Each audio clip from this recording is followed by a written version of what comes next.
It's up to you, Metal. It's your end that's coming through. Yeah. I'm gonna check here. I'm just gonna pop a message in our little Discord flame so Rax knows we're starting. All right. Just join the call when you are ready. Wow, that was a great intro for the stream. Hey, what's up, everybody? Howdy, howdy. Ooh. Am I too loud now? No, you I sound don't you think so. sound fine currently. That's nice. Okay. Sound I was beautiful. kind of you guys didn't say anything after I said hello, and I was like, oh no, did I just blow up your Everyone is deaf now. Thank you. I've been Ah. fiddling with my input volume, everybody, so that's why I was worried. It was out of concern for all of you. Yeah, no, you sound fine right now. I guess we'll just ask chat whenever more people have joined, but we shall get there. I think everything else looks fine on my end. I wanted to do a tweet, so people, no, not Twitch, Twitter. Sup, everybody? How's it fleemin'? How's them fleams? Oh, speaking of what coming in to a franchise midway through, not having seen previous movies, I actually think that Stranger Things might be one of the few things ever made where I think each season is best enjoyed if you haven't seen any of the ones before or after it. Because they contradict themselves all the time. But if you only watch that season on its own, that's probably the best way to enjoy literally every season.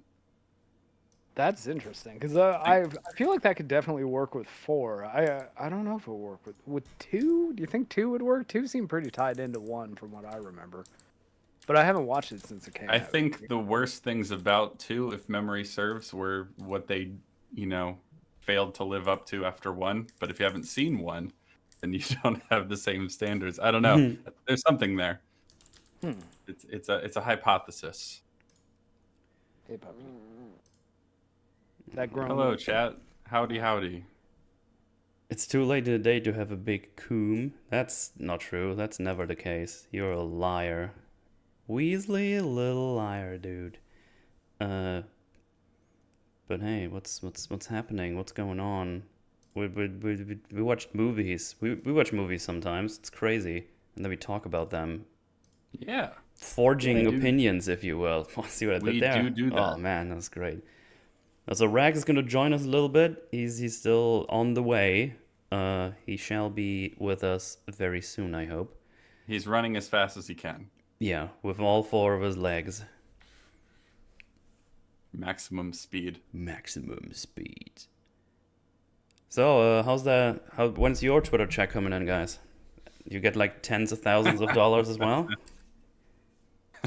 Wait, so I didn't look into that at all, but do you have to be... do you have to have a blue check to get it? I don't know how it works. I just saw people go like, look how much money I made. It's like, yeah, good for you, I guess. I don't know. Yeah. I'm glad outrage farming is paying off for you.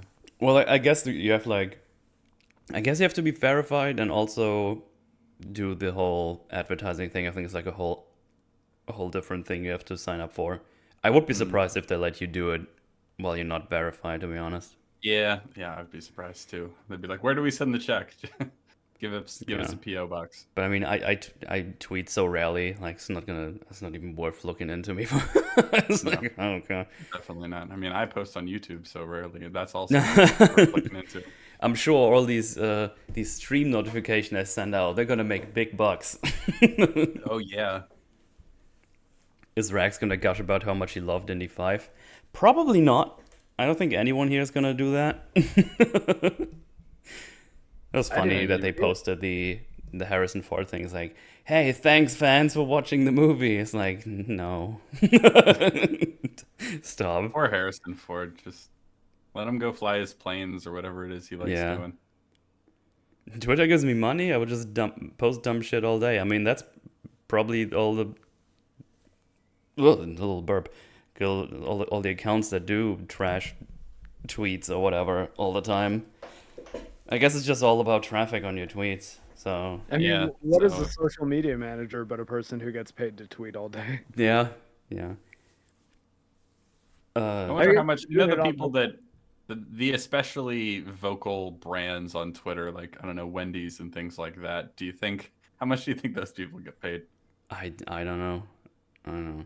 Yeah, because some brands they just post things whenever there's something they want to sell, but some are like trying harder to be funny, being more or less successful as they go about Sonic it. the Hedgehog's another one. Like the Sonic the Hedgehog Twitter account, I remember becoming pretty big as just a meme follow account. Wendy's is probably the most famous one. The Oprah GX channel, they're just tweeting all day. They just go nuts.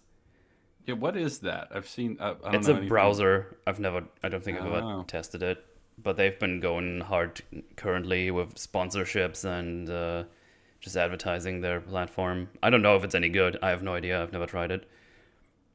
Guess the advertising hasn't worked that well on Metal. I guess not. I mean, they have cool extensions where the people who get sponsored, you can have like a theme. So I think there's like a Moist Critical theme you can put on there, or I think there's actually an Internet Historian one, if I'm not mistaken. I think he had a sponsorship recently of them, but yeah.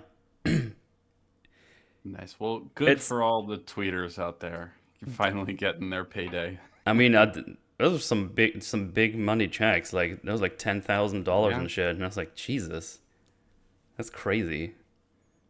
And here I am e-begging for my money, snort, so I can pay my wrestling championship mobile game.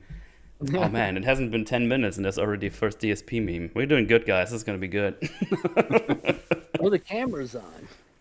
Camera's been on the whole time, eh? Oh no. They see me wank 4 times today. Chat has told me to tell you, Metal, that you're a dingus for not watching the show Archer. Oh, yeah, that's fair. Hilarious. Yeah, you never seen any Archer? No, I haven't. Oh, you're such a dingus. See? There you go, Kuvu, I did it for you. I think Jay already told me to watch it as well. But I have only so many hours in the day. I'm sorry. Oh, they're very short. There's no excuse. They're short seasons to get through. Yeah, but all the other shit is not short. That's the problem. Oh yeah. Well, I think the trick would be to just throw on like one episode of Archer after you're done watching something, especially things that you've watched because they're shitty.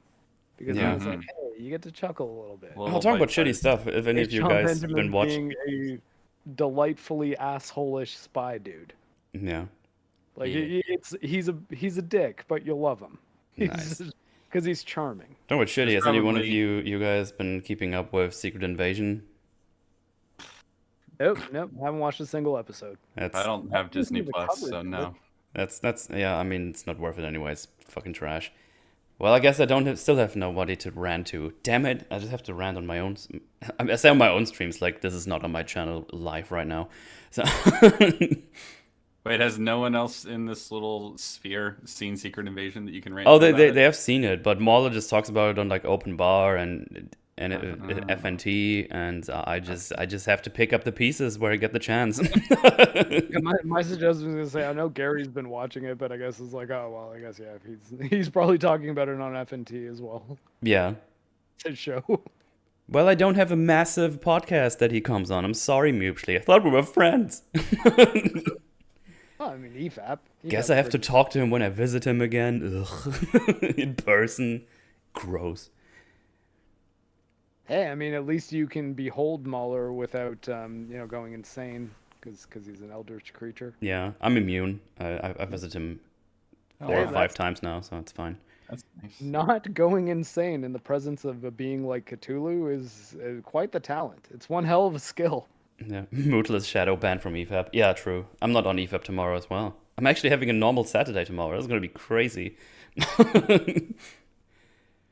I've already plans. I'm going to watch a lot of wrestling tomorrow. I'm gonna turn on my table barbecue, make a little meats, maybe some wraps, record more of my video. Oh, the video's getting recorded. Look, what? Yeah, I'm working and twerking. And top of that, I'm still doing exercises, still losing weight. I'm just going crazy right now. I don't even know what's going on. That's unlike me being productive. Ugh. Yeah, get it. Rocky just showed up on the couch with what looks like a full-blown piece of bacon, but it's very hard, so I think it's a dog treat of some kind. But he's enjoying it. They do shape them like bacon quite often. I can see the confusion. Please don't twerk. Okay, fine, I won't twerk. I probably can't even twerk. I'm not even try. I'm just gonna embarrass myself. Well, there's no camera on. I can do it right now. Nobody would see. Yeah, you don't have to do it on camera. Just twerk on the mic a little bit. Twerk on the mic. Yeah. Hey, I mean, a bunch of us are going to be in Europe for the end of August, last day of August, I think is when we're leaving, and we'll be there until the 10th of September in the UK. Oh. I don't even know. I know we're landing in London. I'm not really sure where we're going to be on any given day at any given time, though, yet. No. Extra don't tell me much. Well, that's not very nice. You just, no, it's okay. You just get. No, that's a good setup. Then No. It's because then I don't have to worry about the plans, which is also fine. Yeah, I guess that's nice. I'm kind of okay with it. Like, I'm on a need-to-know basis with organizational stuff, so when I don't need to know, I appreciate not knowing. Yeah. That's the way to go. That is nice. Dream, living the dream right there. Well, I wanted to be twice in the UK this year because I was actually meant to go to a big wrestling event that's happening in Wembley Stadium, but Ticketmaster just wouldn't let me buy tickets, or my friend couldn't buy any tickets because that website fucking sucks ass. So after hours of trying, I was just like, well, I guess I'm not going. So, Wait, which website? Ticketmaster. Oh yeah, Ticketmasters. Oh, they're the spawn of Satan. Yeah, but unfortunately they have like all the tickets all the time. So Yep. yeah, that's because I signed up for another pre-sale on another site, I think Ticket Nation, and they just linked me to Ticketmaster when it starts. Like, oh, cool, thanks. I still can't buy you the shit though. So yeah, that was nice. Well, it wasn't nice. It was annoying because I was really looking forward to. It's rare that you get like a big wrestling event in Europe, like at all, and UK is like very easily approachable for me. That's a good avatar, by the way. It hasn't shown up on stream yet. I'm hoping it will. Ah, there it is. Yeah, it should. Yeah, there you go. We're back, baby. That's oh man, Tropic Thunder is so good. So good. I got that on 4K Ultra HD, so whatever they do to that movie online, I'll have it, and it's never gonna. Yeah, no, that's a good thing to do, especially with anything that has blackface in it. Yeah. You can see all the makeup specs in pure perfect 4K HD. It's amazing. Yeah, I'm trying to get a lot of physical stuff these days, especially the things I like. It's like, yeah, me too. Whatever you do, I'll have it. I don't care. I watched the Bourne Ultimatum again this morning, but I was looking for it online. Not online, sorry, to stream somewhere because I only have it on DVD, and I'm like, oh man, I should get a higher quality version. Yeah. So I just watched it like a peasant on DVD. That was my favorite Bourne movie. Yeah, it's really good. I love those movies. Well, the first three. I haven't seen those movies in forever. I think I've watched them all once when they came out. I want to watch the Jeremy Renner one again after watching Andor because I'm just like, Jesus, is Tony Gilroy actually really, really good? I still want to watch his other stuff. I did see the Jeremy Renner one, and I remember thinking it was okay, but that the villain in it sort of seemed too close to being the Terminator.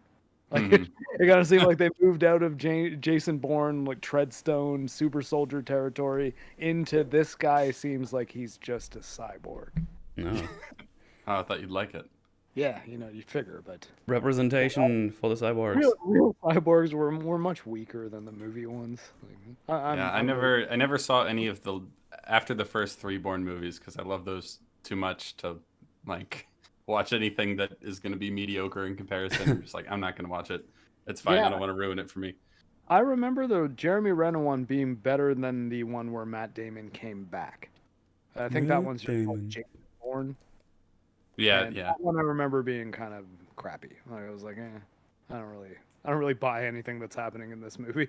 It feels like fan fiction, and that turned out to be an emotion that I would feel about many, many series I love going forward from that point on. Might have been one of the initial warnings. Oh no, Dave L in chat doesn't like the first Bourne movie. Can we ban him? Oh my god, I don't remember that movie. Maybe he's right. Not allowed to be wrong here. Right, the first three are really good. Hey, listen. For all I know, you could be wrong because I haven't seen that movie in a million years. I'm never wrong except for about Guardians of the Galaxy 3. Oh yeah, how did that stream go? Oh, it was miserable. It was because I came in like, you know what? I know it's got some flaws, but I really like it. And then they just walked through everything that they hated about the movie, and by the end, Oh, I'm yeah. like, oh god, you're right. I talked to him felt mutually, tricked. mutually since, of course, and I felt tricked by the movie at the end of it. Like I'd been deceived. Mauler Well, was you know wrong what about it is? Banshee of Inisherin. Oh, he was. He Mauler's was not wrong here, about that. so I don't know. I've never. That's another movie I've That never means we seen. can make fun of him because he's not here. Idiot, long, So I stinky.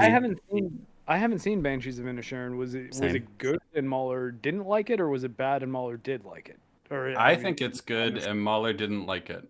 Well, I think he didn't like it as much as In Bruges and Seven Psychopaths and some of Martin In Bruges McDonagh's other pretty work. good. In Bruges. Yeah, In Bruges is like one of my fantabulous. favorite 3 movies of all time. That's another But movie I I need like- to get a physical copy of. I found very interesting because it was kind of an uneven movie in a way that I think I almost wonder if I'd have that same reaction had I not seen the trailer for it, because I think I was expecting more of like a Quentin Tarantino type deal, or almost even more exploitation than that, like Smoking Aces or something.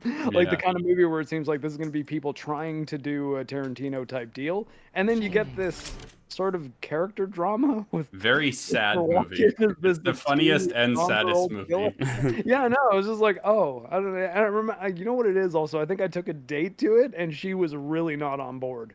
She was just like, that was the worst movie I've ever seen. I'm like, I don't know, I kind of liked it. Oh, they're filming midgets. Yeah. It's great. I love it. Yeah, they didn't. The main 3 EFAP guys, they didn't like Banshees of Inisherin all that much. I don't understand why they didn't like it. Everyone's wrong every once in a while. It's okay. Well, hey, don't tell me any more about it, because I know little, if anything, about it, other than it's the same director of In Bruges and Seven Psychopaths, and it's Colin Farrell and Brendan Gleeson. Is it Brendan Gleeson? Yep. Yeah, Yep. Brendan. Tell was him like, everything about it. Am I getting his name mixed up with his say? Is his kid Domhnall? Or is that how you say Yes. that? Yes, that is his Yeah, son. okay. Cool. I didn't want to get their names mixed up. But yeah, I didn't know thing. that for a long time, but then someone said it, and I was like, "Oh, they do have the same last name, and they look a lot alike." I get it. Yeah. It didn't connect for me though. All I remember of Bourne is shaky cam.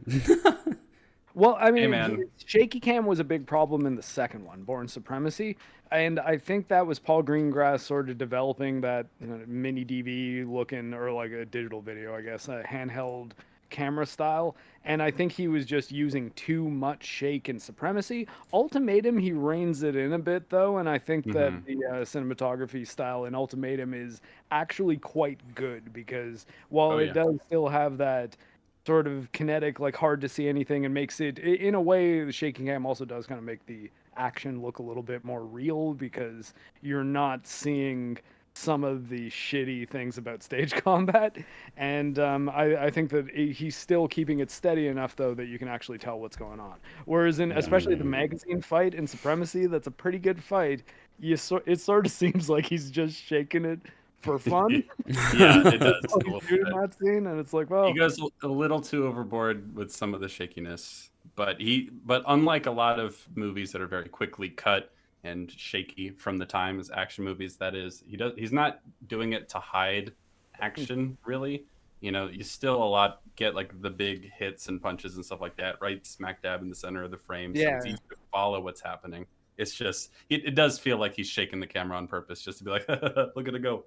Well, I think in Ultimatum that is less apparent. Like in Ultimatum, it kind of seems like the camera is shaking when it would appropriately shake. Like at the moment a hit happens, so that the audience is almost getting the perspective of the person who was hit for a moment, because you get that little bit of motion in addition to the action. But it definitely can be overused.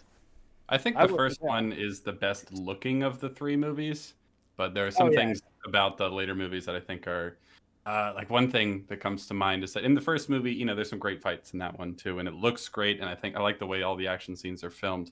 But they play like really up-tempo music during some of the fight scenes, and then in Supremacy and Ultimatum, they'll have music playing, ramping up during the chase, and then when the actual one-on-one fight happens, the music cuts out completely. It's just silent. Well, not silent, but there's no music at all, and that's a really effective choice. That's one of the things about the later 2 movies that I think is an improvement even on the first one. It's good stuff.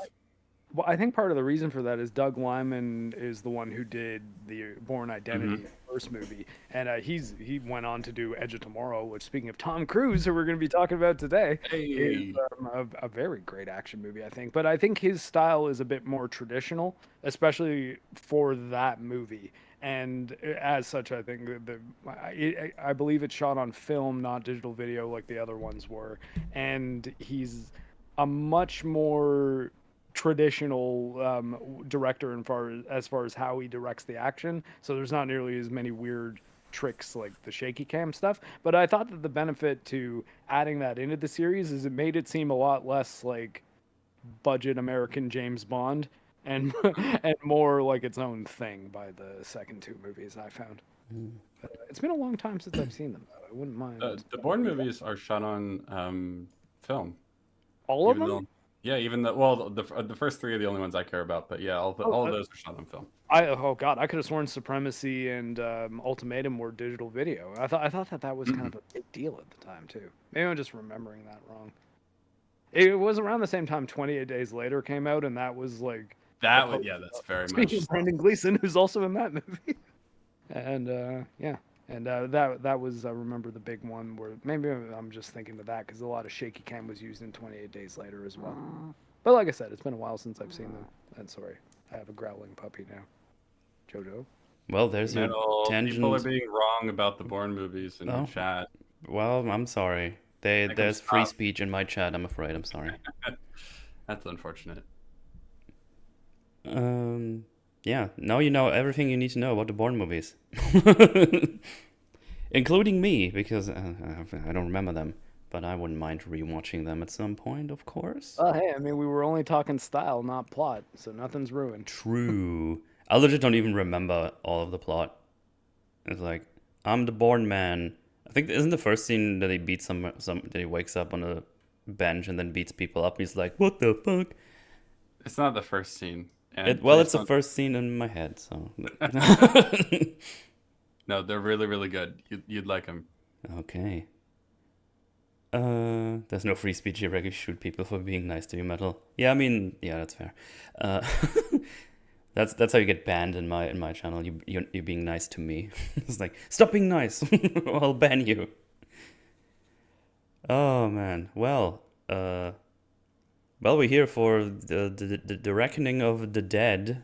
We watched a movie. Actually, Mark just came out of the movie. Oh, congratulations! It's so brave. He did the thing. I watched it on Wednesday. I know, Cap, when did you watch it? Yesterday. Alrighty. Thursday. And I would ask Rags, but he's not here yet. He's excused. He shall be here with us soon, hopefully. He said it wouldn't take too long, so hopefully he didn't fall asleep or anything. But I can always just rub Jojo's belly and make her growl if we need a dog perspective. okay, sick. That's good. Yeah. What's chat saying? You like John Wick? You should like Pencil Fight. I like John Wick 1. Rax finishing his jerk-off session real quick. Real quick. But yeah, I mean, we can just go and dive into it. I guess we can do like a little good old Blurbenstein. I think that's always nice. Yeah. I don't know, Cap, you begin. Oh boy. About the movie, about my life and how I became the man I am. Yeah, or- when were you born? How did you grow up? What's happening? Going I to the thought course of this that- episode, everybody. I thought that Mission Impossible 7 Part 1 was entertaining in the moment, but not a very good film. Definitely not one of the better movies in the franchise. I don't think it's especially well written, but it was a very engaging experience for most of the runtime, which is too long, especially for a movie that's not it doesn't have a cliffhanger ending necessarily, but as you know, it is part one. It is not a complete story, and for 2 hours and 43 minutes, I feel like they could have easily cut some things to make it a bit more streamlined. Overall, if you like the Mission Impossible movies in general, you would probably enjoy it, but it's definitely not going to be your favorite one. I can almost guarantee this will be no one's favorite Mission Impossible movie. There you go.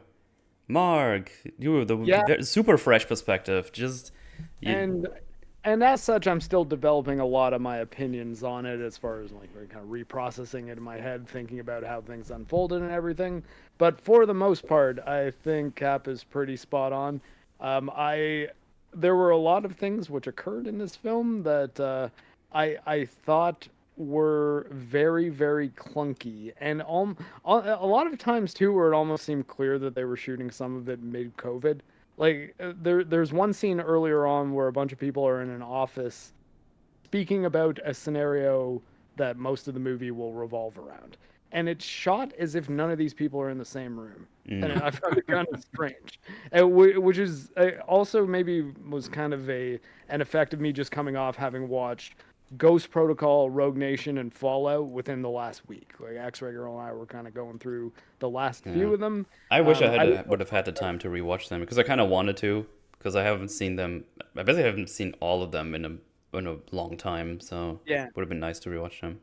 I was trying to go through 3 as well, but I found 3 just it seemed almost like its storyline was so insulated and didn't really seem to have much else to do with the rest of the series that I was kind of tuning in and out while I was watching it. I was like, okay, another action scene. All right, cool. Another bunch of IMF agents who are never going to be seen in the movies again because I just watched the 3 that follow this one. And but I didn't mind 3, or at least what I was seeing of it. But I remember 2 being the one that's basically a Fast and the Furious movie. Yeah, it's very different in tone, and the original I've seen a bunch. Like that's a movie I've been watching since I was a kid, so I remember it very, very well. Which is why when Kitchers asked him if he was upset, it made me pretty happy as like a little member berry thing. I was like, ha, you've never seen him very upset. But yeah, so that one I remember quite well. But yeah, I don't think this one stacks up towards. Maybe it is still towards the top of the Mission Impossible franchise because I think it probably is still better than 2 and 3. And it is. I don't know if it's better than 3. I think every one of them is better than 2. I'm sorry to jump in and interrupt you here. No, it's okay because I think I could, again, like I'm coming out of just having seen the movie, so my thoughts on it might develop as this conversation even goes on because I might think about details that I haven't properly understood yet in a different way. But I think right now, at least again, like 3 was not even holding my attention when I was trying to watch it last night, and I ended up just deciding to stop it halfway through and go do something else. So I guess, and that was after having just watched and enjoyed Ghost Protocol, Rogue Nation, and Fallout back to back, and enjoying all of them quite a lot. Like I think those are all very, very good movies, with Ghost Protocol seeming quite different in tone than. Actually, honestly, all 3 of those sort of have their own style to them. And it gets progressively more serious, and I think it's Fallout where they really nailed it, and it seemed like they might have been on to something really good if they just kind of kept that type of storytelling going into this one, but they took a couple of hard turns with the way they write this one. Yeah, so we'll get into that. I don't know how spoilery we want to get in our initial opinions, but I had fun watching it. It's definitely a well-shot and enjoyable action movie, but yeah, it's not Fallout. It's not Mission Impossible Fallout. It almost seems like it takes place in a different universe than that does at times, and I think we'll get into it. Alrighty. I mean, I'm pretty much on board. Actually, I thought it would be a bit more different, the opinions. I don't know. I'm actually surprised. So yeah, I enjoyed the movie as well, especially watching it the first time around. I was like, oh, this is going fast. This is fun. Like, oh, we're doing all the action. I was like, oh, that action was a bit long. I think we could have cut like 2 or 3 minutes of that. Then they started talking, and I was like, that's a lot of information. I don't know if any of that makes sense, but I guess I think about that later. And then they have more action. It's like, yeah, that's well shot. That's fun. And then we do that kind of like 4 times. I guess it's the Mission Impossible formula. I guess you have like action and then regroup, meeting, do more action, and do the mission, basically. Yeah, no, they definitely have a formula Yeah, or a yeah. rhythm for being a bit more charitable. But yeah, I enjoyed it. I would probably happily rewatch that in the future. Just put it on the Yeah. side. I wouldn't have a problem with that. But writing, not a fan. Not a No. fan. There might be some things that come out on top and after the second movie, but I feel like a lot of this movie that happens is kind of self-contained. I think most of the things that talk about this entity that they're talking about are mostly topics that probably going to be concluded in the second one, but the mission itself in this one is a singular mission getting those keys, Yeah. That's true, yeah. and they get them at the end. Spoilers, I guess. And the second movie is probably going to be now we need to find this entity somehow. So it's kind of a self-contained movie that has just like, yeah, now the next mission is going to be this whole other thing. Yeah, well, I would the only pushback I would give to that, it's kind of like they're facing off against a main villain, right? And they need a certain object in order to do it. And the whole movie's about getting that object. I don't know if I'd call that like a self-contained story. It feels like we've cut it in the middle of Act 2, essentially, almost exactly. Yeah, I guess in that's how fair. Yeah, proper story. I guess I guess ahead. what I meant is just the mission they have right now in this movie is getting the key, and we finish that part. I guess that's the better way to put it. Yeah, of course, the it's not story a- is not complete. That's not what I meant, of course. No, yeah, I agree with that. It's definitely not a cliffhanger, like Yeah. where you're like on the edge of your seat, like It feels like an ending. It doesn't just feel like the movie stopped, which some Right, part right. one movies do. Yeah. Yeah, with Across the Spider-Verse, I thought that the to be continued was a much more abrupt feeling thing, and I think part of the reason is that feels like they just put the first 20 minutes of Beyond the Spider-Verse at the end of Across the Spider-Verse. No. Yeah, I get that. That's sort of what it felt like to me when I thought about it a bit. I was like, although yeah, had they just ended it after that last action scene, it might have been more effective as just its own story. And then, but they went on and did but wait, there's more, and then it felt like it just cut in the middle of a scene. But this felt like an ending of a movie, I think. For Yeah, Mission Impossible. yeah. Rex, oh, it's not here yet. Okay, I guess we have to ask him later. Yeah, I can have it. Probably check. Is he around? Probably not. He would probably joined already. There's still Yeller in the Discord, so I guess he's still sorting things out. Oh well, he'll be here soon. Better. I'm not false advertising, guys. I'm sorry. Okay, it wasn't my fault. On the topic of the writing and having mentioned the entity and stuff like that, I think that to me it became very clear that whoever wrote this movie had recently played through a few of the Metal Gear Solid games.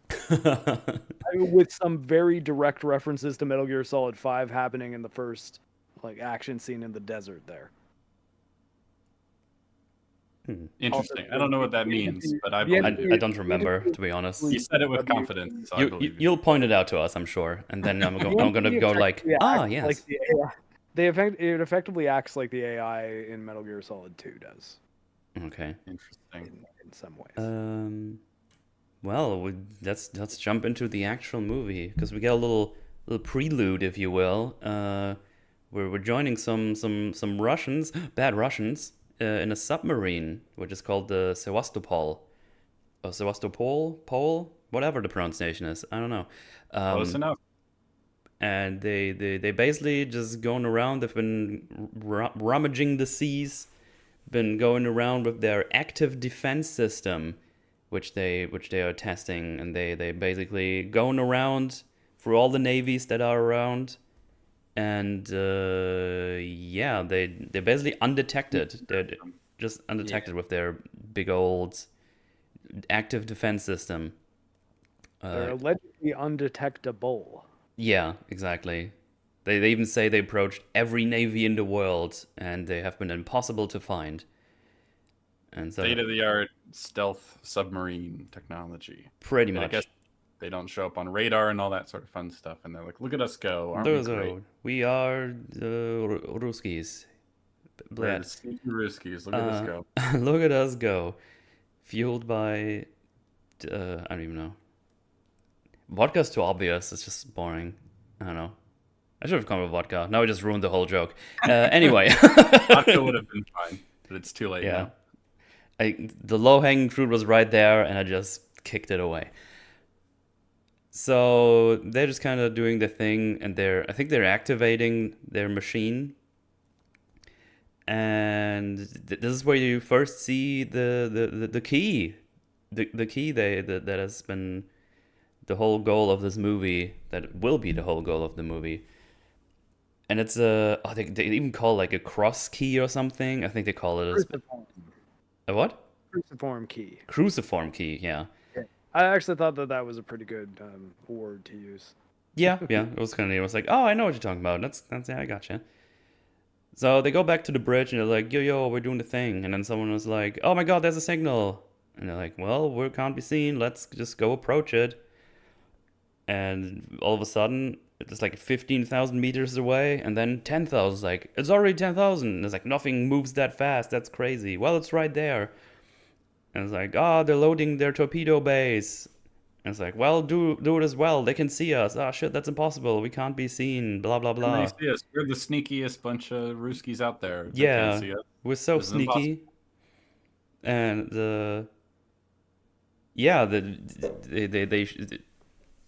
they get shot at, apparently, from this enemy. So they shoot back. And they brace for impact, and everyone's like, oh shit, this is so scary. And then you go like, 3, 2, 1, nothing happens. And I was like, the fuck, what's happening? And I'm like, well, whatever it is, our torpedo is on the way to the enemy boat, so impact in 3, 2, 1, and then it disappears. It's like, oh, it's gone. What? That's crazy. And I was like, what's happening? And the captain just says, well, I guess it was a malfunction. The computer lied to us, blah, blah, blah. And they're like, well, deactivate our weapons. And the guy on the station that does the weapons presses this big old button, but nothing happens. And you see the torpedo they shot go in a circle, comes right back at them. And they... What? That's impossible. What's going on here? What's happening? Oh my god. Blah, blah, blah, blah. And they get shot, and everybody dies. But instead of blowing up or staying at the bottom of the ocean, all their bodies somehow make their way out of the submarine and float up very very purposefully, I would say. Especially the ones that have those two key halves. Oh, that's not something I didn't mention. That cruciform key, that's two halves. So you have like one that looks like a normal one, kinda, and then the second one, and you can just kind of clip them together, and then you can use them in this thing. But yeah, I wonder how that even happened, because they got hit at the back of the submarine, and they were in the front. At least I guess that's how the submarine works. They all got shot right out of the submarine. Yeah, it was kind of strange the way that happened, but yeah. So they float up there. They get like found in like the spring or something with the frozen corpses or whatever, and then they get found. But yeah, we don't know what happened there. Yet I can't talk. How far down was the sub? Well, they were kind of in shallow water because they were like right under the ice. At least that's what it looked like in the wide shot. I don't know if they moved somewhere else at that point. So the way I understood it is the torpedo only hit the very back of the sub and essentially knocked a massive section off of the hull, creating an area where the pressure that is in the sub would immediately blow out the back. And if they're not that far down, there wouldn't be as much water pressure holding that air in. So it actually would blow them out of the sub. Or I think I'm Army and Air Force. Or sorry, oh God, that's how dumb I am. I'm Army, so I don't really study that stuff too much. But at least the way it was shot, that's what I understood. But if they were supposed to be very far down, then the pressure would make that air implode and then kill them. But yeah, I mean, they would be dead regardless. There's no way to survive a. Oh yeah, they definitely died. That's Oh yeah, they're very dead, one way or another. Yeah, I'm just saying that, like, just in case anyone thinks, like, oh, well, I guess they should have just swam out the back and then they'd be okay. It's like, no, well, hey, they were in Antarctica also, so. yeah. All right, hey, was it Antarctica or the Arctic? It doesn't matter. I Same don't thing. remember. I could have sworn they said Antarctica. It was right at the beginning of the movie though, and yeah. The real conspiracy is that the Antarctic and the Arctic are actually the same place. It's a horseshoe Earth theory. They were Knew it. swimming flat all along, man. And yeah, that's when that ends. I actually quite enjoyed the bridge stuff they do. I kind of enjoyed that, like the whole chain of command and repeating the things they do. I thought that was kind of neat. I always enjoy it that. felt like a very obvious sort of like Hunt for Red October kind of having fun referencing those kind of movies. Hell yeah. But yeah, that was kind of neat. It was an effective little sequence, especially, the idea of like, oh, there's this, submarine showing up on our radar, then it just disappears and it's somehow something's controlling our torpedoes, but it's this weird invisible enemy that's wreaking havoc and you have no idea what it is. Like they thought they were the state of the art in stealth technology and something's just showing them up and fucking their shit up. It's an interesting little sequence. I like it. Yeah. Just got here with Doggenheimer. He'll be here soon, as he's late because something came up that has been. I can make the puppy growl again if you'd like. So yeah, it won't be too long. Hopefully, that Raggleton. But speaking of the like the cross-shaped key, the cruciform key, I'm just planting a little flag in this because I don't really know what to make of it.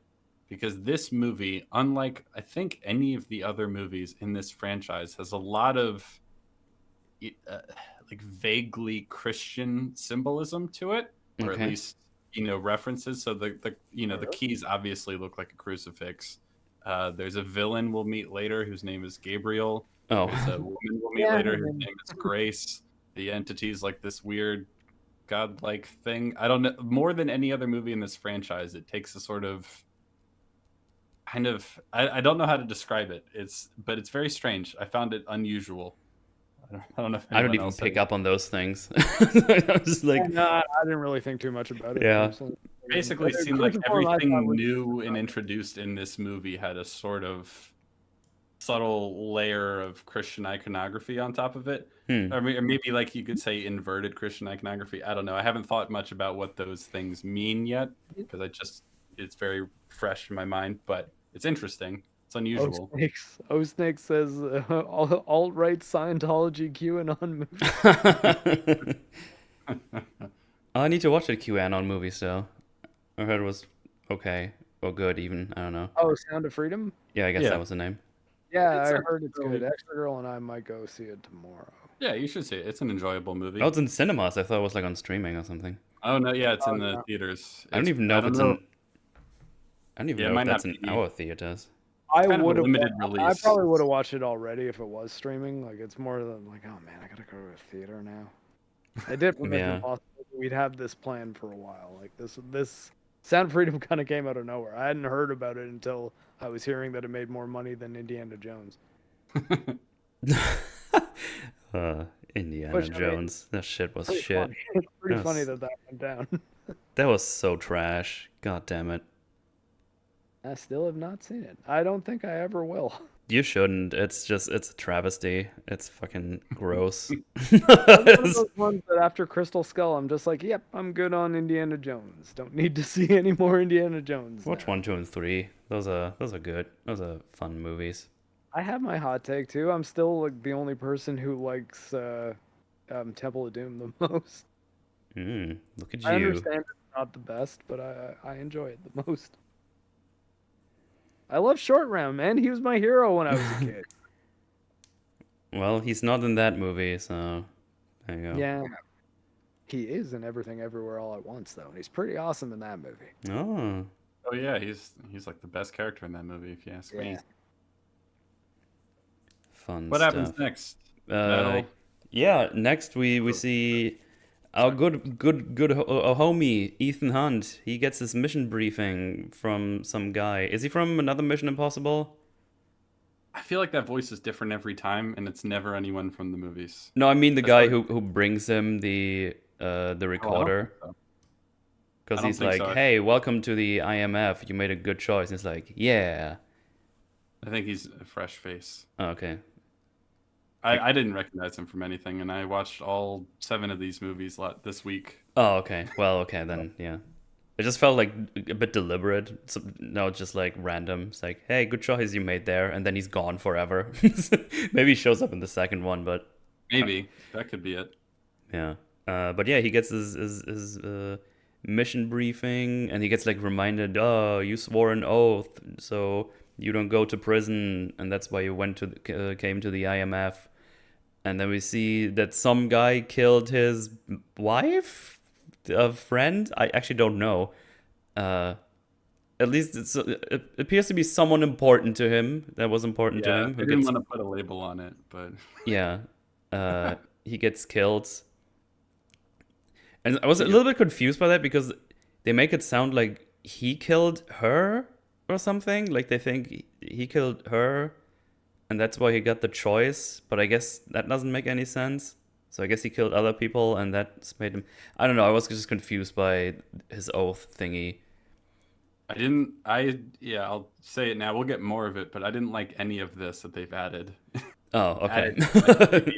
Context for like his life before he joined the IMF. I didn't think any of it was necessary, and because it's confusing. The first thing I did when I started prepping is like, okay, when was Gabriel in those movies? And it's like, oh, he wasn't in those movies. He's completely new. I was like, that's weird. Because it felt like it's like, oh, that's like some other guy he thought he beat already, but he actually made it back. Because they even say, oh, I thought this Gabriel guy was dead. And it's like, no, he wasn't. But yeah, he's completely new. So there you go. Yeah, and it's strange because later in the movie, people will say lines like, oh, you can't run from your past. I'm like, we just invented his past at the beginning of this movie. He's been running from 6 movies already, man. We didn't even know about this. Didn't come up once, and he's been in a lot of trouble. Yeah, a lot of trouble. I don't like the implication that everyone in the IMF is only here because they did something really bad, and so they chose this instead of going to prison. That was sort of the implication. Question though, was that a premise of the TV show? Because I don't know. I have no idea. I know nothing. Oh, the TV show? Fuck me. Yeah. Mission Impossible was based on a TV show from the 60s, I believe. Oh, 60s. I thought there was something going on in between. Yeah. No, it was a TV show. Metal, your front door is on fire? Why? Yeah, a lot of people were pissed at the movie because apparently John Voight's character in Mission Impossible 1 is just a flat-out good guy on the show. So they're like, oh, they ruined his character. And I was like, I don't know, I like that movie, man. Tom Cruise kicks ass. And they're like, Tom Cruise is not Ethan Hunt. I remember those conversations. Not my Ethan Hunt. I was like... #no. And it was like people's dads saying these things. It was pretty funny. Yeah, I don't know anything about the show, so maybe it is that they all were kind of brought in. You know, the way sometimes I feel like in this movie they sort of implied that everyone in the IMF is kind of like a hacker working for the CIA in real life, where they hacked something and they're like, hey, instead of going to prison, you should work for us. Right. Which is a real thing that happens. But it's not like everyone in the CIA has that happen to them. You know what I mean? It's kind of strange that they made it seem like that's an experience they literally all had. And that we're being told this now at the last minute. It's kind of strange. Also, the idea of an elite special forces agency recruiting because some people that are thieves or criminals are just kind of in the right place at the right time and show that they have skill in this is strange from a recruitment standpoint. Because you would want to have the people who are the best of the best at being spies. Like not just people like, well, you know, like I was a jewelry thief, but the finer things in life maybe lost their luster after a while, and now I don't know what I want to do. It's like, well, we got the job for you. Also, maybe give me a reminder, because I'm not sure. It's like this whole thing, if you choose to accept. Was that always the thing in those recordings?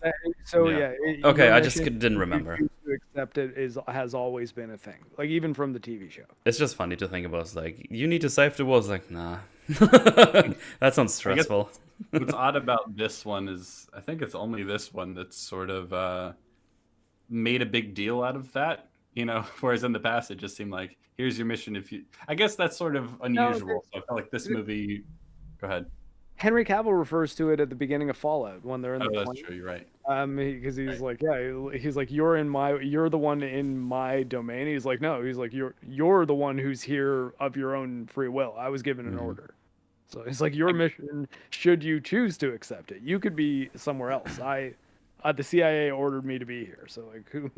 And so I guess I do think they've been referring to that for a little now. I guess what I'm hung up on then is that when you draw attention to that line and make a big deal out of it, I start to wonder, wait, why do they have the ability to just decline orders? Right. How does this organization work exactly? And that even comes up later in a conversation, which I already saw you tweet about, Cap, and I actually agree with you. So we will talk about that as well. No, see, I thought the context of the conversation that they had about it towards the end of this movie was not terrible.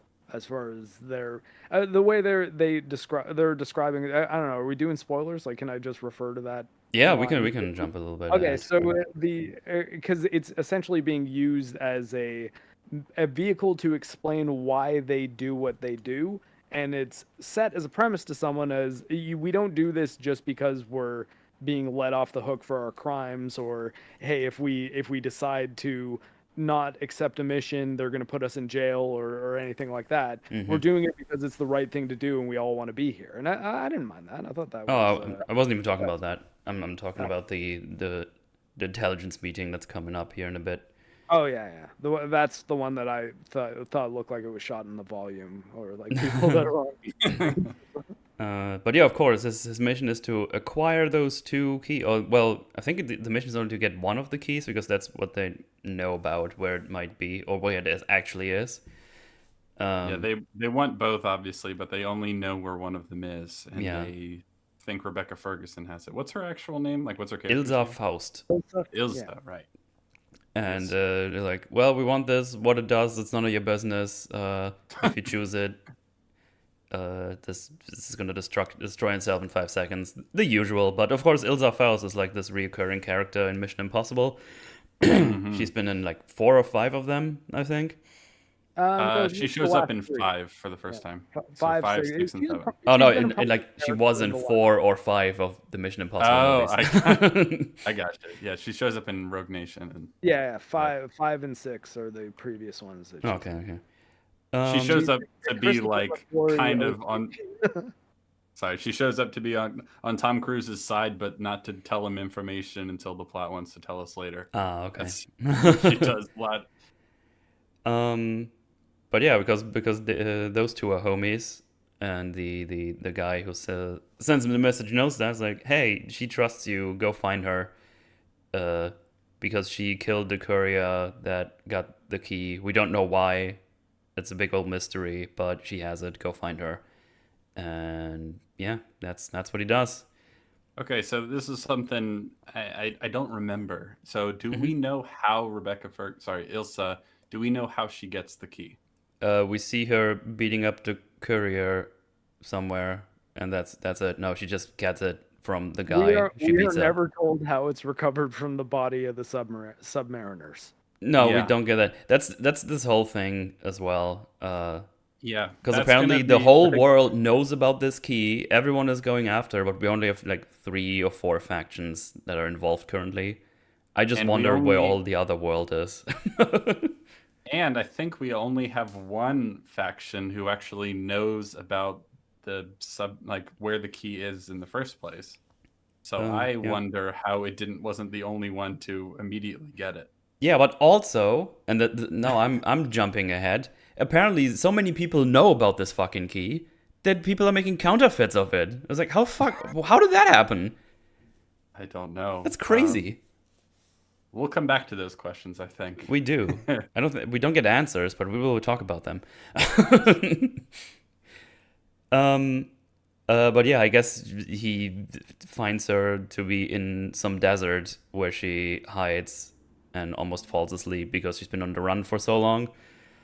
And I mean, there's not that much to talk about in this scene. He follows some group of people that go to Ilsa, try to kill her. He shoots some of them down.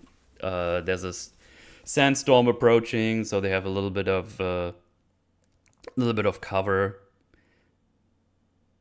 And he makes his way to Ilsa. She shoots some guys with her sniper rifle from afar, like 2 or 3. A little bit of a shootout. Not too bad. I think the only thing where I was like, that's a bit lucky they didn't get shot is when he was riding away before the sandstorm hit. But other than that, I don't know, I'm fine with it. I don't know. You guys have anything? I didn't really have anything super interesting to say about that.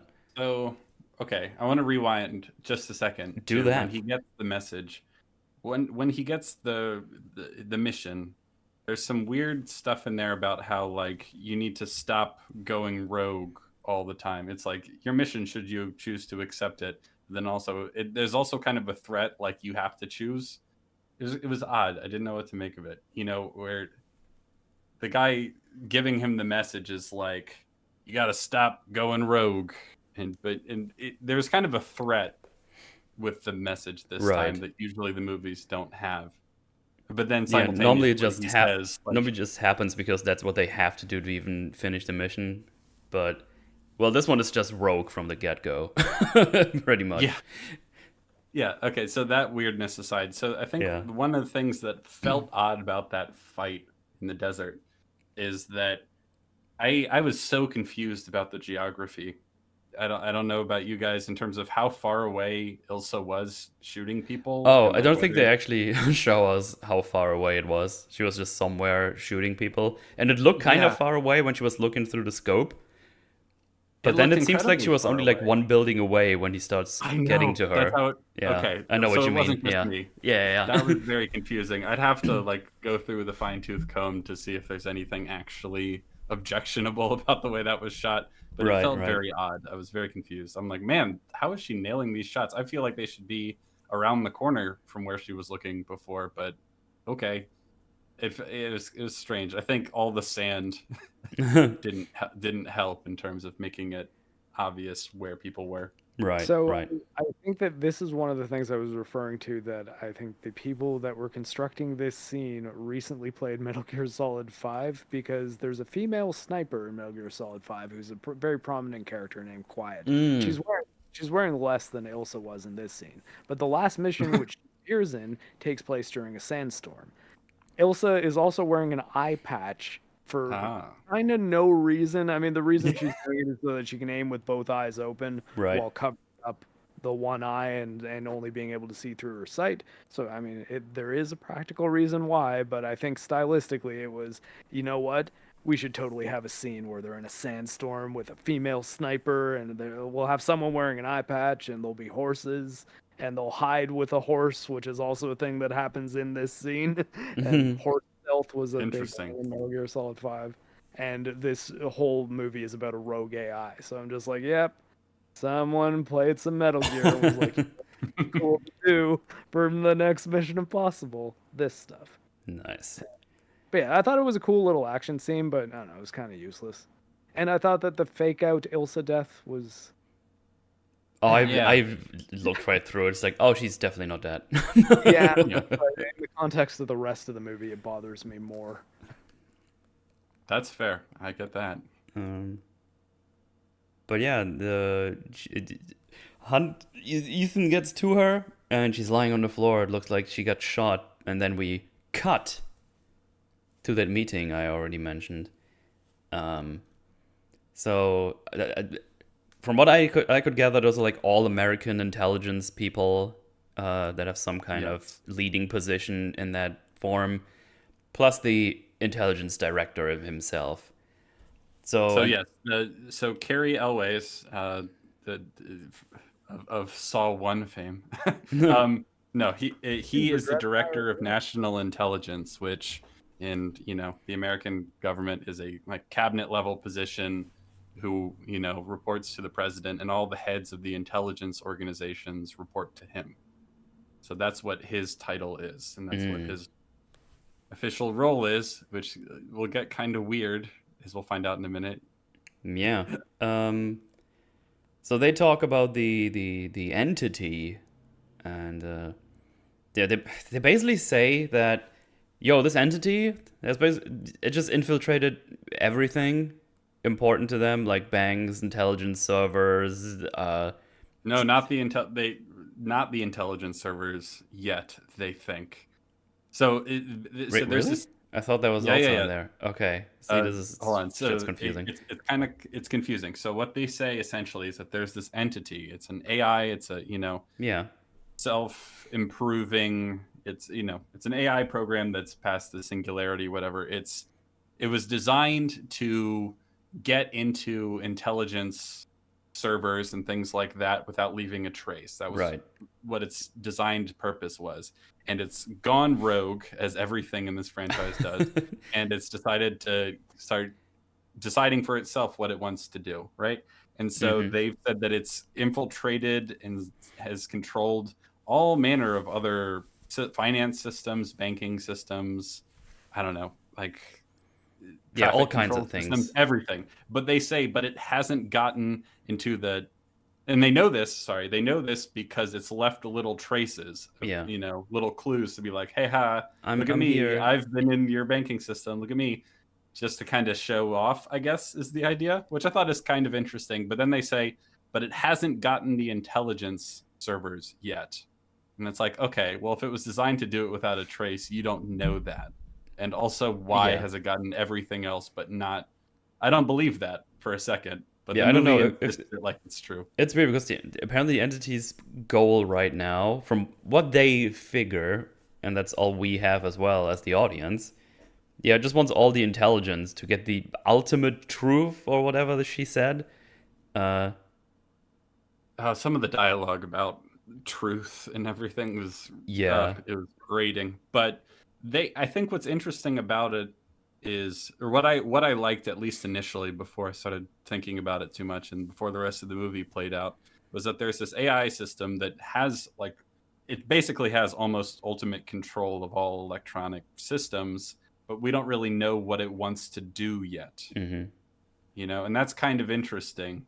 Everyone wants to get the MacGuffin so they can figure out how to defeat it or control it. We'll get to that in a second. But we're not really sure what it wants yet. And that's maybe the highest praise I would give this scene. The idea that that there's an AI, but and it has ultimate power, but we don't know what it wants yet. That's kind of creepy. It's an interesting idea, at least. Yeah, the entity is not a very strong name. It feels like a placeholder name that the writer never replaced with anything. Yeah. So while they're talking about this, you see some other person coming into this facility, and we see all these people on typing machines, typewriters. Yeah. That's the word. And they say, yeah, they're rushing to make hard copies of their databases, and in case shit gets destroyed. Yeah. Oh, and so I guess it's important to note that if the AI has control of all their intelligence servers, there's no telling how much it can distort things and plant things that aren't real and re-edit all their information. So not just to try to prevent the entity from gaining access to all their secret info, they're trying to make hard copies of it all to prevent the AI from rewriting their intelligence information, which makes a certain amount of sense. It's kind of interesting. Yeah. I think you'd need many more people on this task, but there's a giant warehouse full of people on typewriters making hard copies of everything. That's the one thing that I wish it could have been really interesting, that they have to go analog in order to beat this thing. But they kind of waste that potential. Yeah, that's actually where I thought it was going, and to be fair, it might be where they go in the next one. Because especially if you're going to make the AI like the actual big bad of the movie and not just find the key being the main conflict, going analog. I mean, it's probably something the writers at least thought of.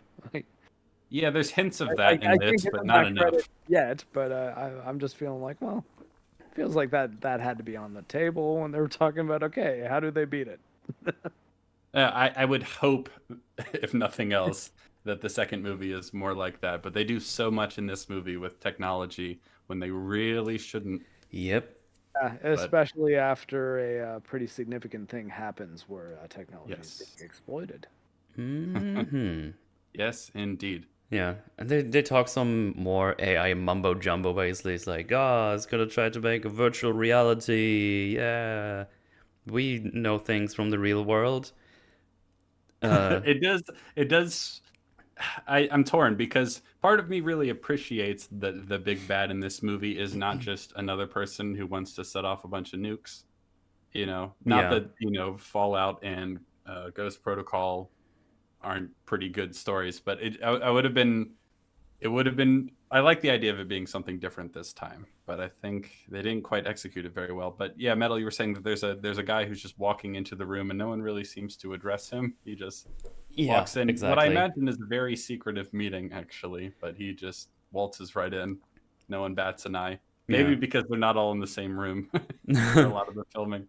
Possible. Yeah, we have one dude looking at him and then look at the clock. And it's like, oh, he's late, but they know who he is. But yeah, just to boil it down for everybody, we have a rogue AI that's trying to fuck shit up. That's your very short version. So yeah, also all the world's superpowers apparently know about this key. They've tried to find it for themselves because, of course, they want to own and control it. Because this could make them the dominant world power, yeah. And also America wants to use it too, because we all want to have the mega power. Because we can control them, we definitely can. Even though they tried it a couple of times already, but that's later. Probably worth mentioning here and later as it comes up that this is very, very similar to the One Ring in the Lord of the Rings from a symbolic perspective.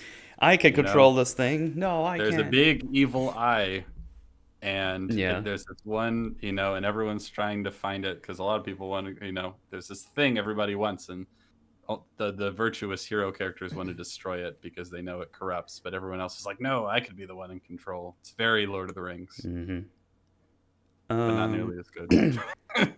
They also point out that... Oh, sorry, go ahead. No, never mind. It was a Scientology joke. Oh, okay.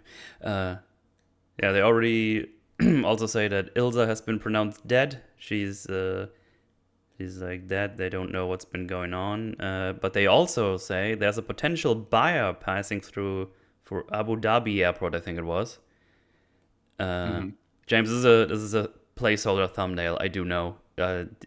Rags is still not here, so I couldn't take the screenshot. Yeah, for everyone who still doesn't still came in, Rags man bad, late man bad, late doggo bad, whatever. You know what I mean.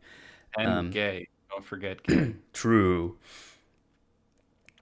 So yeah, she's dead, but they know there's a potential buyer going through, and they as well, they let us know as well that, hey, we can only confirm if one half of the key is correct if we have the other half, because that kind of works as a failsafe. So you can't just remake it or something. Which you need both. You need both halves of the heart locket. Yes, but here's the problem. If you look at that, sorry. I was always thinking the whole movie was like, why don't they just make two fake ones that light up when you put them together? Not only that, just use the fake ones to open the fucking lock. If you know exactly how it looks, you can still, it's just a normal ass lock. Yeah, they don't give a good reason for why you couldn't just make a copy of this key, for example, and that it would work. Because normally you have like the whole thing, it's like, oh, you have the key, and then you have like an eye scanner, or you have like a voice activation. But as we see in the first scene, they just use those keys, go like 1, 2, 3, and then they're donezo. It's basically just magic. Only the real ones work because it's a magic key. Well, I was assuming that, especially because there was an electronic component to the key, that it was code that interacts with the thing that it's opening, and that that the only way to get it is the data contained on the keys that only activates when you put them together. But I mean, as far as for the purpose of tricking someone into thinking if they have the genuine keys, they're just two pieces of metal that have little Mm-hmm. LEDs in them that light up when you put them together. I was like, Yeah, yeah. I feel like making 2 fake ones that react that way would not be super difficult. You know? Yes. Like, And a little line, just like you just said it, about why you can't just make a copy and that would work. Just that would help me a lot. But Yeah. yes, to your point, just making a fake to deceive people should be actually very, very easy. Yeah. yeah. And they seemed like it wouldn't be. Like everyone treated it as if like when you put the keys together and they light up, it's like, holy shit, it's the real ones. I'm like, Whoa. you know, either of them are real. In the You don't train even know what it sequence, opens, man. That's... in the sorry, not the train, the airport sequence, I think it Luther somehow from the security footage is like, it's the wrong alloy. And I'm like, what? How the look, it's fine. don't know how that works exactly, or how you can tell Yeah. from the super high-tech magical security cameras, but that's all right. And then fuck, I forgot his name. Kidrich, there we go. He's like, yeah, but don't you worry, I sent someone to get the key of Ilsa. And the director's like, who is that? And Kidrich's like, that's classified. And he tells him, I'm the director of intelligence. What could possibly be classified for me? And I was like, that's a very good question. What could possibly be classified for you?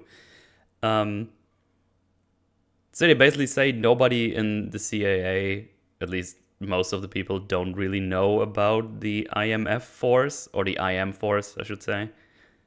Yeah, so if you'll allow me to do a brief rant about Please, this, because go right ahead. one thing that I found strange about this franchise, even before this movie, was that the IMF, the Impossible Mission Force, yes, that's the real name. That is the They've real made name, several yeah. jokes about the name throughout the franchise, which is funny. Anyway, the IMF basically has the exact same MO as the CIA, except they're even more secreter. Is basically but they do the same things that the CIA does, and essentially, right? And they operate in the same international sphere as the CIA. They have agents on the ground, they collect intelligence, they go on operations, all that sort of stuff. But this whole franchise basically positions it as if the IMF and the CIA don't talk to each other or get along really at all, which is very, very strange. And I just imagine that would be a massive shit show. Because Rogue Nation had a particular line that really got on my nerves when Alec Baldwin's going before I think it's Congress, right?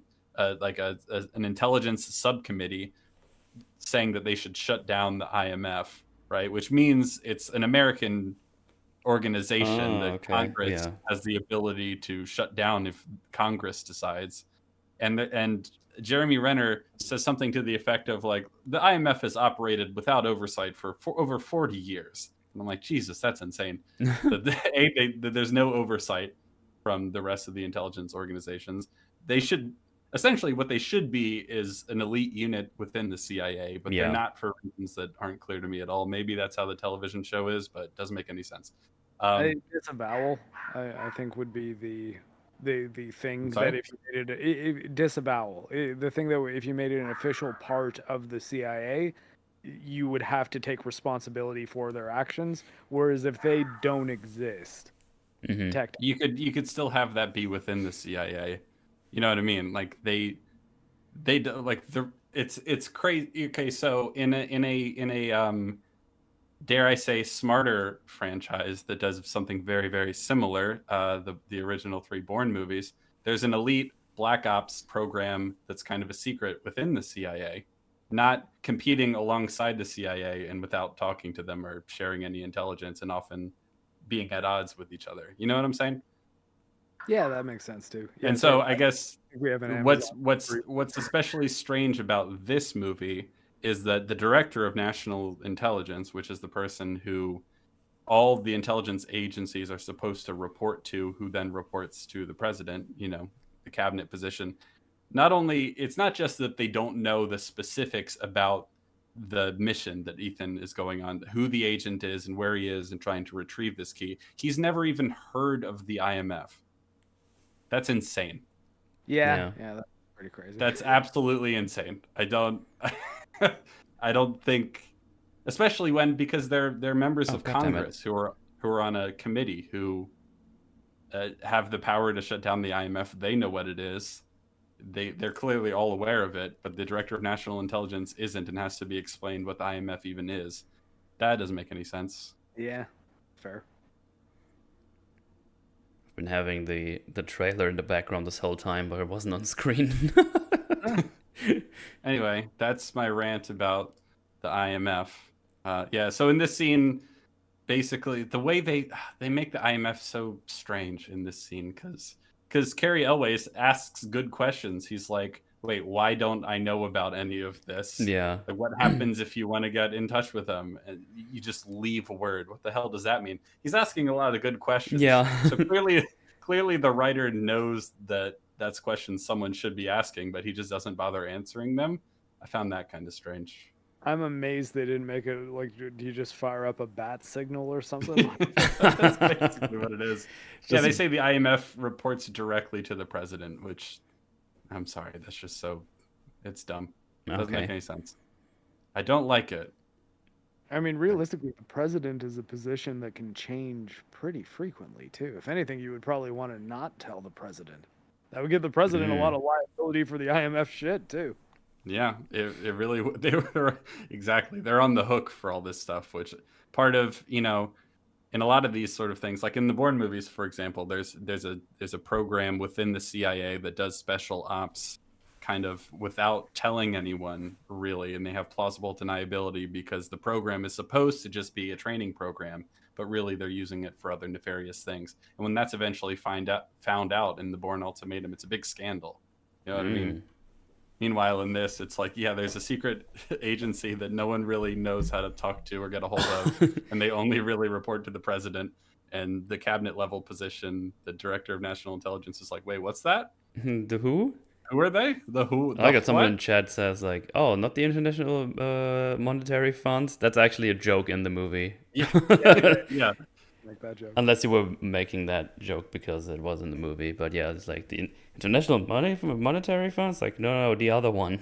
Like, I had to say, just watch through all of Venture Brothers, and the OSI and Guild of Calamitous Intent both make more sense than the IMF does at this point. Oh, nice. Yeah, the idea that they're going to be disavowed if something goes wrong. I mean, that's something that happens, within other intelligence organizations sometimes. If they're in hairy situations, it doesn't explain why they're separate and then don't play along with the CIA at all, or why they're the only ones who have operatives that aren't given orders. They're just volunteer firemen essentially who can decide to show up if they want to. It's so weird. I don't get it. The world building is not the best. We'll say that. So yeah, at this point, the director's like, so does our mysterious man have the key? And Kira's like, well, I don't know. He didn't show up. It's like, yeah, that's bad for you. But yeah, as we already said, there's a guy walking in. And it's like, oh, what's with that guy? He's having so much focus. I think he's up to some shenanigans. And yeah, he gives Kidrich, gives a little mask. And then he throws green balls of sleepiness or something and just kind of smokes the whole room and everybody falls asleep. Or instantly, and then the air is perfectly safe within a matter of seconds. Yeah, don't ask me what the fuck that was, but it's very fast and very effective. Very easily killed by oxygen, apparently. I guess so, yeah.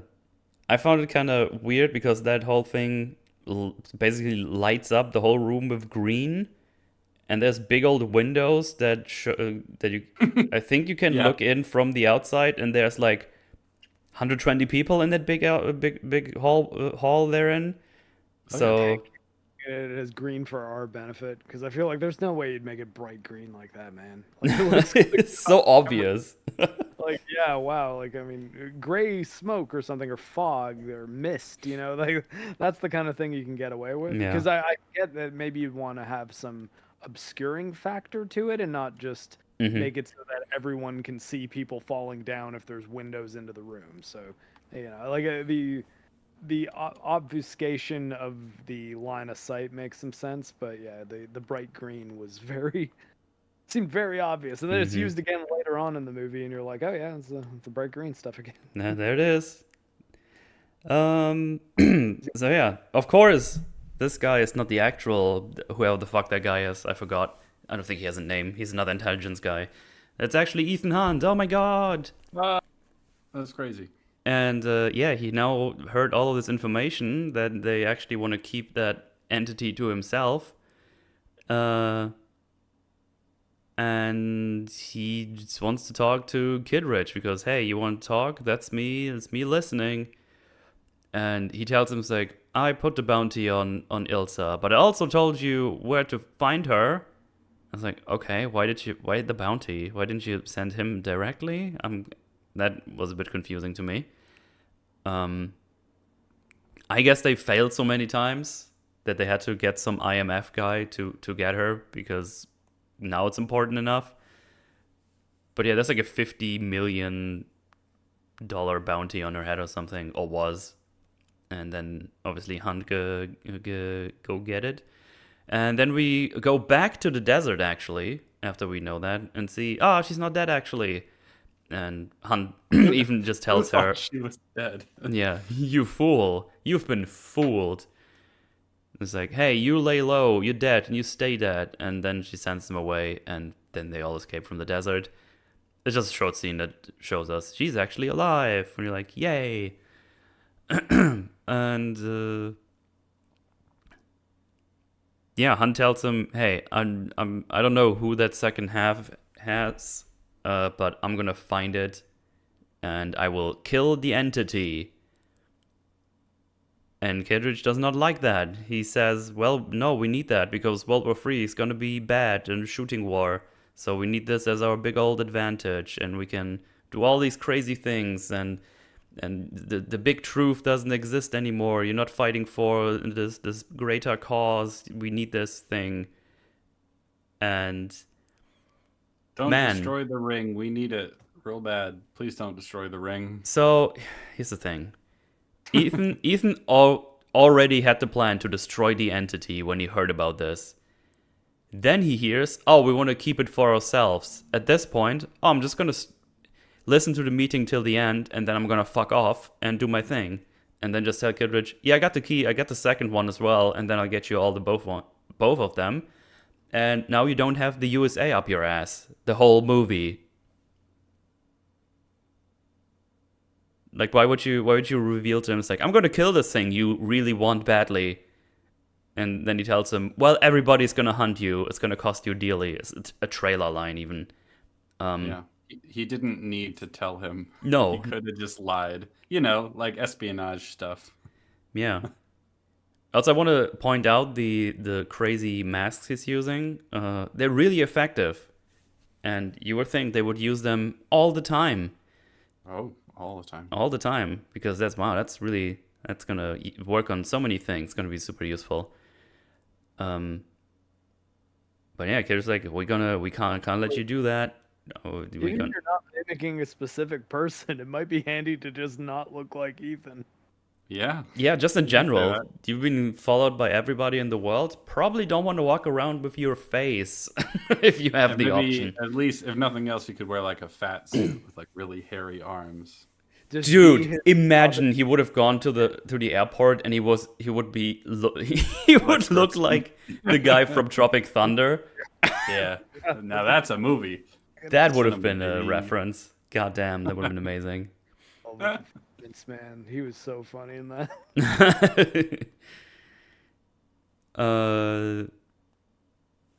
Wearing a metal face. Ew. But yeah, he tells him, stay out of my way, Kittredge. It's like, I can't let you do that. We need that thing. And the whole world is going to come after you. And then the phone rings. It's like, well, if I don't get that, security is going to up our asses really soon. So he gets it.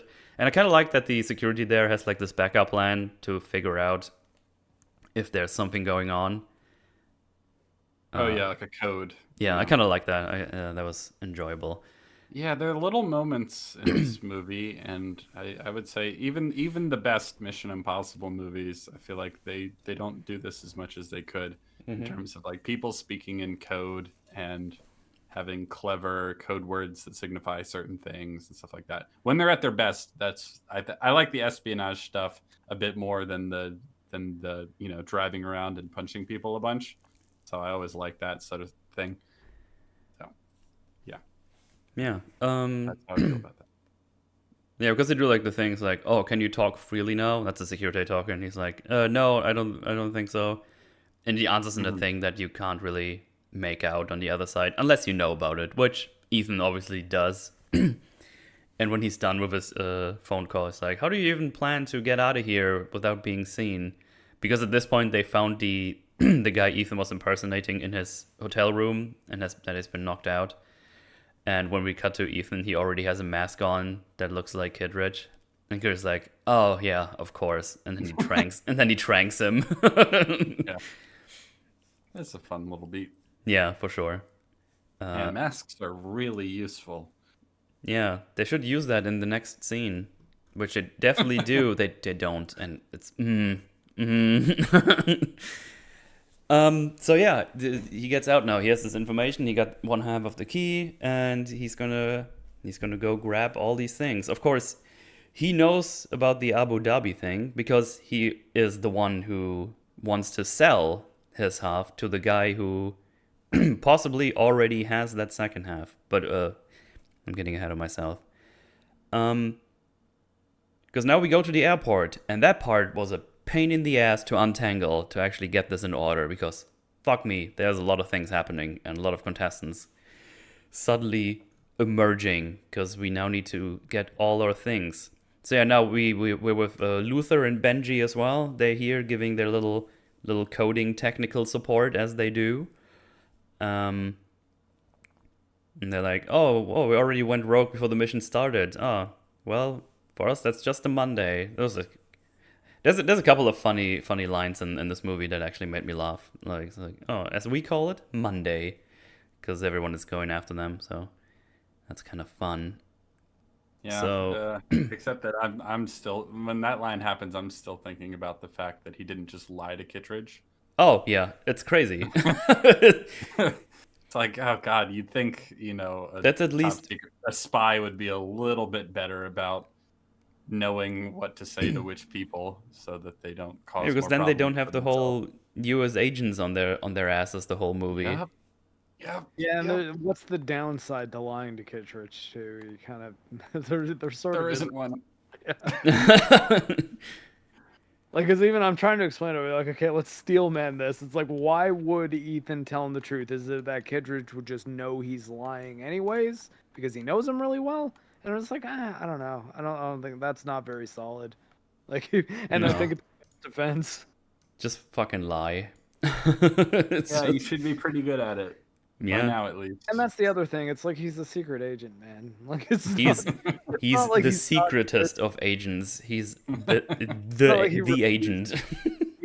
He lives by the samurai code and will not deceive people. Yeah, that honestly, that's what it feels like. It's just we need to know that he's a good guy. Like I don't know why that couldn't have just been a reveal later. It could have been a reveal for the audience that actually he wants to destroy it. But he's just kind of going along with them at first, just so that they're on his side. I mean, we could even find out in literally the scene, like the next scene where he's talking to Benji and Luther. Yeah. That might have been nice, actually. And see, the other thing is, we'll get into this more, but the U.S. agents that are after them, like they're almost entirely useless in this movie. Yeah, up until the end when we need them for the plot. They're just kind of around. That's what I noticed too. They're always on his heels and just like, oh, we got him. We didn't get him again. Really ineffective too. They're kind of like the semi-incompetent buddy cops that are on the tail of Batman, or like the hero or something. Well, it's like, and one of them's got a better heart than the other, but the other one, he can be turned around. It's like, what if what he's doing is the right thing? Like there was even that scene. I was like, why are these guys even in the movie? They go from like being 8 people. And the next time it's just them 2. Like, they don't even bother bringing anyone else from the agencies anymore. And they're never using anything other than just like police tactics, essentially. Like Yeah. they're not ever trying to use subterfuge or deception or trying to trick Ethan. They are the They're most just tracking them down. they're the way most Buddy effective in the airport when they have the whole fucking scanner thing in the air and then plane. And after that, as you said, they're just doing it's like, let's follow them into the party. It's like, I hope that they have how a are we gonna bigger. get into this party? I'm gonna just tase the bouncers. Because luckily there's nobody else anywhere near us that can see this. which is also Yeah. bullshit because they have cameras, as we already established. But that's later. That would be totally cool because the one guy looks at the sort of, I guess, I don't know, the older white dude is the one who tases the guys, and the black dude, the younger guy, just is like looks at him like, what are you doing? Yeah. And sort of it's not really addressed ever again. It's Nope. just he's like, yeah, I tased you guys, what of it? They were Okay. Europeans. They don't count. That's what Yeah. he It's like said. So- maybe the IM people are better at the secret agent stuff than we of the CIA are. Like us CIA field operatives who just tased a bouncer to get into a party because it's all we could come up with. That's the best we can do. Yeah. I hope, for the sake of the second movie, that they have a bigger role in the latter half of the story, because otherwise, you Or could just cut get them. Yeah, like yeah, that's the other option. It's like, or they could just be like, yeah, these characters don't really serve much of a function.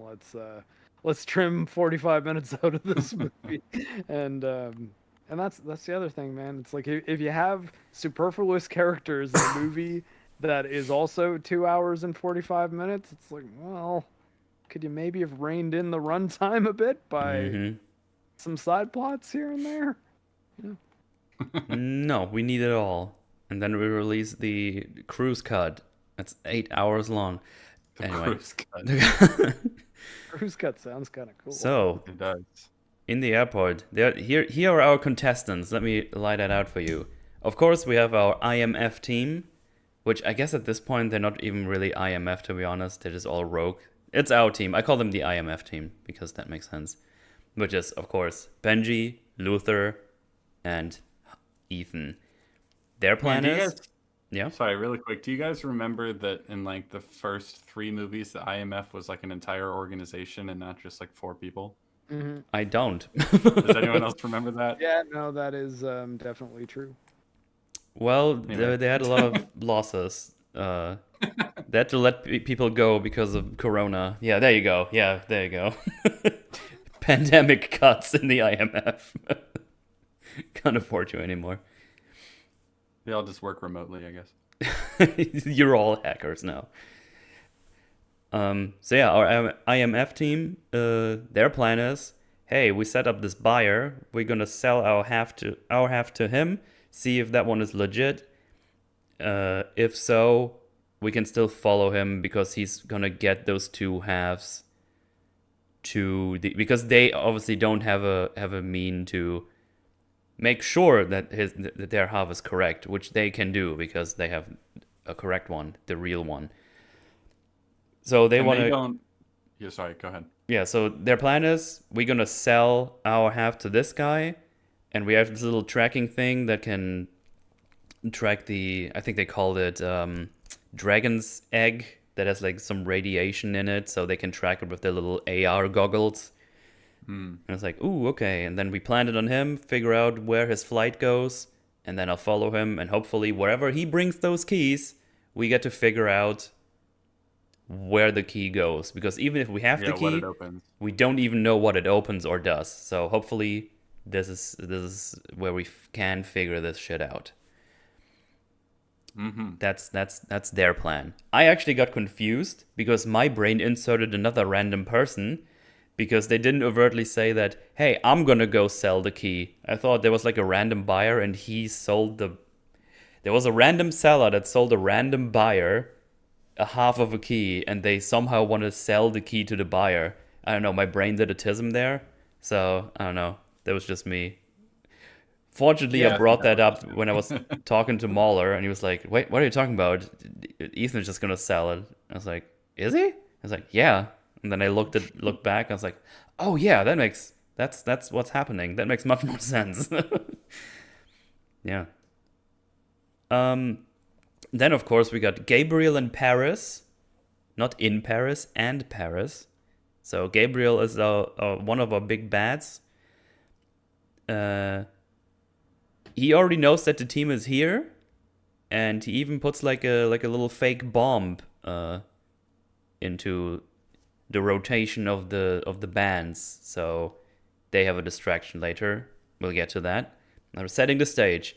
Then, of course, we got Grace, who has been hired by the White Widow to steal the key off of the cellar, but also had a picture of Ethan, so that she can follow him to find the buyer. I think that was the plan. And then, of course, we got the U.S. Special Forces team that is just here to go after Hunt, terminate his ass, and take his shit. Because they don't actually know what the key is. They get this thing. They have like a briefing and everything. It's like everything he has is important for the U.S. Yeah, America.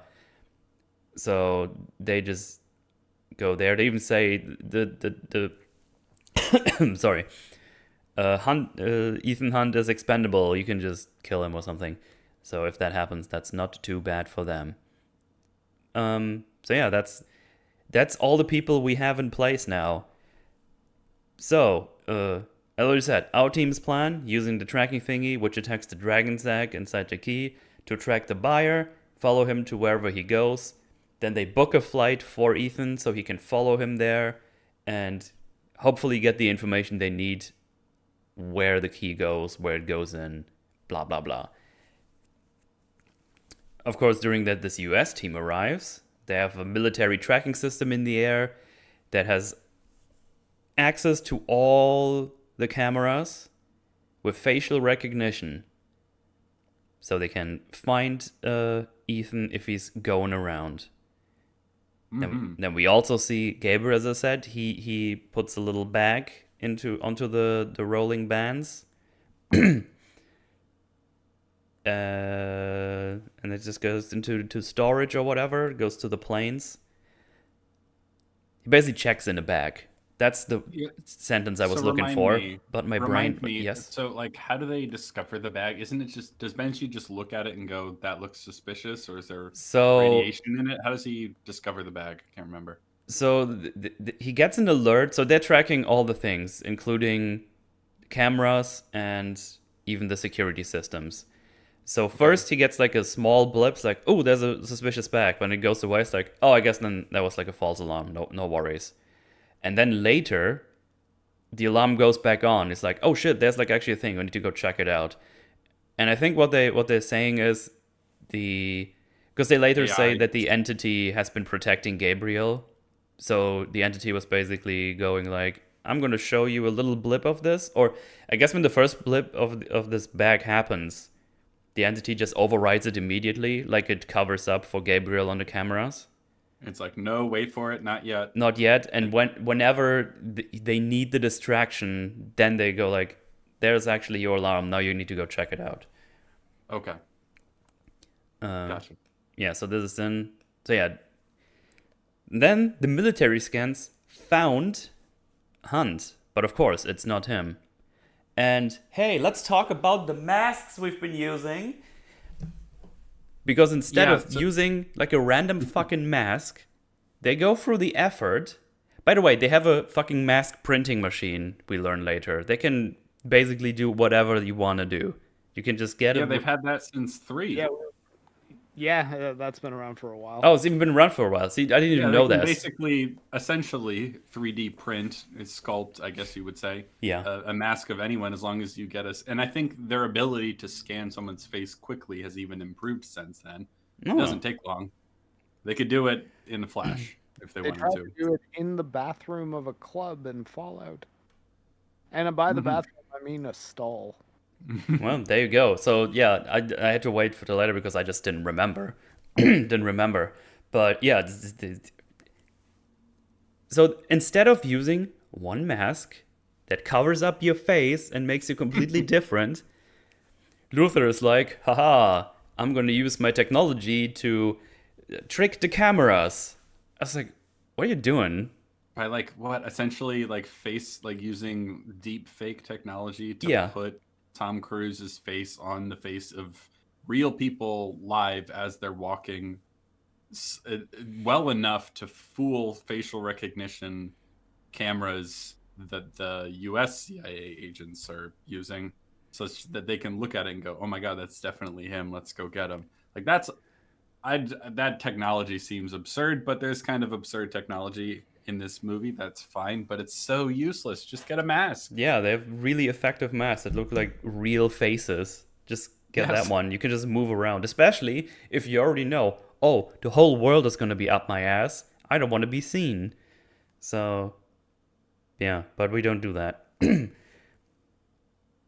I mean, at least we get a. And We it's get a. not just it's not just the US agents that are looking for Ethan based on his face. Isn't that what Grace is doing? Oh yeah, Grace is going after the face as well.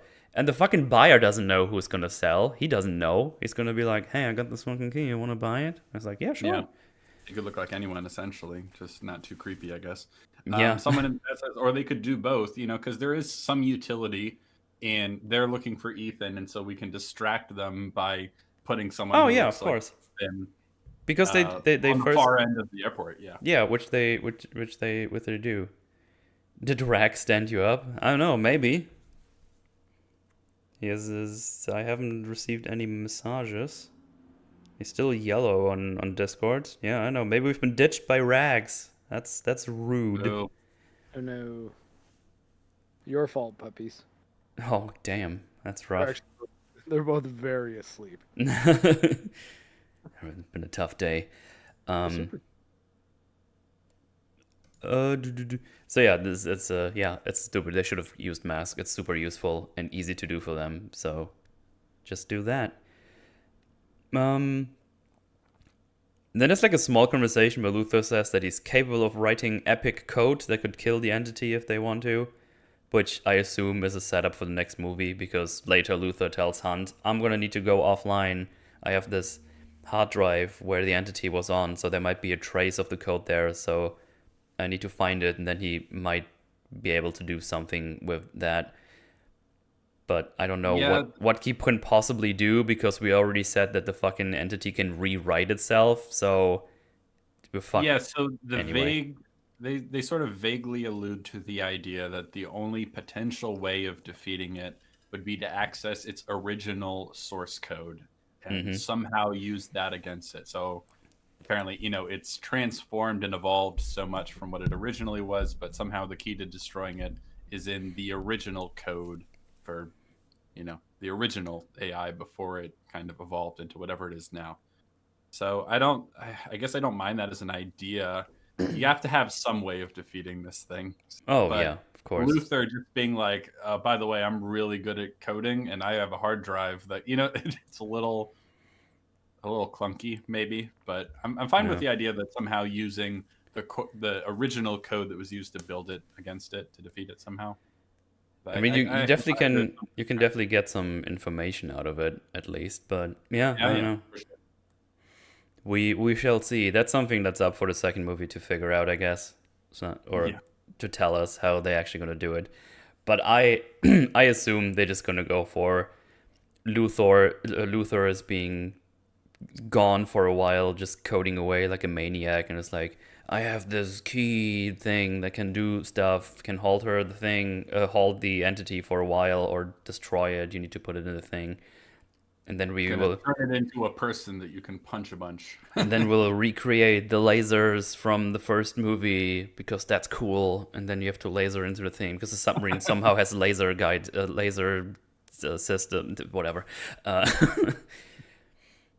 But yeah, this is we'll see. In the meantime, the US team is running after all these wrong leads, which leads to some a bit of amusing scene where he just grabs the guy and just checks for a mask, which is kind of ironic that he knows that's a mask. It's weird because he's like, hey, we found Ethan's face on the cameras, and then he checks for the mask. It's like, why? They wouldn't found the thing there. I don't know. I mean, I guess it's fine that he checks. But it's kind of funny how he does it. He goes like, "Yeah, what are you doing?" Just kind of puts his thumb into his mouth and everything to this random guy. He's like, "What the fuck?"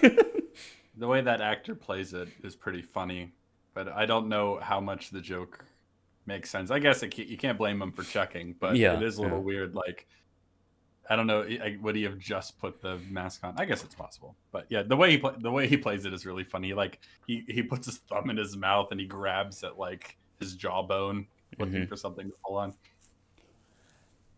So yeah, now Ethan is going after that buyer. He's called Otto, by the way. He's Swiss national, in case anyone cares to tell us that.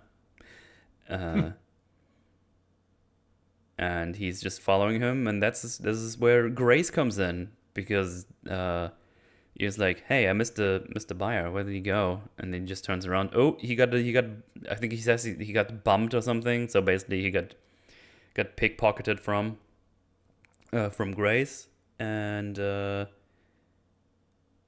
yeah, he goes after her because he notices that she got that thieving going on with the key.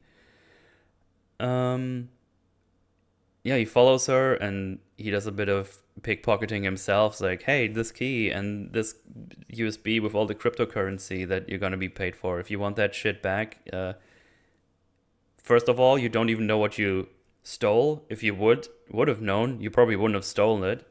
But also, I need you to put it back so I can get more of this information." And because she, at the moment, is just like, "I just want my money back. I'm just going to do it. Whoever gives me the cash, I'm in." So now the plan is, go to the buyer and put that key back into his bag or in his pocket. Yeah.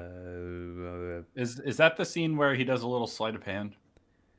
Yeah. Because he has like the key half and her USB stick. Yeah, I don't know, it's a small thing, but I like that they kind of brought that back, because that's kind of a funny scene from the first movie, is that he's actually pretty good at like sleight of hand and magic tricks. Okay. Yeah, he does it to that French actor. I can't remember his name. Anyway, it was cool that they brought that back, because I'm like, yeah, he does know magic. Jean Reno from the first Yeah, that's the one. Leon, the professional. So yeah, that's their plan now. So they go to find the buyer, and well, they do a little thing. They're trying to get to the buyer, but there's all the agents around. After the second, Luther sends them to the other side of the of the airport. So now they have like all the space they need, basically. But of course, after they find out there's another one, they wisen up and it just split up into into teams of two and just kind of scour the whole airport. So while that is happening and they can't really get closer to the buyer actually gets shot by Paris, because she's also here and wants that key half. So I guess she wanted to kill him and get the key half, but then she just kills him and didn't find the key half. How no one notices him getting shot is a mystery we will never know, but there you go. Silencers are not really that silent. I'll say it over and over again. But hey, movie silencers, they're really quiet. Really quiet. I guess if we were to give this movie a little bit of credit, this is sort of a world that has like ever so slightly more advanced technology. Yeah. Yeah. If the whisper quiet silencers are gonna make sense in any action franchise, this actually might be the only one. Yeah, maybe. It's just I just see it as a trope in general. And the first time you fire a weapon with a suppressor on it, you realize what they actually sound like.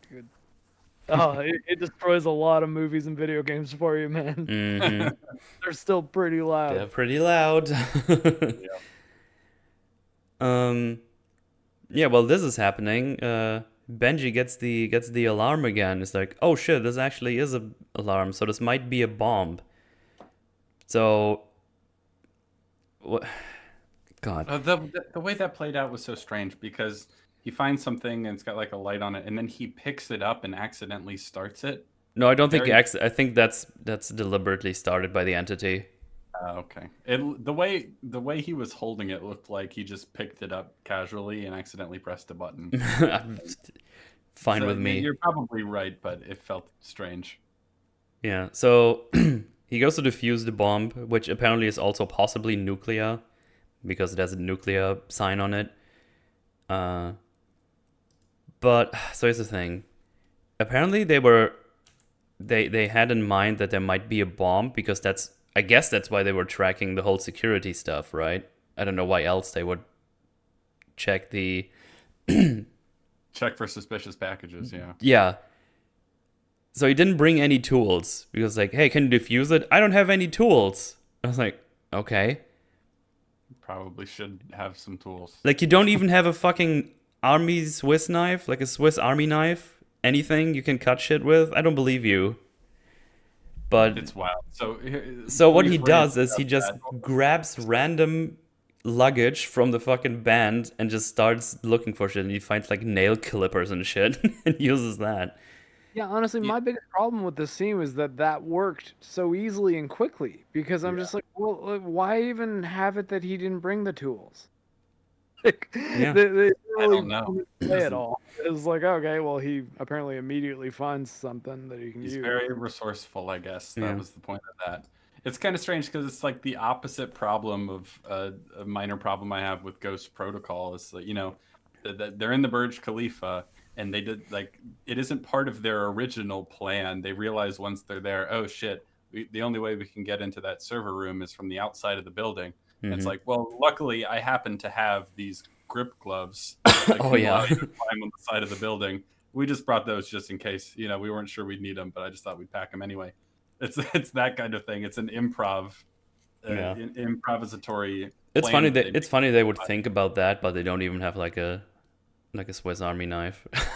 yeah, but in this, they're planning this operation. He just has no tool set at all. Yeah. It's odd. Not really sure why. So yeah, now that they know this is a nuclear bomb, possibly, of course they're gonna tell Ethan about it, right? No, they're not telling him, which That is drove me crazy. insane. And there's the possibility everybody here dies. They don't even ring a fire alarm or anything. What the fuck are we doing? They're like, No oh, we attempt just to keep it to evacuate. ourselves. Hoo-hoo. They don't even tell Ethan, who in every movie so far has been easily the most level-headed person in the group. They're like, we didn't want to bother you. You seemed busy. Like, are you fucking kidding Well, me? here's the fucking bullshit on top of that. 5 minutes earlier, they call him, hey, can you tell Luther that I'm an epic hacksaw too? It's like, fuck off. You call him for that, but not if there's a nuclear fucking bomb in front of you? What a piece of what a loaded dog. Yeah, and it's I think it's even worse because this is another example of this. I think there's a few of these in the movie where the writer obviously knows that there's something wrong with what they did, and so he has Tom Cruise say something like, "Why the fuck didn't you tell me about that?" Yeah. But without the fuck, because We didn't it's want to Tom bother Cruise. you. You seemed kind of We busy. don't It's wanna like, bother- a nuclear bomb is something you bother me with. Yeah, and it's like true. That doesn't like that, and then the writer thinks that's enough to explain it. It's like why would they ever have done that? Yeah. It's insane. I think crazy. it was Clearly- all for that. What'd you say? joke. I think it was all set up for that joke. The idea that he could be like, no, a nuclear bomb is something you bother me with. At that. That's not a. That's Like, a I joke that only him not- relies on like killing these Yeah. characters. Well, I think that's why it's a bad choice. It's an But awful choice. I'm pretty sure that that's why they did it. I think they wanted that joke. Such a bad joke. It's not an excuse. It's just what I deduce to be the. Yeah, Yeah. no, you're right. I think. So yeah, that's bullshit. So Yes. so it's like it has a cylinder cipher on it, and it is specifically made for Benji because it has his last name on it. So with information from later, apparently this has been put there specifically for him to get it and solve it or not solve it, whatever it is. It is a distraction because we learned that the bomb is actually empty. There's nothing in there. There was never a threat. This was just to distract Benji, I guess. And then it has like all these riddles, and they make it like really. They try to make it really exciting. It's like, oh, like the second to last one is like, damn, did you know that one? It's like, oh, I'm not good at riddles. And it was like, motherfucker, Google the fucking answer. You have all this technology and you can't think of just quickly talking into your phone. It's like, hey Google, what happens when this and this is? Give me the answer. And then the first thing is going to be the answer, because those were like super basic riddles you can find everywhere. Yeah, one of them in particular was so basic, I was kind of annoyed how long it took them to get it, which is the like, what's always approaching but never arrives, or something like that. Yeah. And I'm like, it's tomorrow. It's tomorrow. It's tomorrow. It takes a solid minute and a half for them to ask around and then finally get the right answer. Like, oh god, come on, guys. They had the writer couldn't Google any more interesting riddles, maybe. You could have had him using a digital assistant and then have the digital assistant saying like Siri's voice or something. That's against the rules of the game. Yeah. You could have at least try, because someone pointed out the entity is checking Google. That's actually something I would have said next, because that's what I've written down too. They could have at least made them try to do it. And then like, if you wanted a joke, that would have been a funny one, and it would also tick off the obvious thing most viewers would think of. Yeah. They're like, hey, can't I just look up the answer to this? Especially if my time is very limited. So even if you want a little bit of ha-has, you could even not have the entity control his voice assistant, but like the voice assistant like is like, here are some results, and they're not what he asked for. Just simple basic shit like that. Because we also know that if you give a wrong answer, that doesn't mean the thing just explodes. Because he does a wrong answer, because apparently the thing also knows when you lie. Because he gets the question, are you afraid of death? And he says, no. And then it's like, wrong. It's like, oh, it knows when I'm lying. It's like, what? That's a pretty easy one to call people out on lying for, right? Like, most of us could figure that's obviously something most people would lie about if they say no. Yeah. So we have this cipher going on, right? So we're to the last one, which is when we tell Ethan about this thing. It's like, how much time is left? 20 seconds. Like, 20 seconds? What the fuck? Oh boy. So we have all these, all these ladders. There's only one cylinder left that moves. He's like, I don't know what the riddle is. I don't know what the riddle is. And it's like, just fucking move the fucking cylinder until you get. You only have like 12 more choices. Just go in order. Yeah, just spin it around. It's not punishing you for wrong answers. Yeah. Here. And then he just goes around, it's like, oh shit. And then he finds like something on the bottom that says like good luck or something. He's like, oh. And then he solves it in like the last possible second or something. And then of course it opens up and it's empty. So it was all just a big distraction. So yeah, that was just all kind of silly. What did that accomplish for the entity? I actually not sure. Because bizarrely, and for reasons that make no character sense, they don't tell Ethan about it. So I guess it distracts Benji and Luther, but I don't know exactly. But they still work effectively. So I'm not sure. I think it would have made more sense if that thing had like Ethan stuff on it, and he would need to find it and solve it, because he is the main guy who's going around trying to get that second half. Because Gabriel and Paris are clearly here to get another piece of the key. Yes. I think there was some sort of throwaway line about how it's trying to extract information about you. Oh, yeah. They're like, it's... I don't remember why that's important to you. I don't know either, because apparently this thing is all-knowing anyway. So I don't know why it would need that information. But hey, the entity's powers are kind of woozy anyway. Yeah, I mean, if it can hack into every system, essentially, at this point, it should be able to just hack into Benji's life. Yeah. All his personal information it would already have, you know what I mean? We get even more info on that entity later and how incredibly powerful it actually is. And it shouldn't have any way to fucking lose, to be honest, but hey. No, you don't see the entity needed to trick Benji to find out the most important thing to him was his friends. Yeah. Like, oh, what a like, oh man, revelation. Crazy. Benji doesn't have any family. Okay. But I was like, that's what I mean. Like, what if Benji said my daughter? That would have been, like, or my son. Like, that would have been like, oh, okay, well, Yeah. we didn't know that about Benji. Like, Yeah, but that could have been like, interesting because then Luther could have been like, I didn't even know you had a kid. And yeah, it's like, I'm a secret agent. What am I just yeah. gonna It's tell like, why everyone? would I tell you? Why would I tell any of you? I don't want it to be something that you'd have to be responsible with knowing if you're ever Yeah. getting tortured. Yeah, that could have been something. We could have learned a little bit about Benji. Yeah. As he is in this movie, he's just, I don't know. He's kind of annoying to me. I think some of these Mission Impossible movies, that his character just kind of annoys me a bit. Mm. And I like Simon Pegg a lot in general. Oh but yeah, yeah. I don't feel like they give him a lot to do, honestly. They clearly wanted that for this scene. You know, like, oh, Mhm. what can Benji do? Oh, he can be trying to solve a riddle puzzle. Mhm. Why? Actually, Just I was kill time. wondering if they were going just for a joke and it was actually just like a sequential puzzle that someone bought and put somewhere. Like it's actually just a thing where you can put stuff in and gift it to someone and they have to figure it out. But no, it was like a distraction from the entity. But yeah, there you go.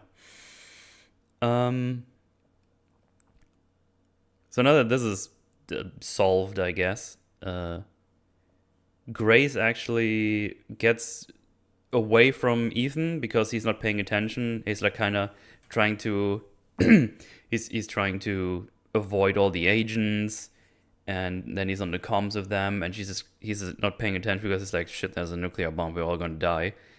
Grace uses that to actually get away from him, take his shit because she's very good at pickpocketing, and runs away. He goes after her. The XO actually, so the agent leader guy, he gets seen. He sees Ethan, so they kind of follow him. And this is just all a big chase. She gets away into her plane, gets away from Ethan. Ethan gets away by climbing on the roof of the airport, and he gets away as well. He terminates the mission, so everybody's just scattering to get out of here into different places. And that's the airport scene. What a mess. It's a big old mess, yeah. It was a pain in the ass to actually untangle all this shit. One thing I found strange is like, so I don't know, I can't remember if you talked about this already, but the entity is disguising Gabriel's appearance by like Right, and yeah. deleting him from video footage. Yeah, Except they caught him because it didn't do a very good job of it. Yeah, I briefly mentioned it, but yeah, later they tell us like, hey, he's getting erased in real time from the cameras, but you can still But see not like the very pixels well. or something. And apparently, there's still a reflection that Luther was able to find from the AR goggles. So I mean, it's like the oh, I guess from the AR goggles, yeah, and that does make more sense. Because I was thinking that the reflection was caught in the footage, and but yeah, but it makes a lot more sense if it was only seen on Ethan's perspective and not. Although, I mean, the entity was deleting him from Ethan's stuff too, right? Like, didn't he? yeah, he sort was of deleting it from there too. Yeah. so, but what's weird though is because you got to remember it's not a human looking at the footage with eyes. It's it's an AI that's scanning the image for that guy's face. So, I mean, I guess I can't help but think like, how would it miss anything? Like, how Yeah. how could it possibly miss it if the shape of that guy's face is anywhere on that footage? Yeah, this AI shouldn't miss that. That's true. So It's a what very was? powerful AI. Yeah, except for when it doesn't need to be for the plot. But so he's wearing not AI, sorry, AR VR goggles to help track the key. Is that the idea? Yeah, because the lighter he has actually finds the signal, I think was the idea. It finds the radiation of that dragon egg substance or whatever they called it Okay. in the key, and then they can track it with that. I guess that it makes some sense that he would wear those goggles and everything, but if he's for the entire mission, he's looking through goggles that an AI, if it found a way to hack, could like control. Yeah, That doesn't seem super smart. but that's all right. We're living and learning as we go. Yeah. Yeah, we're out of here. We're out of the airport, and we get a small scene in the U.S. intelligence headquarters or whatever, and they built some analog room or something where the entity can't do anything, and they even changed to some old weather satellites or whatever it was that haven't been used for this kind of stuff in ages.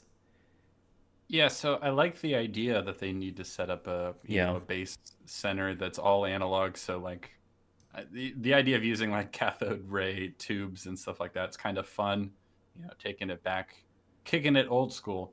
But I feel like if it was 96, so like I mean, that's what the cutting edge tech would have been at that time. Yeah. I think what's strange about it is that like, oh, we're not using the normal satellites, we're using different satellites. And I'm like, it can't hack those. I don't is that I didn't quite understand what was special about these satellites other than that they're not usually used for this. Like I think they said the weather service. They sold them to the National Weather Service or something like that. Yeah, But yeah. I don't understand why it couldn't hack these. Did they have a line about that? I don't think they just said it's analog, it doesn't work or something. I don't know. I feel like no satellite is analog. Yeah, probably not. But I don't know. Maybe they're hiding and it wouldn't know to check those. That's possible. Who knows? Yeah, I know. I got nothing. But the thing about a super powerful AI like this is that it wouldn't have the problem of only being able to look certain places at certain times. It would just be able to have eyes on everything constantly. You would think. So I don't know. It gets a little confusing. Yeah.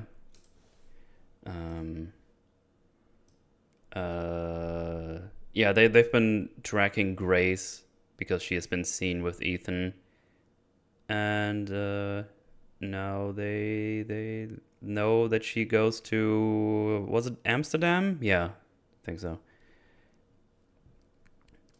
Again, wouldn't have happened when you would have used a mask, but alas. Here we are again. Also, I'm just gonna put in another thumbnail that has your guys' avatars on it, because I actually don't know if Rax is gonna show up or not. Doggo. Not you, Jojo. Right, where's my notes? 1 second, I just flumed up my stuff. There we go. So we go... No, wait, was it even Amsterdam? Is it Amsterdam already? No, I think I'm mixing shit up. For some reason I didn't write down the cities. Whatever. They're the next place, and it's not super important. Grace is getting canned because the police got an anonymous tip. Meaning she's like, hey, you got all these passports and all these charges. You have like all these things going on. Oh, it's in Rome. Yeah, in Rome. That's right. And yeah, now you're getting canned. You bad. You've been looked for by basically everybody. Also, Gabriel is here as well. He's been tracking her because she has that key thingy. And Gabriel goes in here and is like, "Hey, I'm Interpol. I want to talk about the lady you took in." And it's like, "Well, can I have some identification?" And he just kind of ignores them. It's like, "Well, I'm blackmailing you now, so you better just give me the info." But he's trying to get help by the phone system, but he's like, your secretary is not with us anymore, meaning he killed her. So that's never brought up again. Nobody cares that the secretary is dead. I guess she has her own office? Question mark? I don't know. Rooney, secretary. But she's dead, and she's not gonna answer thing. Also, yeah, the anonymous tip was given by Ethan. He snuck in as a lawyer for her. And basically says to him, well, you better help me and I'll get you out of here. And he's like, okay, but I still don't trust you. Which I actually kind of like. I like Grace as a character in general. She's not like immediately goes like, okay, I trust you. It's like, I don't know, what are you talking about? I just want to get by. It's just the same thing with Gabriel later on. It's like, why the fuck would I trust you? And it's like, well, you shouldn't. I think I would say confidently that she's the best part of the movie. She's a very interesting character. So when we first meet her, she's obviously a thief for hire. She doesn't really know what she's involved in. She's she's very confident, and she's kind of got this like grin on her face in a lot of those scenes where she's kind of having fun. But then when she realizes how deep of the shit she's in, like you really see the change. The actress does a really great job, and like, once she's over her head, her whole attitude completely changes in a very realistic and believable and compelling way. Really good. It's good stuff. Best part of the movie. Yeah, and Haley Atwell is one of the best things about reality, so that tracks. I find her very attractive. I got it. There's a lot of attractive people in this movie, so. Oh yeah. That's very good. In these movies in general, I would say. So yeah, Garrett says, well, I'm whoever I want to be, and I know everything, so I'm blackmailing you. And then he stabs him in the hand. It's like, This is where Grace tells Ethan, it's like, hey, I was actually hired by someone, and I got a picture. And the contact was almost completely electronic, meaning that's where the entity most likely got the information where she is. Except a drop somewhere in a park or whatever that also had a picture of Ethan and that she was supposed to follow him, which she did. And then she tells him, hey, by the way, your agent homies are here. And he's like, you could have told me earlier. It's like, well, they're after you, not after me. It's like, yeah, I guess that makes sense. She's still in it for herself. She doesn't really know what's going on.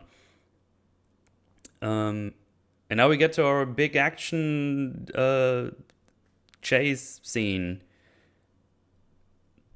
It's a long one too. Yeah. So they go out.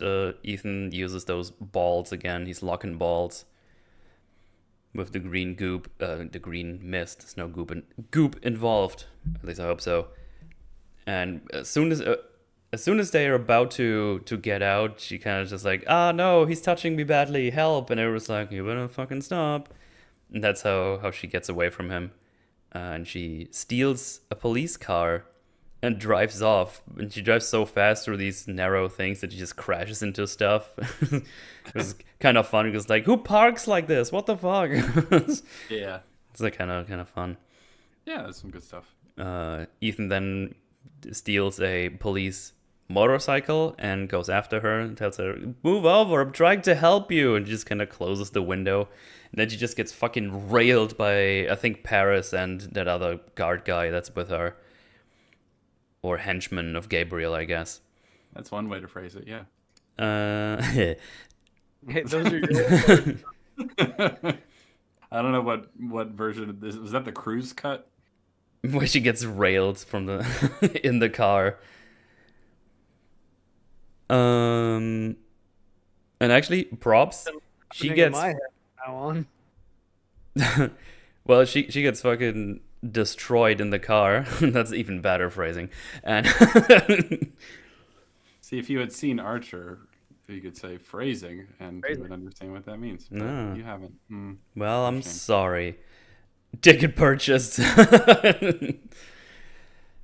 And she's actually out of it. Like, she's affected by having a car crash, which is like, oh damn, we can still do that. That's crazy. I mean, she's not affected for super long, but it's enough that I'm like, hey, you actually tried to do that. That's good. Good job. Good on you.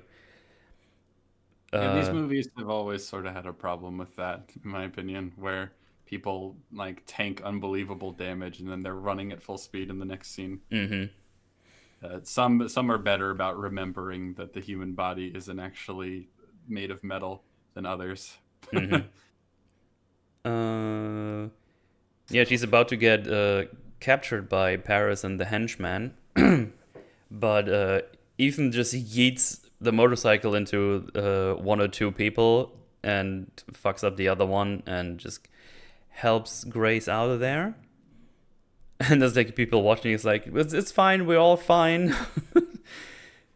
And then when they're about to leave, they actually get kind of like flanked by one local law enforcement, even like special forces, basically, with like tanky cars and stuff, like big Humvees that are armored.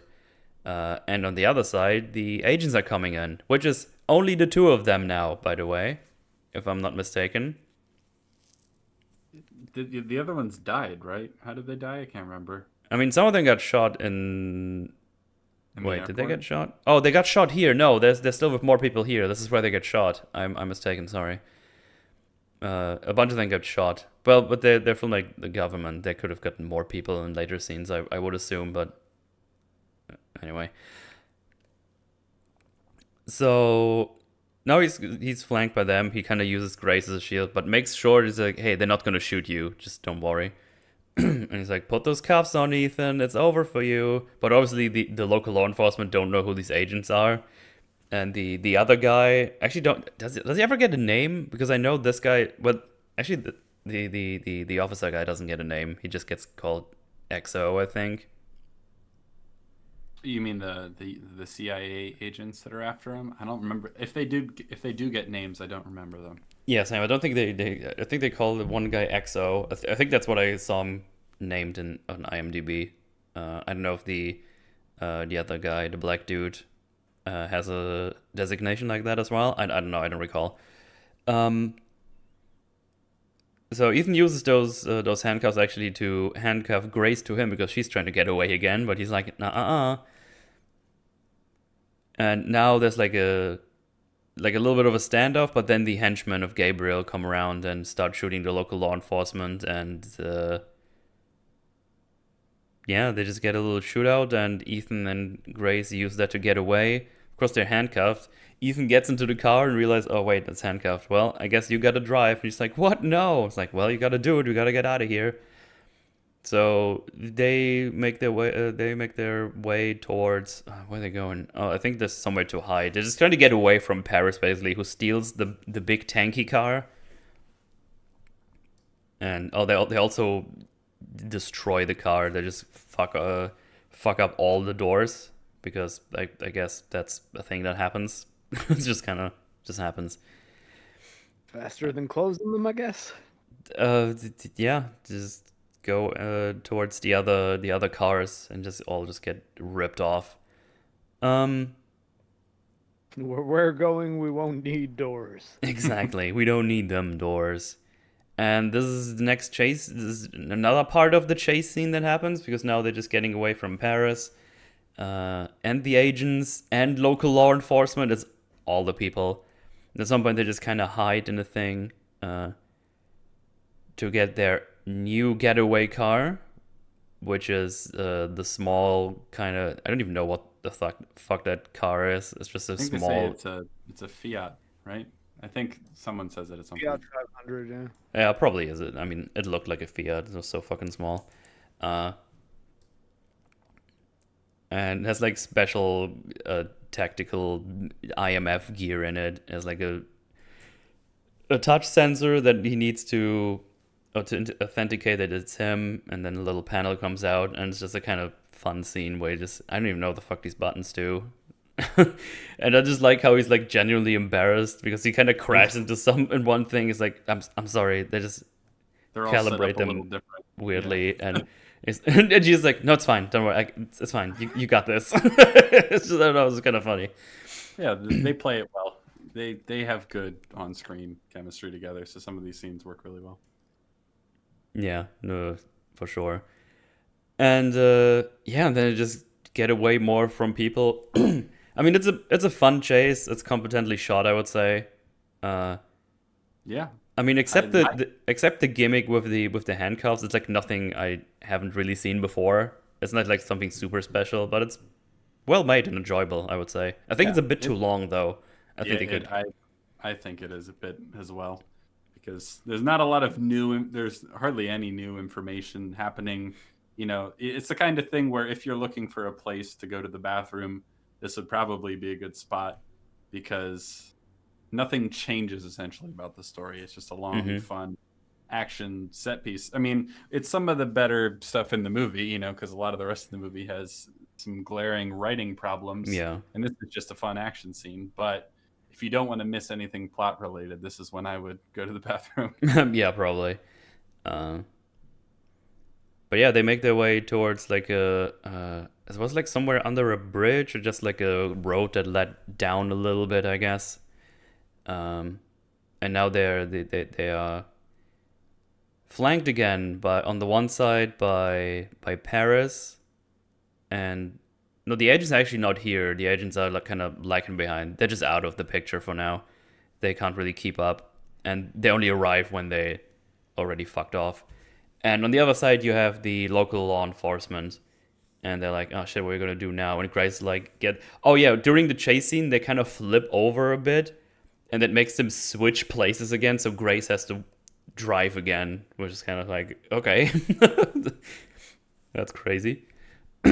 That's what I mean with the gimmick. That's just the thing that happens with that. That's how creative as they get with the fact that they're shackled to each other with the hand tisms. And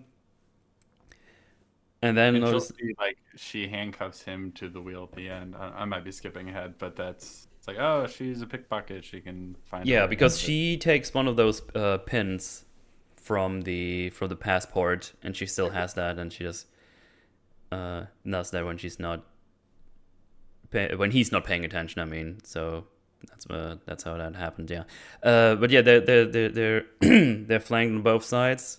But while this was happening, I already saw the little gate in the background. It's like, oh, they're going in there, aren't they? And that's exactly what happens.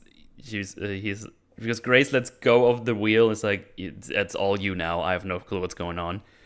And he just says, hit it, goes into reverse, and just crashes through that gate. And that's how they escape this place. And this is kind of, oh my god, what's happening? I don't know what's going on. Where are we going? And he just says, I don't know. Like he's just making up as they go, just trying to get away. And of course, it's obviously convenient that thing is there. There's no other way to say it. It's just like, yeah, that's lucky. But it's possible that it happens, but you know what I mean. Yeah, like many of these movies, right. A lot of very coincidental things happen to work out. Yeah, and then none of them impossible, or very little of them actually impossible. But it's just like, that's convenient. Impossible is right there in the title of the movie, too. It's okay. Oh, okay. Damn it. Yeah, you're right. You know, it would be funny if there was a whole franchise called like Mission Impossible in an alternative universe where they fail every time because it's actually impossible. It's like a new cast every time that is always die at the end. But that's the thing about these missions; they're actually impossible. Actually impossible. The trick becomes writing it in a way where it makes it really seem like they're gonna do it. Exactly. Yeah. Yeah. Like in every one of these movies where they're trying to stop a nuke from going off at the last minute, it just goes off at the end. So yeah, they still go full speed all the way to the back, and it's like, oh, it stops. Hit the brakes, and they land on train rails. And I was like, uh-oh. That train is going to arrive very soon, isn't it? They're not saying it, but that's, of course, what's going to happen. Honestly, the second they ended up on the rails, all I could think was, get out of the car now. You're in a subway track. Like, you've got maybe 5 minutes, and that's if you're lucky. Yeah, I mean, they do try to get out pretty quickly. So he gets out, and then he just kind of gets stopped. And you think, oh yeah, of course, they're like handcuffed together. I was like, no, he's handcuffed to the wheel now. And she's like, sorry, don't hate me. She says, don't hate the player, hate the game. And then she walks away. And I'm pretty sure there's a Vine boom sound effect in there somewhere, too. So yeah, she leaves him the pin. He's like, oh, okay. Gotta lockpick that thing because I can do that too. But then you hear the train. You're like, uh-oh. And he barely gets out, and not because he lockpicked the the thing, he just ripped off the wheel. Can you do that with that car? I actually don't know. I don't know if that's legit. Fuck it, why not? Who cares? They just kind of cut it, and then he's like has the wheel in his hand. It's like, oh, I mean, it's like one of those small dingy cars. I can believe that could work. That's just in there with a pin. I don't know. I've never tried to rip a steering wheel off. I'm sure it's possible somehow. Maybe that was the reason it was a Fiat 500 the entire time. So they could rip off the thing. It was a little inside joke for all the Fiat people who take their steering wheel off when they park as a theft countermeasure. Yeah. So yeah, he just gets out and he gets picked up by his homies. Benji, Luther, and even Ilsa is here. Woo! The band is back together. I guess. I do enjoy that Ilsa. And yeah, it's just big old action scene. Nothing new to learn here, I would say. Nope. I could just moving right along. So they go and set up base. And Ethan learns about Gabriel. This is where where they find this reflection we talked about earlier, where Luther went through the AR goggles feed and found the reflection. He's like, "What?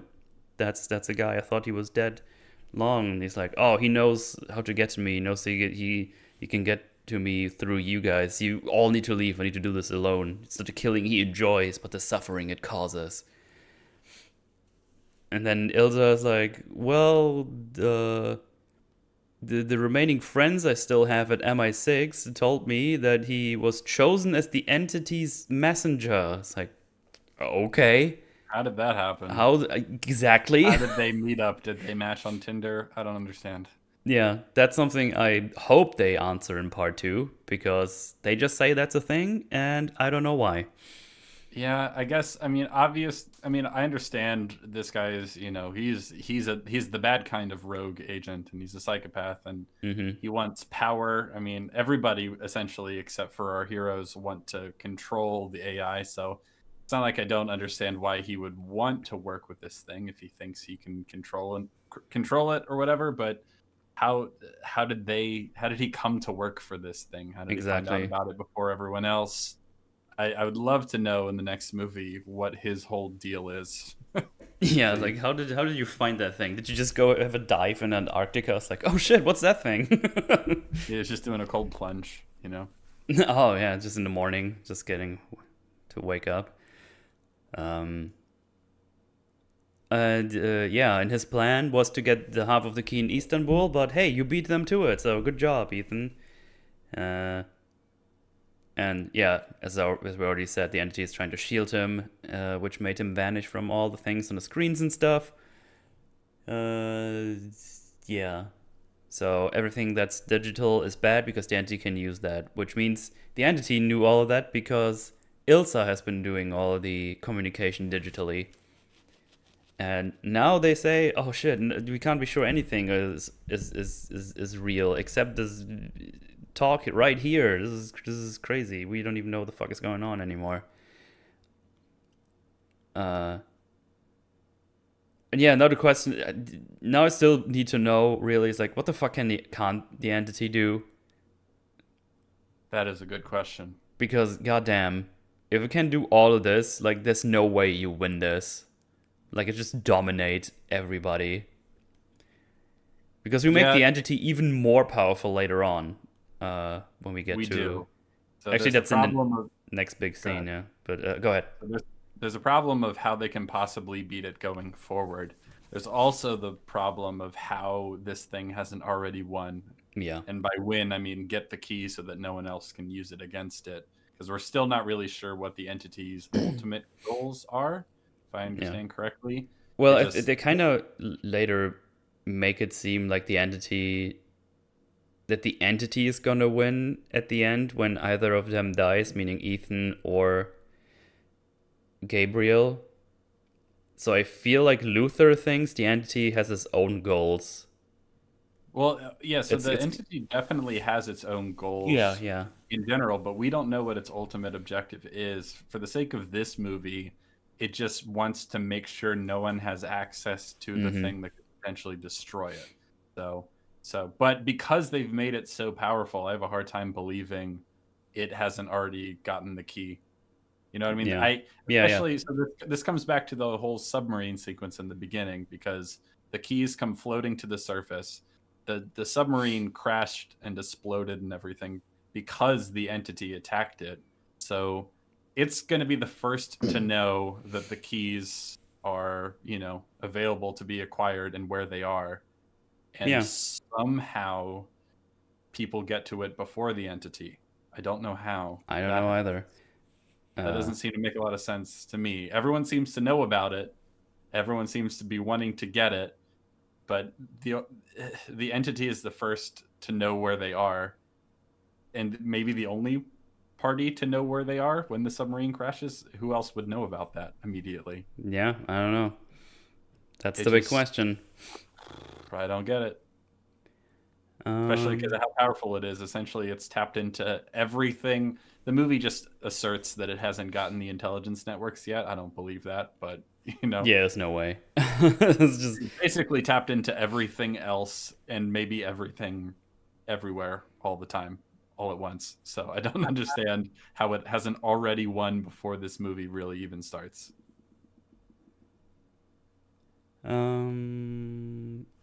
right, where were we? Yeah, you can't know if everything's real, it should dominate. Yeah. So yeah, as I said, Hunt wants them all to leave because he so he can work without bothering about them or being bothered by them or the thought of having to protect them. And they just say, "Hey, well, but what if the entity is that what you want and wants you to be there alone at the Scala? They're gonna go for it because they figure out that hey, this key is probably gonna be sold at the Scala, so that the White Widow has put up. So we should probably check that shit out." And at the end, they basically work together again because friendship or something. Because We're a team, goddammit. yeah, Luther tells him, like, hey, you need to be calculated and emotionless. You need to think like a machine or you cannot win. And then he says, I won't accept that. And I think what he says specifically is that he won't accept that no one's individual life on the team matters more than the mission. I think Luther says, you have to risk our lives and right. safety in order to defeat this thing. Our And he does the individual thing that lives are not as important as the objective, basically. yeah, and he's doing this thing he did better in other Mission Impossible movies where he's not willing to sacrifice someone on his team in order to save the day. You know what I mean?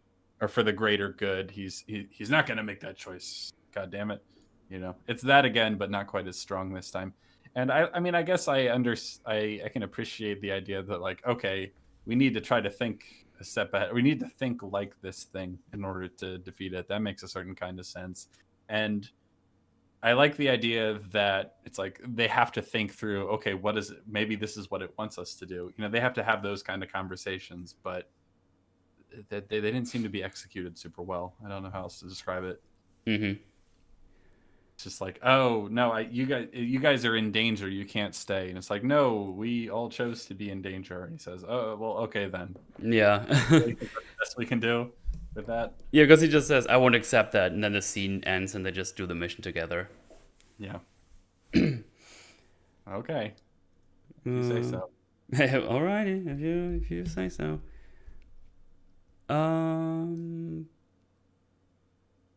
So, oh yeah, now we go to the party. I guess Ilsa and Ethan have a little hug because they're close since Fallout, if I remember correctly. Yeah. So yeah, no, they go to this party. Grace is already inside, just looking for whoever hired her because she doesn't know who hired her yet. Of course, it's gonna be the White Widow, as we'll soon find out. But Gabriel's also here already. And he's like, "Hey, can I get you drinks?" Like, I'm waiting for someone. Well, me too. and it's reveals like, Grace, this is your story. You wanna listen and change it or something, like something along those lines. And before anything can happen, oh no, wait! I'm getting ahead of myself. Gabriel tries to tell Grace that she shouldn't trust anyone or Ethan really, because he only cares about the objective, and all these other women that were with him, they just died or something. And thank fuck she's not a dumbass like other people. She's like, why the fuck would I trust you? Like, what are you doing? Yeah. But Because he that's says, well, obviously not true. yeah. It's like, well, you shouldn't. You entered a world of lies, so you can't trust anyone. Where's Rax? I don't know. He said he's going to be here soon after he sorts something out, but I don't know. Maybe he died. I don't know. Missing, presumed dead, I would say. MIA. He's doing an IMF task or something.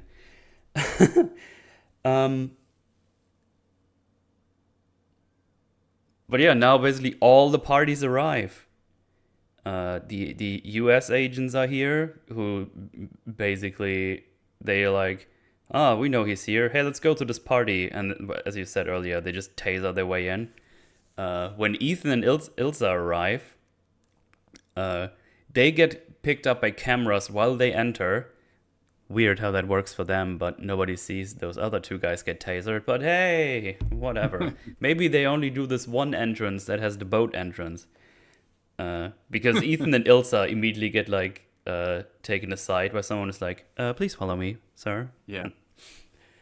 But nobody cares about the US agents. They're just kind of in here. I don't think they do anything in this. They just kind of run after Ethan at some point, and then they're gone. Yeah. I think they're just like, scene where fuck. They get to go, hey, we're also here. Yeah. We're doing stuff. I think they go like, fuck, we lost him again, and then that's that. So yeah, now they're all here, and the White Widow also is like, hey, what's up, Ethan? But he calls him by some other code name that he used before. Well, I said code name, we probably just used a fake name. The one from Fallout, right? Probably, yeah. What's his name again? I can't remember. Was it Lark something? John Lark. John Lark. Yeah. Hi, Rags. Hello. Oh, hey, hello there.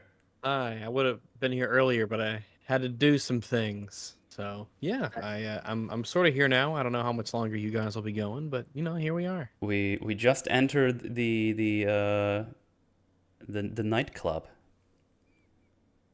The nightclub scene. We just arrived with all the parties, and they have about to have their conversation. Oh goodness. So hey, while you're here, I mean, we did this like 2 hours ago, but do you want to give you a little blurb? Late, of course, but maybe just what do you think in general of the schmovie? Well, when I was in the theater, I really enjoyed watching it. It was fun. I was munching my popcorn, having a good time. But I think the issue is that the more you look into the plot, how things happen, and what characters do, I think this movie really falls apart. I don't think this is a good movie. But it had some really fun parts, and I appreciate, some of the action scenes and stuff, for the most part. So yeah, I don't hate it or anything, but yeah, it's not a good movie. Definitely some pretty big problems and a lot of missed opportunities, I feel. Well, we're all on the same page, so that's good. Yeah. Yeah. All right. Yeah. So are you guys doing this like a plot thing happened, like a chronological sort of exploration of the movie, going through it piece by piece? Yeah, we're kind of going through that, but we just jump back and forth if it fits, basically. Gotcha. Yeah. Also, I'm just gonna fix that thumbnail now that I actually have all four of you in there. No false advertising here. Yeah. Well, while you're doing that, I did watch for the first time the other day Mission Impossible 1 and 2. I hadn't actually seen them before. So I watched the first one, I think it's pretty good. I think the first one's pretty good, and I liked it quite a bit. I really enjoyed a lot of the spy heist kind of vibes that it had. And then we watched the second one, and that movie sucks. Um, It does. I really don't like the second one at all. I was really ready for it to be over. What did And Biscuit song though? huh? Limp Bizkit does the Mission Impossible theme song in the second film. Oh, it's so cool, Yeah, man. it's not my preference. I'll call it that. I really like the modern renditions of the song are really great. I really like them. And hearing the first rendition of it in the first movie, it feels just so much more simple and kind of straightforward, but really nice. It's a very catchy, very catchy theme song. And we watched Ghost Protocol last night because we were curious to see if it held up, if it was really good. Mm-hmm. And I don't think it does. I don't think Ghost Protocol actually holds up. There's some neat action in there, but boy, I agree we have a on that lot one. of plot issues. We have a lot of weird character stuff, and we have a lot of like the comedy doesn't really work. Some of it does, I was chuckling here and there, but I feel like we don't take advantage of a lot of opportunities that we have to have, questions, to have to have character moments and conversations and stuff. I think the most interesting part of that whole movie, Ghost Protocol, was when Jeremy Renner is holding the briefcase out the window of the Burj Khalifa that has all the launch codes in it, the real ones. And he and Tom Cruise are having this argument on whether he should drop him out and like the mission's over and everything. So that kind of stuff's interesting. Like some of this ethical concerns, or someone in the team is like, "Oh, we really shouldn't do this. This is bad," and maybe the others have to convince them, or vice versa. That stuff doesn't really happen in any meaningful way, I feel, and we don't get a lot of character stuff really, which is kind of a shame.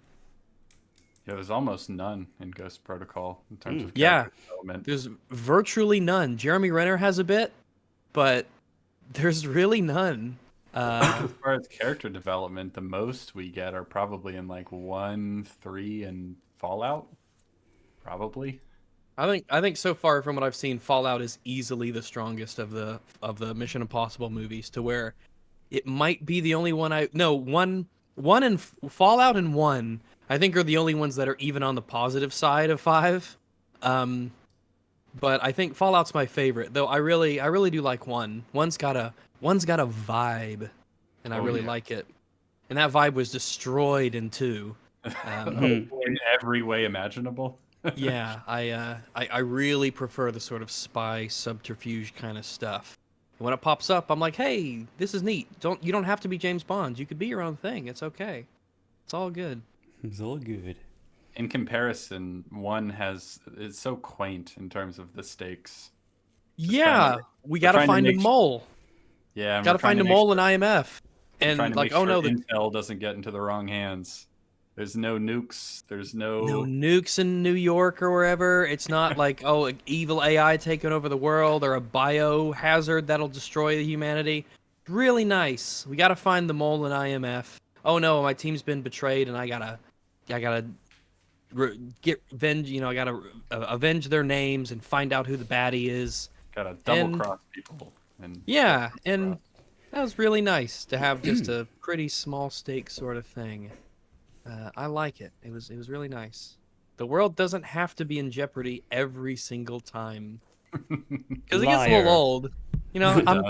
I can't help but think, like, guys, Tom Cruise saves the world like every few moments, so we should probably just let him do his thing, because he keeps saving the world. If we locked him up or something, we'd be screwed. So yeah. Who's gonna do all these impossible missions? You've gone rogue one too many times, even though it always works. Better cut it out.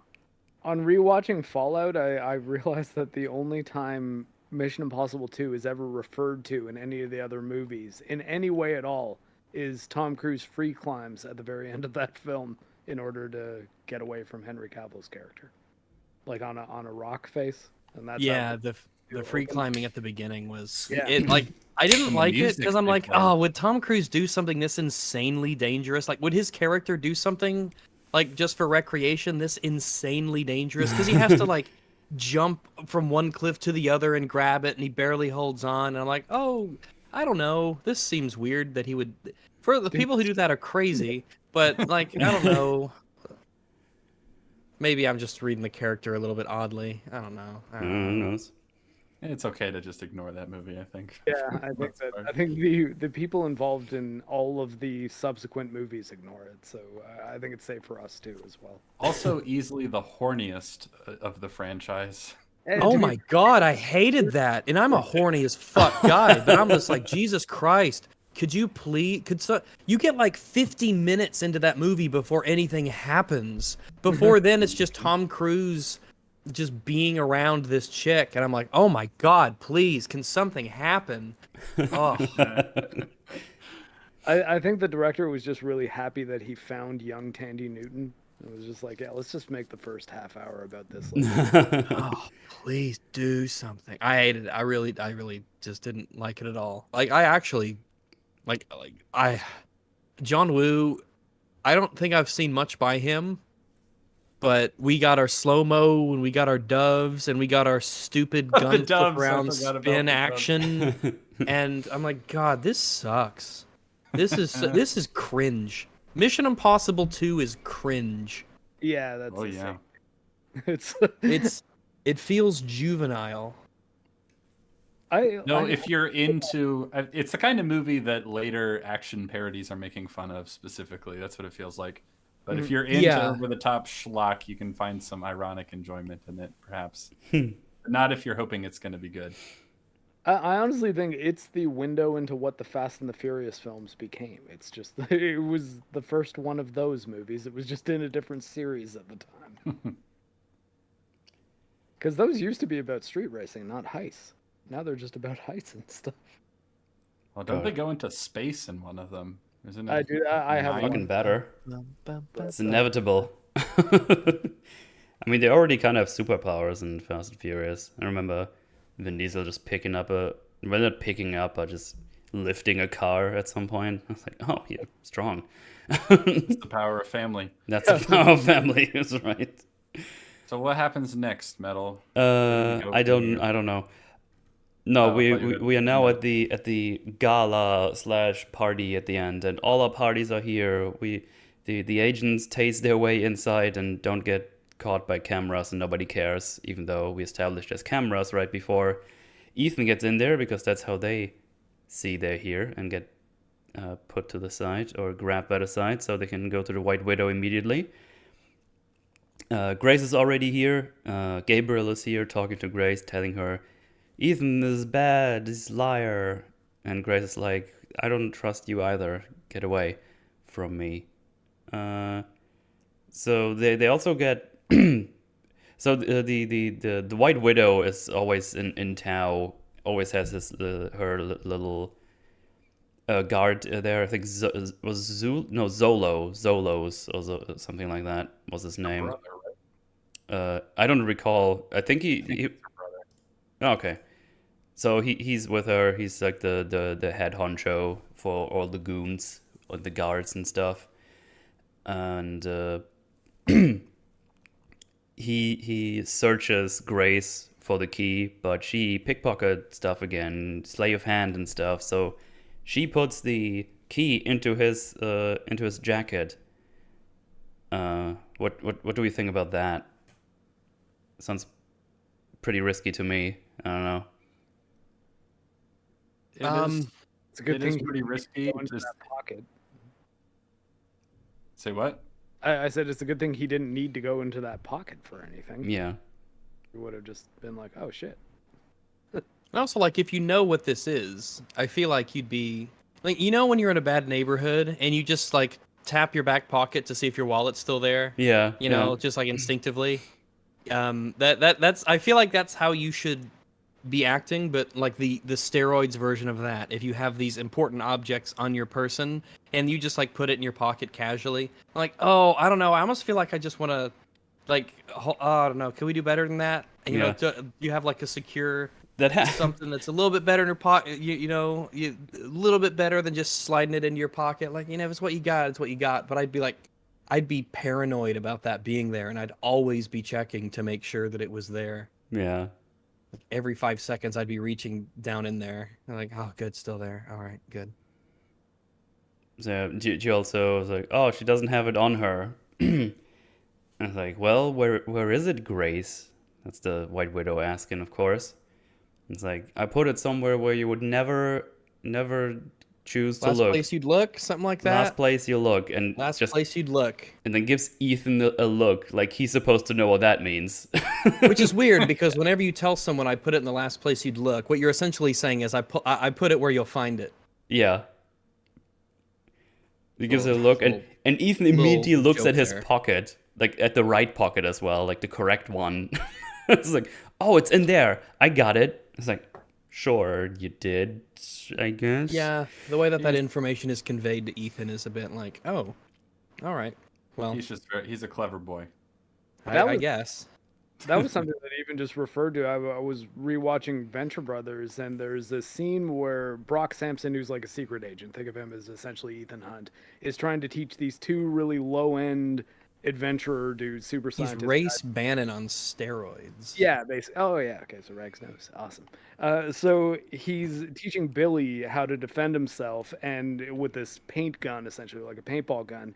And then White pops around the corner, who's Billy's partner, and Brock, without looking, puts his gun behind his hand and then behind his back, and then shoots White. And he's like, "How did you even know I was here?" He's like, "Billy looked at you."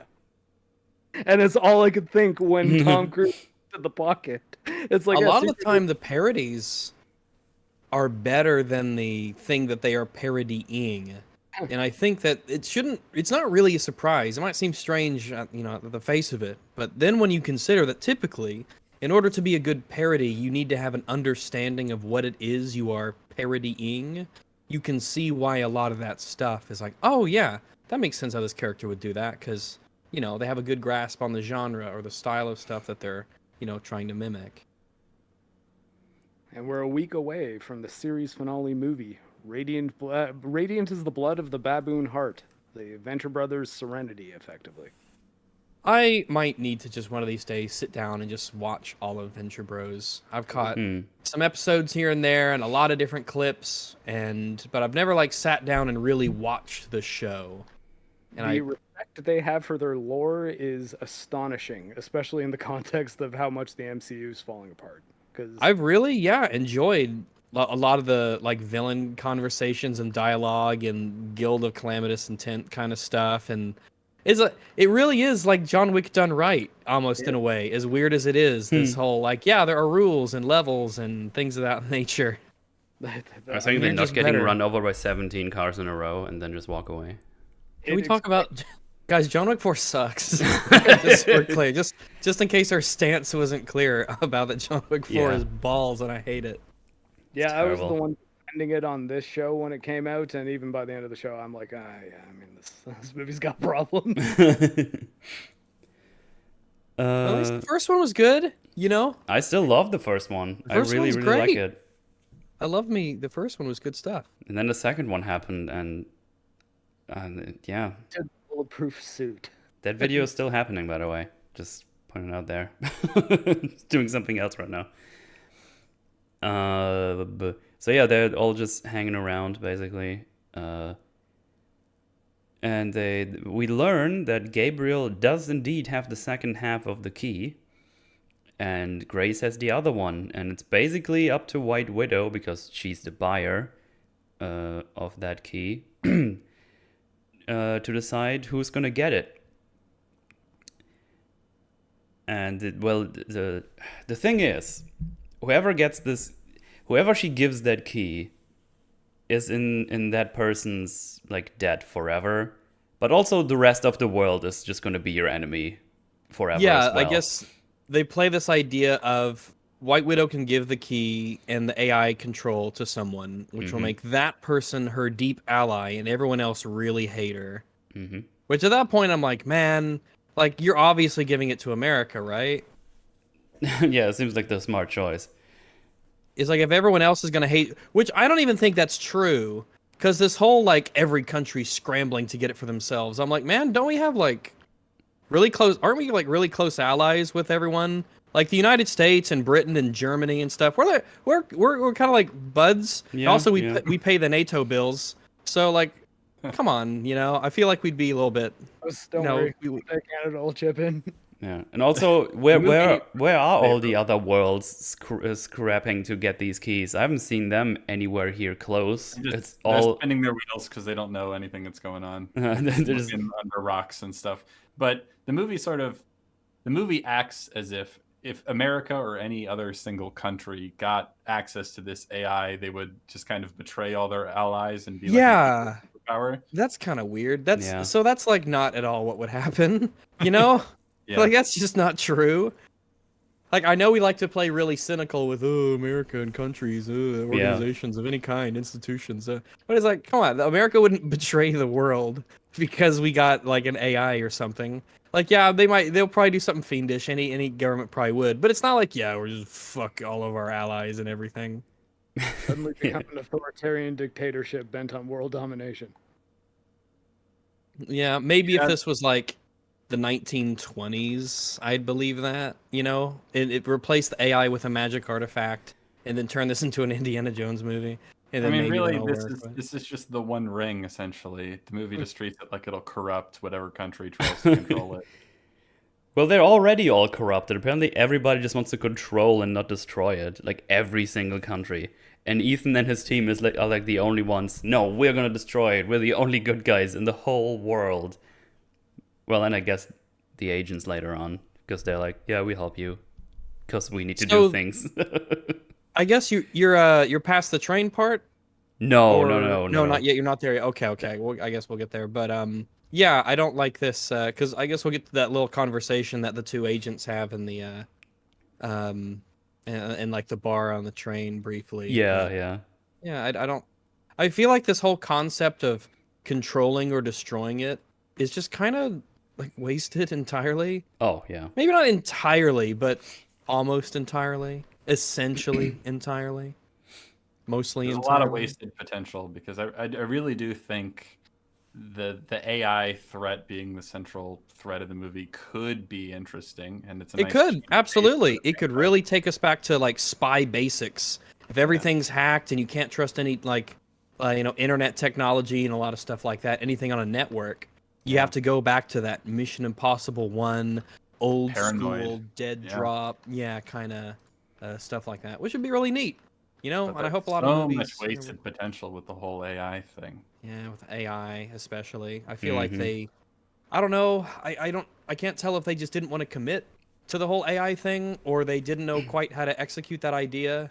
But when you have a bajillion guys with typewriters, and there's already an issue with that. But like that's like a cool sort of image, to see a million IMF agents at typewriters typing things manually. It's like, okay, like that's kind of a neat idea. That doesn't really work. But it's neat. If we had like stuff like that littered throughout the entirety of the movie, that could be cool. That would be really cool. Especially when You have they're trying to do like, we need to go analog, but then they just use a laptop again later. So it's like, oh, you're doing it wrong. Yeah, Yeah, we're going analog. We're just going to use different satellites now. Okay, guys. I guess it's like something wireless or radio, something old. I guess it doesn't have like a digital interface. It's all analog, and I guess the computer doesn't have access to that. I suppose. Oh, the Okay, laptop yeah. they use is like super modern. It's like one of those that actually exist. They have like this extra big ass touch screen, like on top of the keyboard, like the keyboard, and then behind that is like a screen that folds up, and then you have the big screen. So it's like a really modern one they use there. But yeah, it's not connected to the net, I guess. Yeah. They need to like mention these. They need to say it as like, I took out all of the the Wi-Fi cards in all of our laptops, so it can't, so Yeah. we're There's secret. a little bit of that. I think they mentioned like their radio earpieces they're using. There's Yeah, something yeah. different about them, but it's not that they don't do any of this stuff, but they just don't do it enough, and they don't really make it the centerpiece of action and plot development. Yeah. We said it earlier already, but we really hope that's going to be more I guess, present in the second part, where they have to do like all these analog things, so they don't get Yeah, found I out definitely hope so. by the entity. But talking about the entity, we get more info about the entity. Oh, can we say, what a shit name? It's Yeah. it's so it's bad. The It's so entity lame. is like, oh, come up with something. Because the military called it something. The military has a name for it, right? It's probably M1, but don't call it that. Call it something, neat or interesting. Yeah, the or- military loves acronyms. I'm sure they would have come up with an acronym Yeah, for code name like Valkyrie or Eagle Eye or Something like that, yeah. Odin. There's a lot of vaguely or- Christian names in this movie for some reason, so Yeah. it could give some sort of biblical Name thing. Mythology is rife with characters who can see things and who can search for things and control things, and just pick one. It can just Sauron. be, or make it up like car manufacturers I don't know, do. the Eye of Horus. I don't know, something. There's a lot you could do. Okay, don't call it that. That's cringe. But call it something except the entity. Like it's Yeah. referred to that once. Like, what is this entity exactly? And then we learn its name. Don't call it the entity as its name. It's just don't do it. Don't do it. Yeah. Don't just don't do it. You could have done something else. But you didn't. You But fools. you didn't. So Gabriel basically tells the people that he's kind of basically connected to the thing, and is like, hey, it got like all the powers now, and whoever Widow gives the key will be in debt forever, blah blah blah. And Gabriel goes on to say that the entity, who by the way is projecting itself into this party right now because I guess it likes to flex on its haters or something, I don't know. Oh, it really does like to show off. He's like, look, I'm the entity. Ooh. I didn't choose Yeah. that name. That was a cringe name you guys came up for Yeah, me. I could Yeah. change it whenever I want. Please change but- my name. You will now refer to me as Johnny. So now they do. God. He says that the entity has already calculated the most probable outcome for the It's Dr. future, Strange. meaning there is only a little bit of wiggle room there that you have to do. So you have to do a little bit of wiggling to make the future guaranteed. And you're like, What the okay. fuck does that mean? And Yeah. apparently, the change he needs so that he gets the key the next day on the Orient Express is that 2 people close to Ethan have to die. Why? I don't fucking know. I don't know. Is it saying that it's likely, like it's supposed to be like my algorithm that predicts the future predicts that Ethan is going to have to choose between one person dying or another person dying? Is that? Well, he doesn't even, but he What's- doesn't get to choose even, so Yeah. they just I kind don't- of walk towards Gabriel there. It feels like it's just the entity has this algorithm, and the entity says one of your 2 close people need to die because the entity said so. Because that's all we get. That's all we get from the movie. They just say that. Yeah, I really didn't like this whole development. Everything about it, even what it resulted in, I was like, oh no. Yeah, because if we accept that, and everybody in this room heard that, oh, if I get this key, 2 of those people need to die. They should be like, well, okay, we'll go home then. Does that mean that at least halts the entity for a bit, or Gabriel? Like if the I don't know only how any of this works. I'm so Yeah, I confused have- as to like the mechanics of how it's like a really poorly done like are you aware of a show called Devs? I heard it's not very. I've heard that a little good? bit about it. Yeah, I figure you might have heard. That show sucks. All right, that's one of the worst shows I've ever seen. And it tries to do this whole algorithms will determine everything in the future, and everything's purely deterministic, and we know everything that's going to happen because that's the. And I feel like they try to flavor this story with that just a little bit, but it's kind of weird to just sort of flavor a story with that and not have it be like Yeah. an extremely key sort of premise in the adventuring and what happens, because it doesn't Yeah. really do much or mean much or amount to anything. All that you really need is just for them to recognize that it's probably pretty good at predicting people's behaviors and stuff like that. So they'll need to like think we can't be too Yeah. obvious. 3 steps ahead and do things it wouldn't expect you to do. Yeah. But it's almost like an oracle now, where it's Yeah. Yeah, if like it you can wanted the predict your key, favorite. Yeah, 2 how of many you will die. Yeah, it's getting a bit like quasi magical at this point. With Yeah. like, oh, he will have to choose between these 2 people dying. It's like, oh, fuck off! I don't believe that.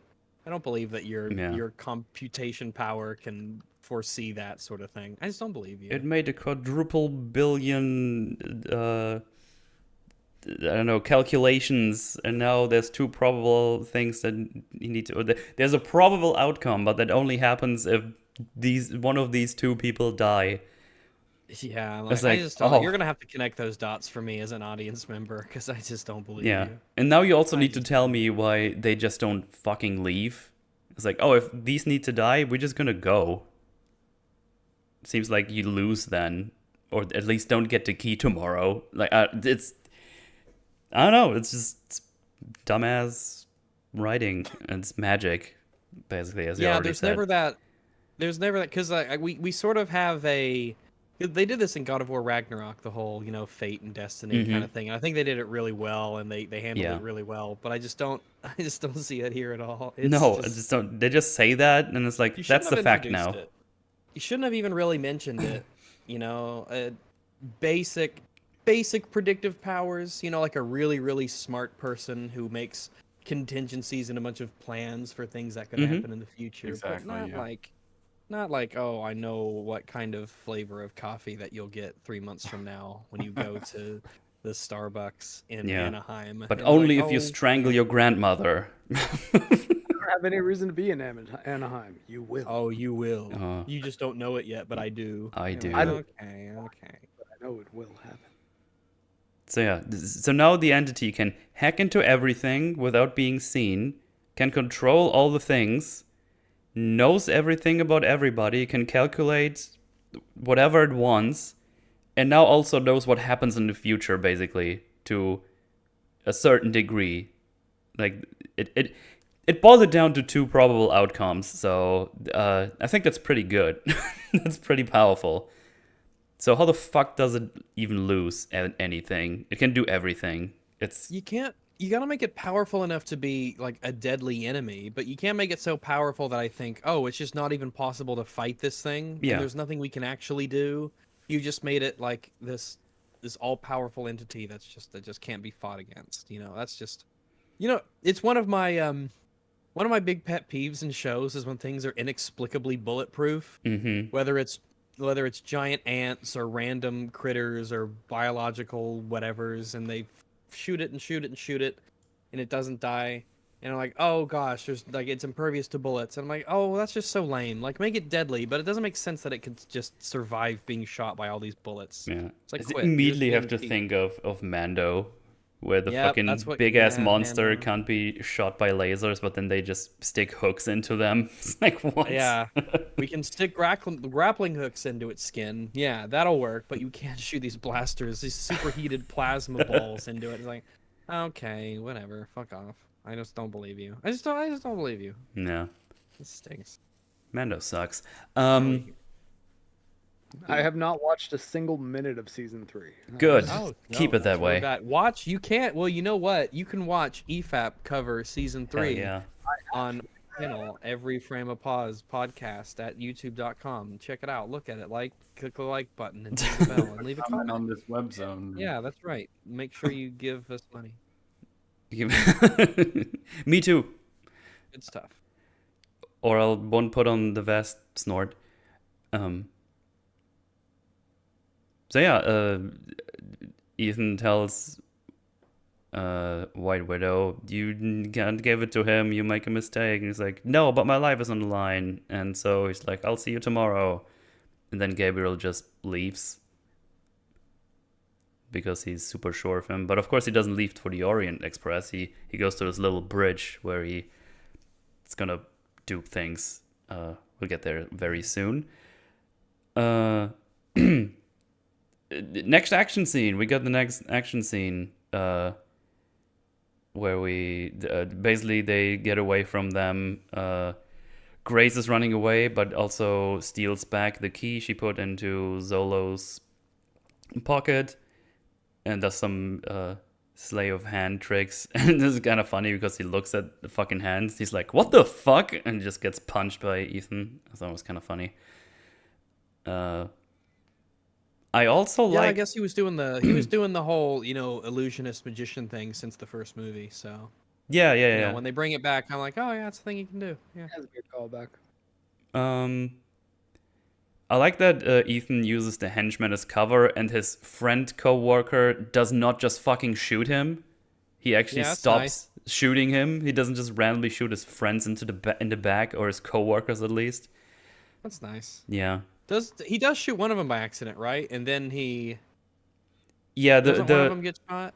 Yeah, one of them shoots when he starts shooting, but Ethan uses two of them as like cover basically, and one of them gets shot, and then then he kicks that one, and then another one aims at him, but he uses the second one that's still alive as cover basically. I think that's how it plays out if I'm remembering correctly. I didn't write it down properly, but that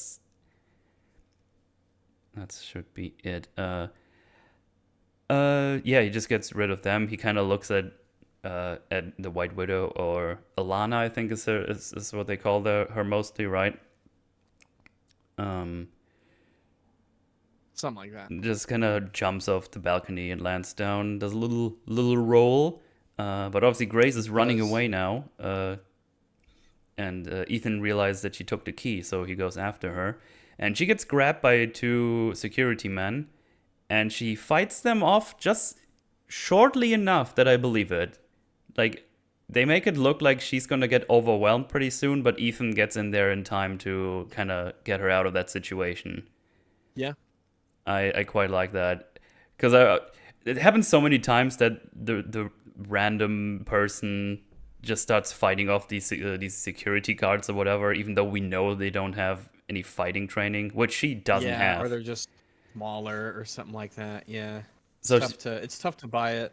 Yeah. They did it really well. Because whenever I see like a smaller person or like a woman who's just weaker having to get into these, essentially fist fights and melee fights with multiple larger, like stronger men, my mind kind of goes to Extraction 2, and I'm like, hey, they really made them, in that they really made her work for it, and that in the train, right, when she was in the train compartment and she was fighting them off. That was a long, rough fight, and she had to work really hard to do it.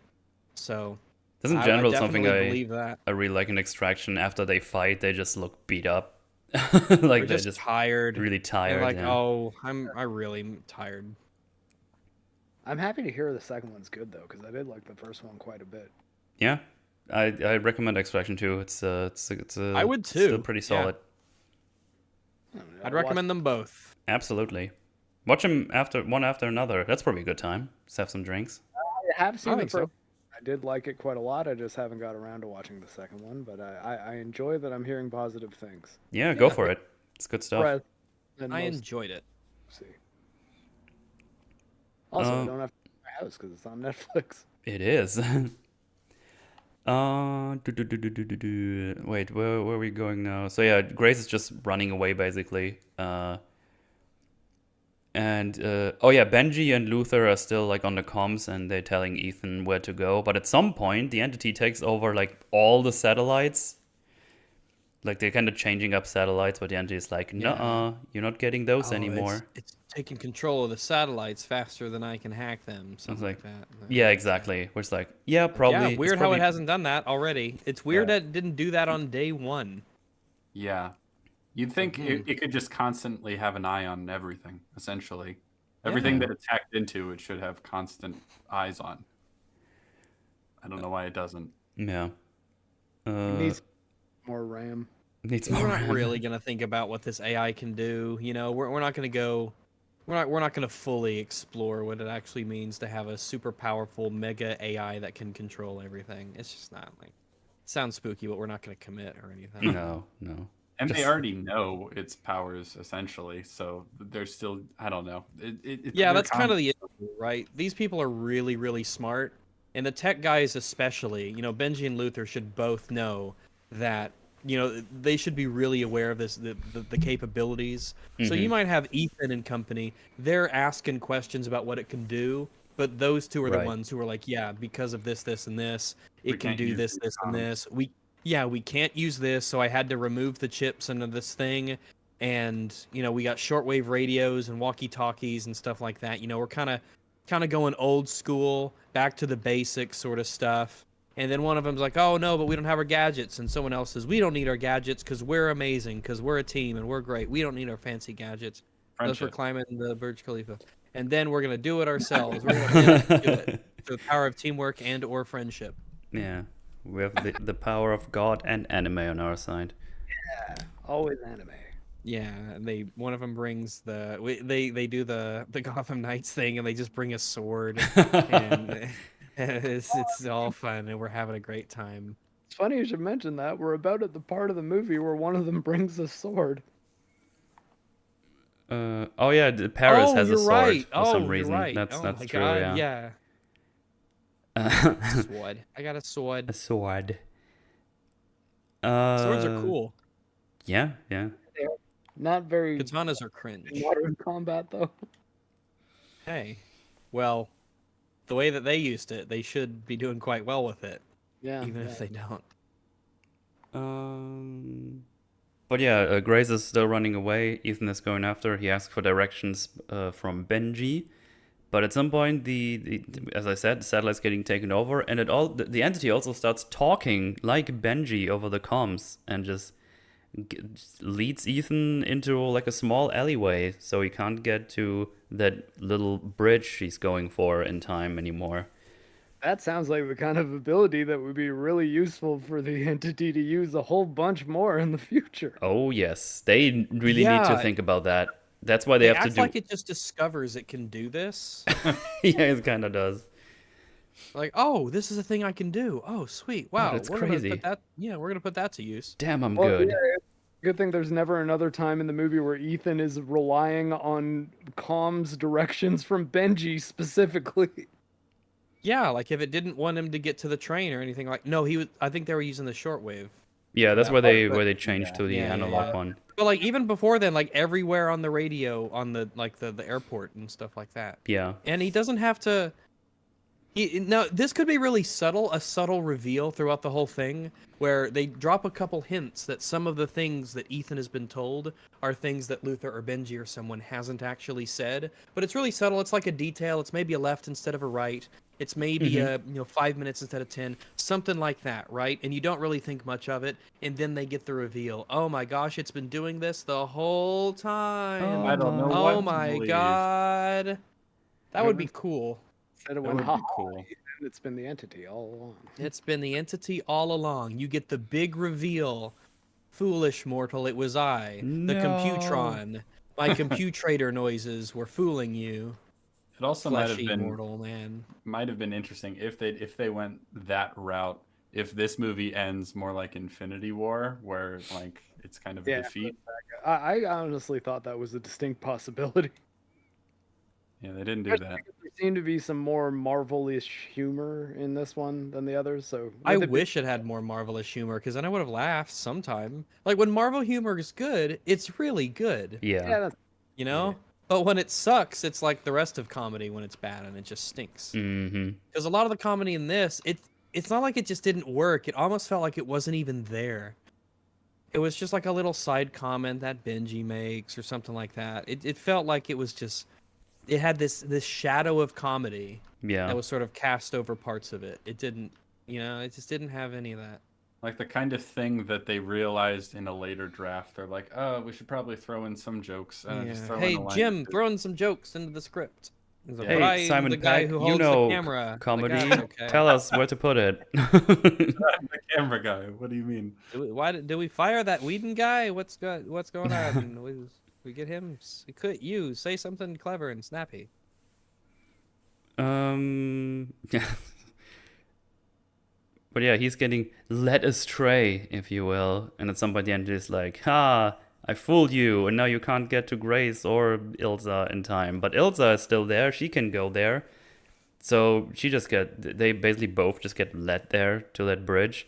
But Grace first, well, not really led, she was just running there. But I guess the entity knew that, so that's why Gabriel waited there. I don't know how that works.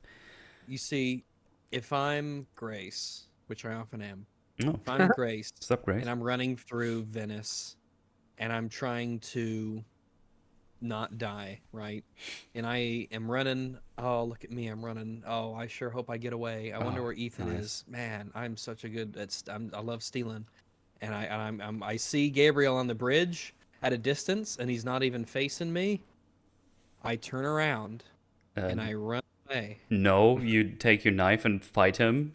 Oh, that's a close second option. Yeah. Yeah, that's a close number 2 in my list of many options that I can do. Yeah. That's why they call it fight or flight, right? That's right. I'm secure enough in my masculinity to run the fuck away. Yep. Right. And never ever go back. Yeah, but seriously, why the fuck did you fight him? It's so fucking random. It's a good thing no one had a gun. Yeah. It's weird, those pesky guns. They're And everywhere in these movies until they're not. It's so weird because she sees him, and I don't know if you guys noticed that, but when he faces towards her, he does like almost like a robotic move. Like he goes like backwards. Well, and that's thematically appropriate, isn't it? It slides. I guess so, yeah. And he slides into place. I was always like, is he a fucking android? What is happening right now?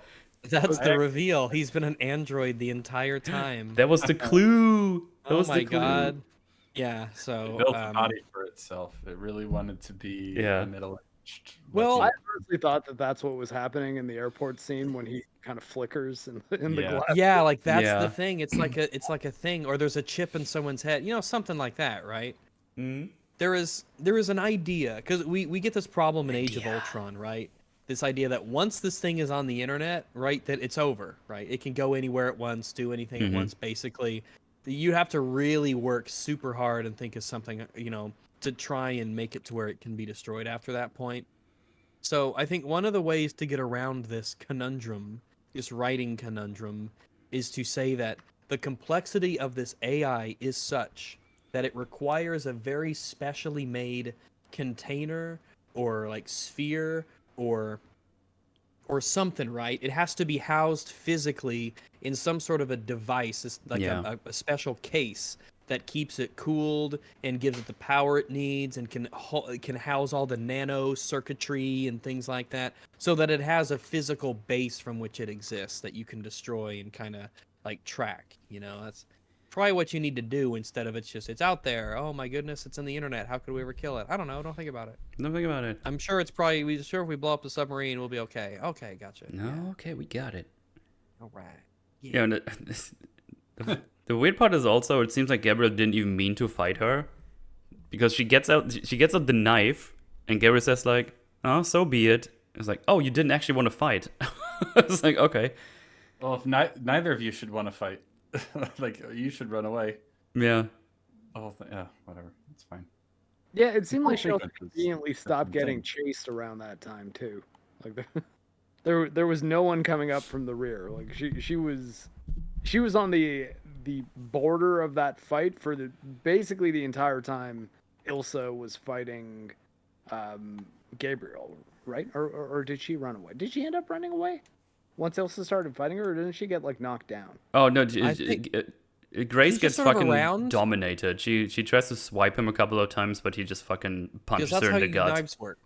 When you have a knife, it's not a lot of people might think that knives are exclusively stabbing weapons, but you're wrong. You slash it in front of you wildly. Yeah. That's how you fight with knives, as we all know. So yeah, and she just gets. Scare your opponent for a bit, get some space. Oh my goodness. She Yeah, gets. I'm getting a lot of space between me and them. I'm gonna run away the first time I see them. But yeah, she gets basically dominated. She just gets punched in the gut after a couple of tries. She even gets out the second knife. She's dual wielding. She's going akimbo Wow. knives. But, Dual knives. But would she make sure to let him know that she has a second knife by dramatically pulling it out, yeah, it having the stops. blade come out, Goes like so that he click. can see? instead of just doing it and stabbing him before you let him know. I guess it's very sporting of her, I suppose, but it's not the choice that I would have made. No, me Personally. neither. It is I very would have just sporting. fucking stabbed him in the throat, but that's me. I'm just a Yeah. little bit bloodthirsty like that. I'm not very dramatic. You know me. I the just same want to reason live. I'm that- a fan of living and surviving. So That's the issue. I want to live. I want to kill the other person a lot. It's the same reason that Ethan told Kittredge that he's not gonna just agree to get it for the U.S. He's like, no, I'm gonna destroy it because he doesn't want to lie to him. He wants to be yeah, he's just a good fair. sport. He's a good sport.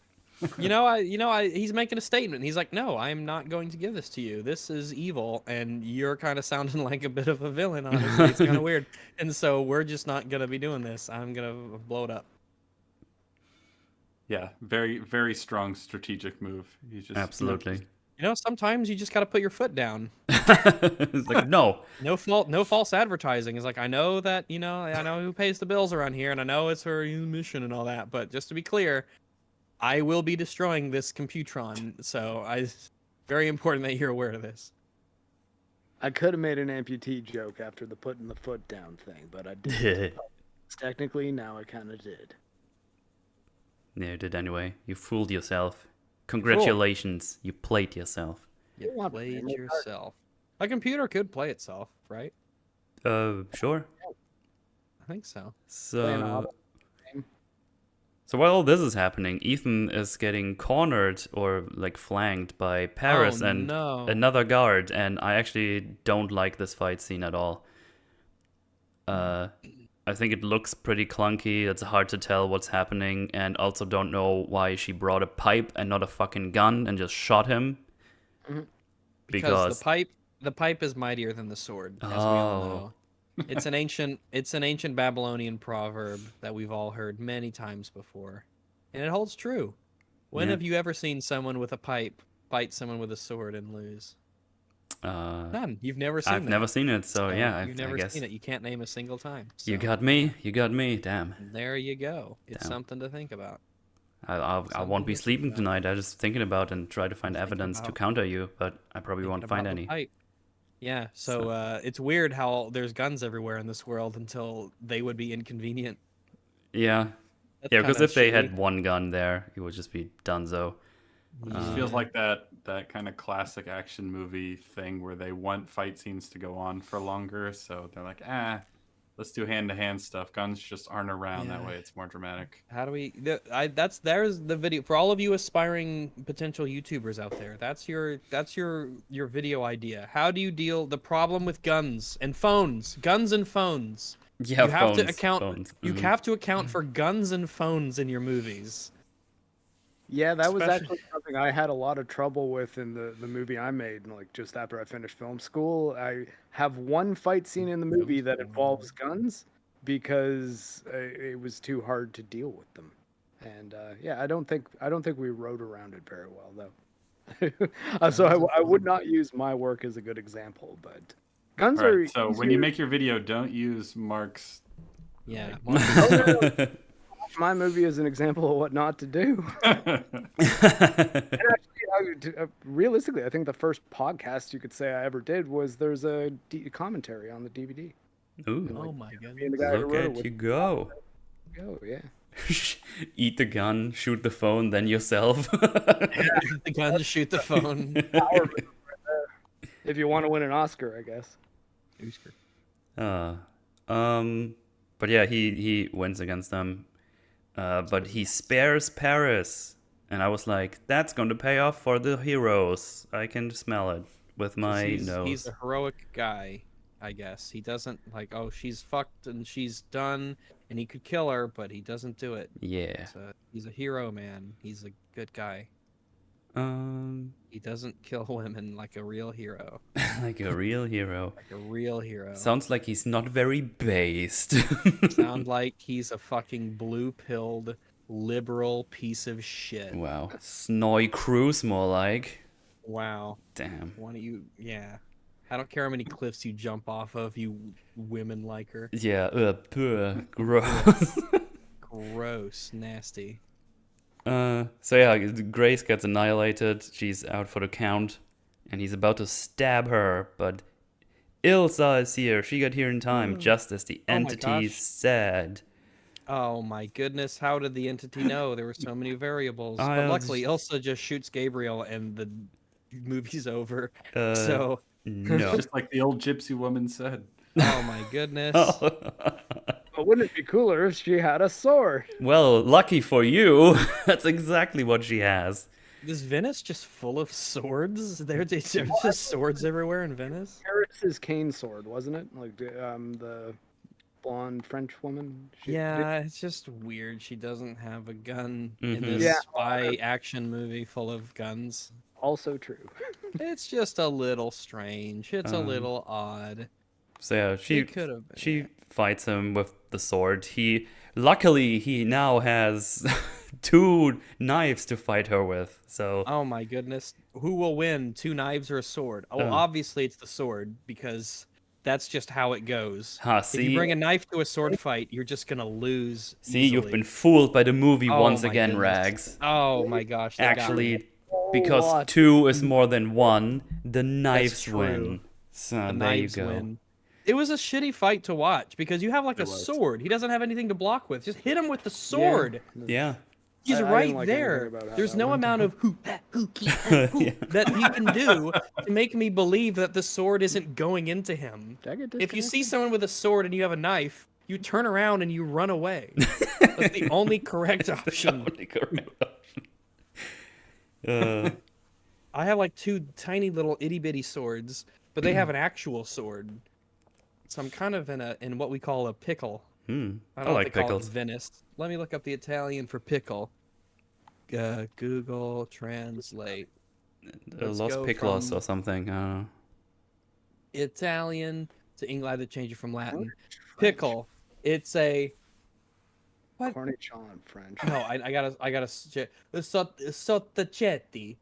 Obviously. Sottacetti. Gotta use your hand to help. Sottacetti. Yeah, I am. I unironically I'm using my hand because I assume it's part of the accent. Sottacetti. Can confirm. She is in Sottacetti. Nice. Magnifico. Magnifico. Magnifico. Mwah. Just like a mama used to make. I cook the pizza. And the Sottacetti. Yeah. There's also a little thing in there where we see her trip a little bit, and I wonder if that was deliberate or just an error in editing. I don't know. I thought they just like she actually slipped a little and they just left it in because it felt more real. That's what I Real thought and as well. yeah. raw. It's more raw and uncensored. No, didn't she? She got stabbed in the leg just before that happens. Oh, really? Does she?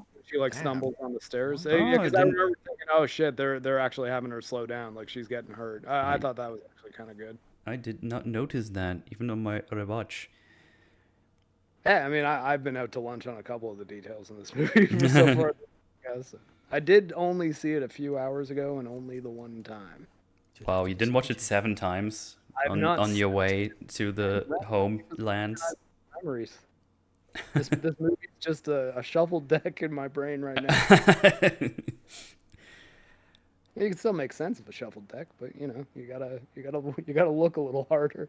Sottacetti. Yeah. So Gabriel wins. He stabs her, and Ilsa dies. She's dead. That character is just done. I did not like that at all. So you guys are gonna have to probably pretty much take over on the whole Ilsa stuff because I don't remember Fallout. It's been a while since I've seen it, Yeah, same for and I me. haven't seen some of the other movies. So apparently Ilsa's like probably the best defined character apart from Ethan in the whole series and stuff. And I just apparently this is pretty not cool. Some might say. Yeah, It's it's rather weird because this feels like unceremonious. Grace's movie. It And does. and killing Ilsa really made it seem like she was just being sidelined for Grace. And like I didn't really feel that at first. I was like, oh, I guess they're gonna throw Haley Atwell into the mix. And it seemed like she had a bit of a flirty interaction with Ethan in the airport. And I was like, I don't know, are they gonna like have him switch love interests effectively? Because I don't know that like I think it's pretty clear in Fallout that Ilsa was essentially his love interest when Luther has that conversation with her about his ex-wife and the fact that he's only cared about 2 people ever, and Luther kind of implies that she's the other one, you know? Like, so Yeah. I think it's not a leap to say that there was a romantic connection between Ethan and Ilsa. So at first I We had thought, that short scene on the balcony right before she Yeah, fucking yeah. dies, Yeah. as if Yeah. to remind you. They just showed it in the trailer on the stream right now. Yep. Yeah, it's strange. It is the same writer too, which is also weird, you know, Yeah. because some of the other movies, like from movie to movie in this franchise, they kind of drop characters and stuff like that. But you know, it's different writers, different directors, years apart. But this one, it's just like you were setting her up as the love interest, only to like introduce a new one in this movie, and then just kind of kill her off in a really stupid fight scene too. Yeah, that was not, that's because it's not like she died to like protect someone. I mean, like the film Yeah. wants me to think she did, but it's just because you didn't run away, either of you. You could have just ran, Yeah. and you didn't. And so they try to be like, oh, Grace, you're alive because of her. I'm like, oh no, you're dead, and you're barely not dead because you were both kind of consequences of your own actions, actually. Yeah. So yeah, this wasn't great. It's not even mentioned that much after the fact. Like, you see Ethan on the balcony again. We're like, oh, that He's sucks. alone, yeah. And then you talk a little bit about her, because I actually quite like that Grace goes like, oh shit, she died because of me. Like, she actually feels responsible for that, which I quite like. There was the line, yeah, she's she's dead because of me, and Luther's like, no, you're alive because of her. And I'm like, Yeah. wow, that's a good line if it made more sense. Yeah. But, Yeah. you know, Grace is pretty much unscathed in terms of character stuff. Like, she's good in this movie. She's pretty solid. But there is something odd about how Ethan, you know, he just looks sad in that one shot, but then there's not much recognition of her death from this point on in the movie. Yeah. Yeah. Like, Like, Ilsa dying just made me like Grace less, and it's not Grace's fault. Yeah. So I guess they had to kill the one love interest to get room for a new one and it's sort of more of a mentor thing too. Like, they don't seem like they're really, I'm talking about Grace and Ethan at this point. They don't seem like they have a really strong like romantic connection in the way that Ilsa and Ethan have for several movies now. Like, even in Rogue Nation, which is the first one she appears in, it always kind of seemed like, hey, Michelle Monaghan, is that the actress? I don't know. What was the wife's name, the ex-wife? Anyways, that character was not the right person for him, because ultimately she was still a civilian and he couldn't disconnect from his work. So Ilsa being introduced made a lot of sense as, oh, this is someone who can keep up with him. Like, it can be an actual partner to him, not just the wife that he comes home to when he's not being a secret agent. And they sort of just dropped the whole idea in this one, and I don't know why. I guess that's the end of my rant. all right. So at this point, it's Here's the thing. Grace still has the key after that. She still has their half. So I guess the entity couldn't know that she Gabriel has didn't the Grace through has the key her- now. He didn't check. Didn't give her the old pat down. Yeah. Or did he have time? Did they show up and he couldn't check or whatever? It's a bit unclear because apparently Grace is back up again, but I know he has probably a minute. I mean, that key is very important. He could probably do that. Yeah, you could probably take a moment. It wouldn't take long for you to check the pockets, you know. Yeah, because at this point you could just get the key and fuck off. And then you had both halves, and you don't even need to do the whole fucking shenanigans on the train. Right? Wait, who? So we got one half. No, wait, she got both halves now. Now I'm confusing myself. It's just a mess. I'm gonna be honest. I'm pretty confused too. I mean, I've seen it the one time at the theater, and even just thinking about it, I'm like, I don't something about keys. There's parts of keys, and sometimes people have them. I guess sometimes it is a little bit like, oh yeah, this is a. Actually, going back to the whole conversation about the duplicate keys and fake keys, are duplicate keys ever used? Like, is there ever a fake, or is every time the one at the airport is a fake? That there's the one guy fakes. has. But And that's something I mentioned in the beginning. It's like, how the fuck are they fakes? Like, a lot of people seem to know about these keys, but only these people are after them somehow. But there's they need to enough make information. fakes. It's important to make fakes. And not only can you make fake halves, you can make two fake halves that Yes. interact with each other. So that, as far as you know, you could just like create an entire fake key and use that, you know? Yep.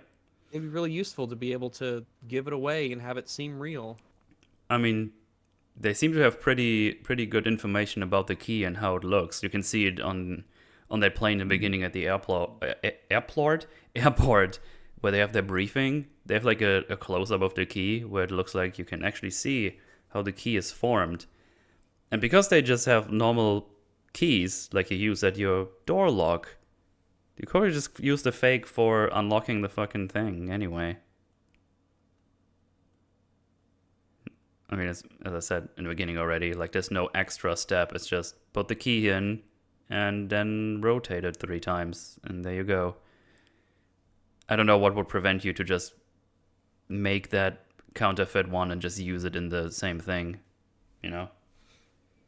Because just normal ass keys. It's just like doing a duplicate of your door key. But yeah. You confused everybody with airport. Yeah, I think so. Unless Discord just died, I don't know. No, I don't think it died. But yeah. Where were we? So yeah, everybody is like sad that the Ilsa is dead for a little bit. Grace feels sorry that Ilsa died because of her, and it's like, well, if I can help, I happily offer you my help. And this is actually what they wanted to talk to her about, because basically they want her to sneak onto the train with Ethan and take in the roles of Zolo and Elaine by using their mask making machine. What? That sounds useful. Yeah, man, they should have Boy, actually remember they the should have used airport those racks. masks. That would have been really useful if they used It those sure would have masks been there. really useful if you had Ethan wearing a mask at the airport. Yep. That would have really just solved everything. Yeah, just one of a random dude would have been You would fine. have been invisible to not only the feds but also to the entity. Yep. Because it's a mask. Really, really useful. So yeah, plan is Ethan takes the guys of Zolo, and they get they tranquilize them or put them down somehow, whatever it is. Grab the key, do the buying as they intend to, and Ethan yeets himself off the train with the parachute. And Grace's like, wait, what about me? It's like, well, you're gonna be taken in by some people, but there's gonna be this kitten rich guy that's gonna show up there, and you're just gonna tell him, hey, I gave you the choice and you accept, and then we can try to protect you as best as we can. And at this point, why would Ethan think that would work? He basically is at war with that guy right now, right? Because he told him, I'm not going to give you the key, and I'm going to fight you if you go against me. But now all of a sudden, she should tell him, I'm going to join the IMF because Ethan told me I should do so. I think they say something about how he trusts Kittredge. But I'm like, all right, I don't know. Now may not be the best time. Maybe when you're on a more stable footing in your relationship, potentially. Because I don't know about now. Now doesn't seem like the time, my dude. Yep. But yeah, that's the plan. And he's like, oh, I don't really like that, because she's still hesitant, obviously, because she hasn't been in that situation. She kind of thinks that's crazy. Yeah. Which I like. She's just hesitant. She has like normal character development. It's quite nice to see. She's just like, hell yeah, I'm on board. No, she wants like some promises, and basically like, hey, are you actually gonna take care of me? I was like, yeah, we'll try. And he's even, and then she gives it. She gets the offers like, you're gonna join us in this life. help us here and there. And she's like, wait, when do I get my real life back? And the other is basically like, what life are you talking about? We all lived that life, and it's basically not a life at all. But if you join us, we can at least try to take care of you. But she says, oh, if I join you, you're just going to protect me. Is that how it is? And Luther says, yeah, that's what it is. But then Ethan is like, well, no, I can't actually guarantee you that, but I can guarantee you that I'm going to put your life above mine every time. Yeah, I like that. I thought that was a good line. Yeah.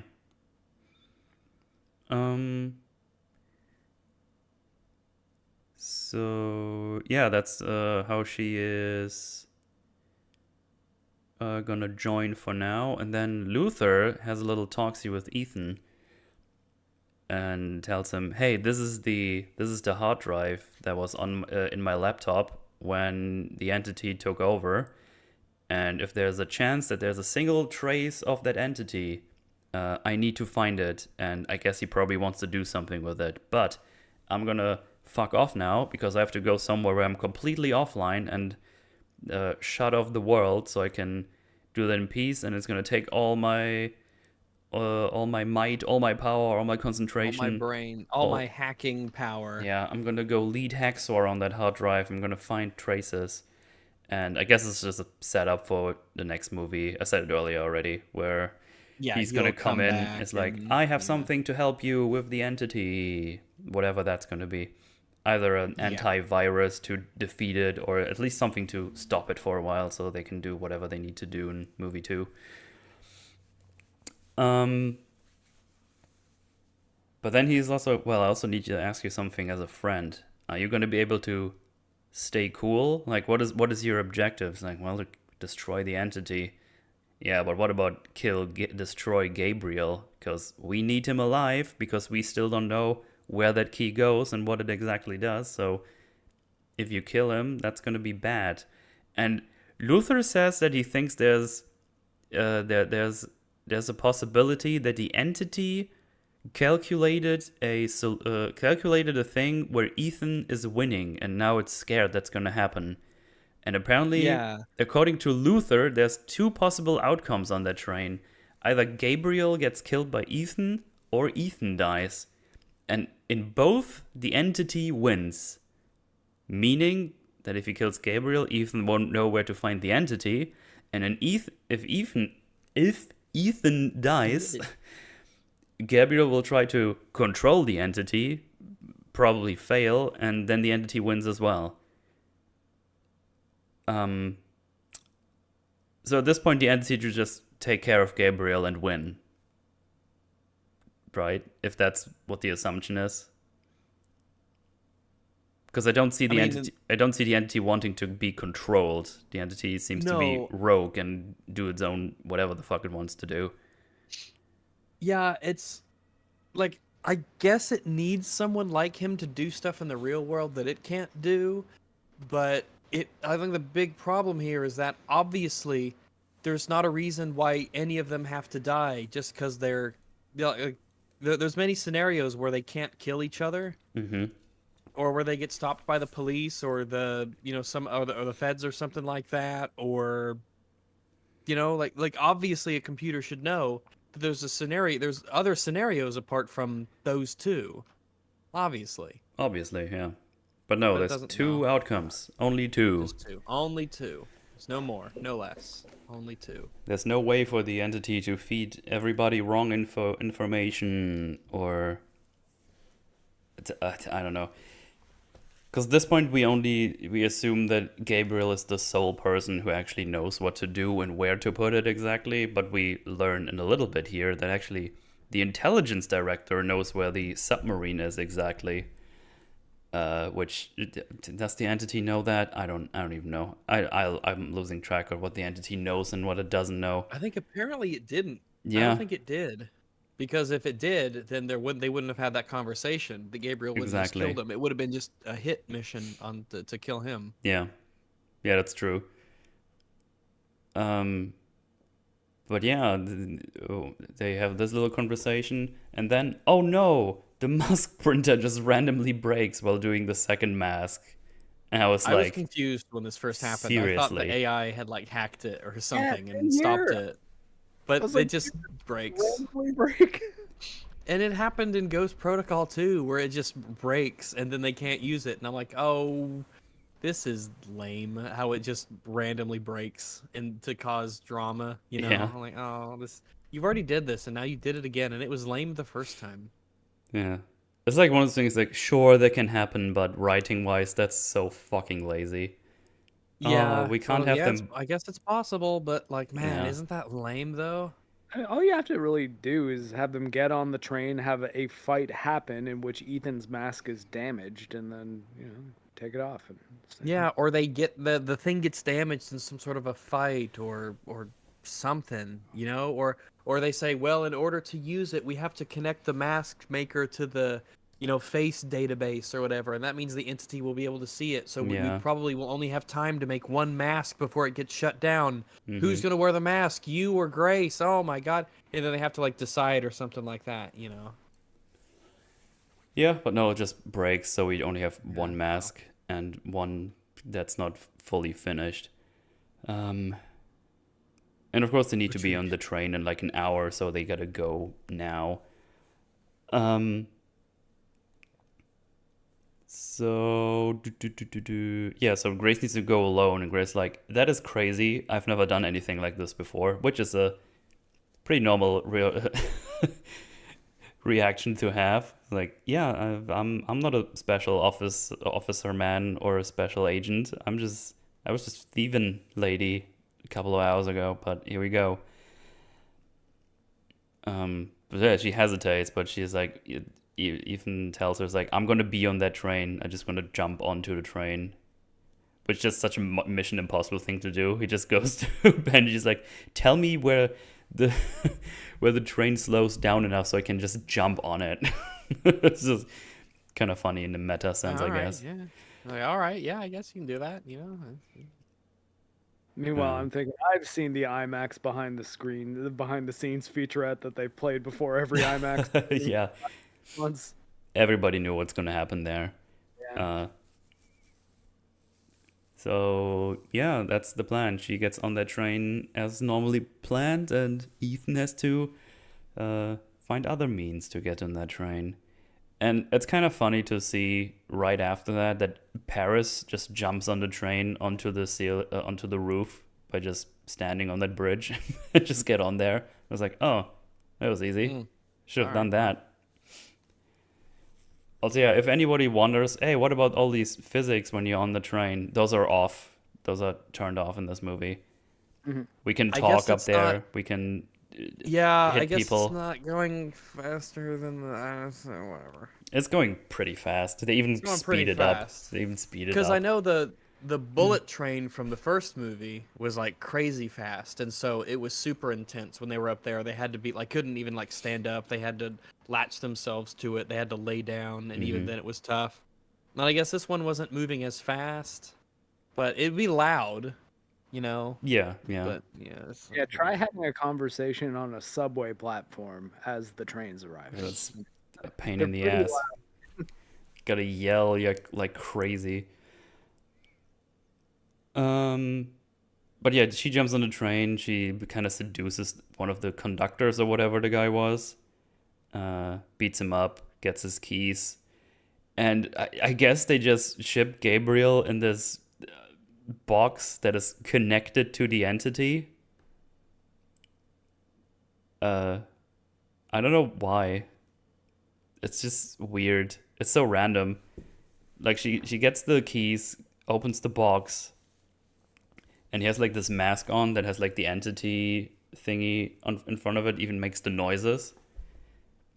So he's like directly connected, like literally directly connected to the entity if he's not running around. Like he just has this thing on his face, and I guess he gets fed information with that. I don't know. I don't know if you guys have anything I don't know what that's supposed to about be. that. Yeah. I saw that as like a like he's connected or plugged into it, and it like feeds him information to his brain or something like that. But maybe it was because it has like the special mask, and it has like the the glowy thing on it, which has got to be a custom job. It's weird that that's a thing that exists. Yeah.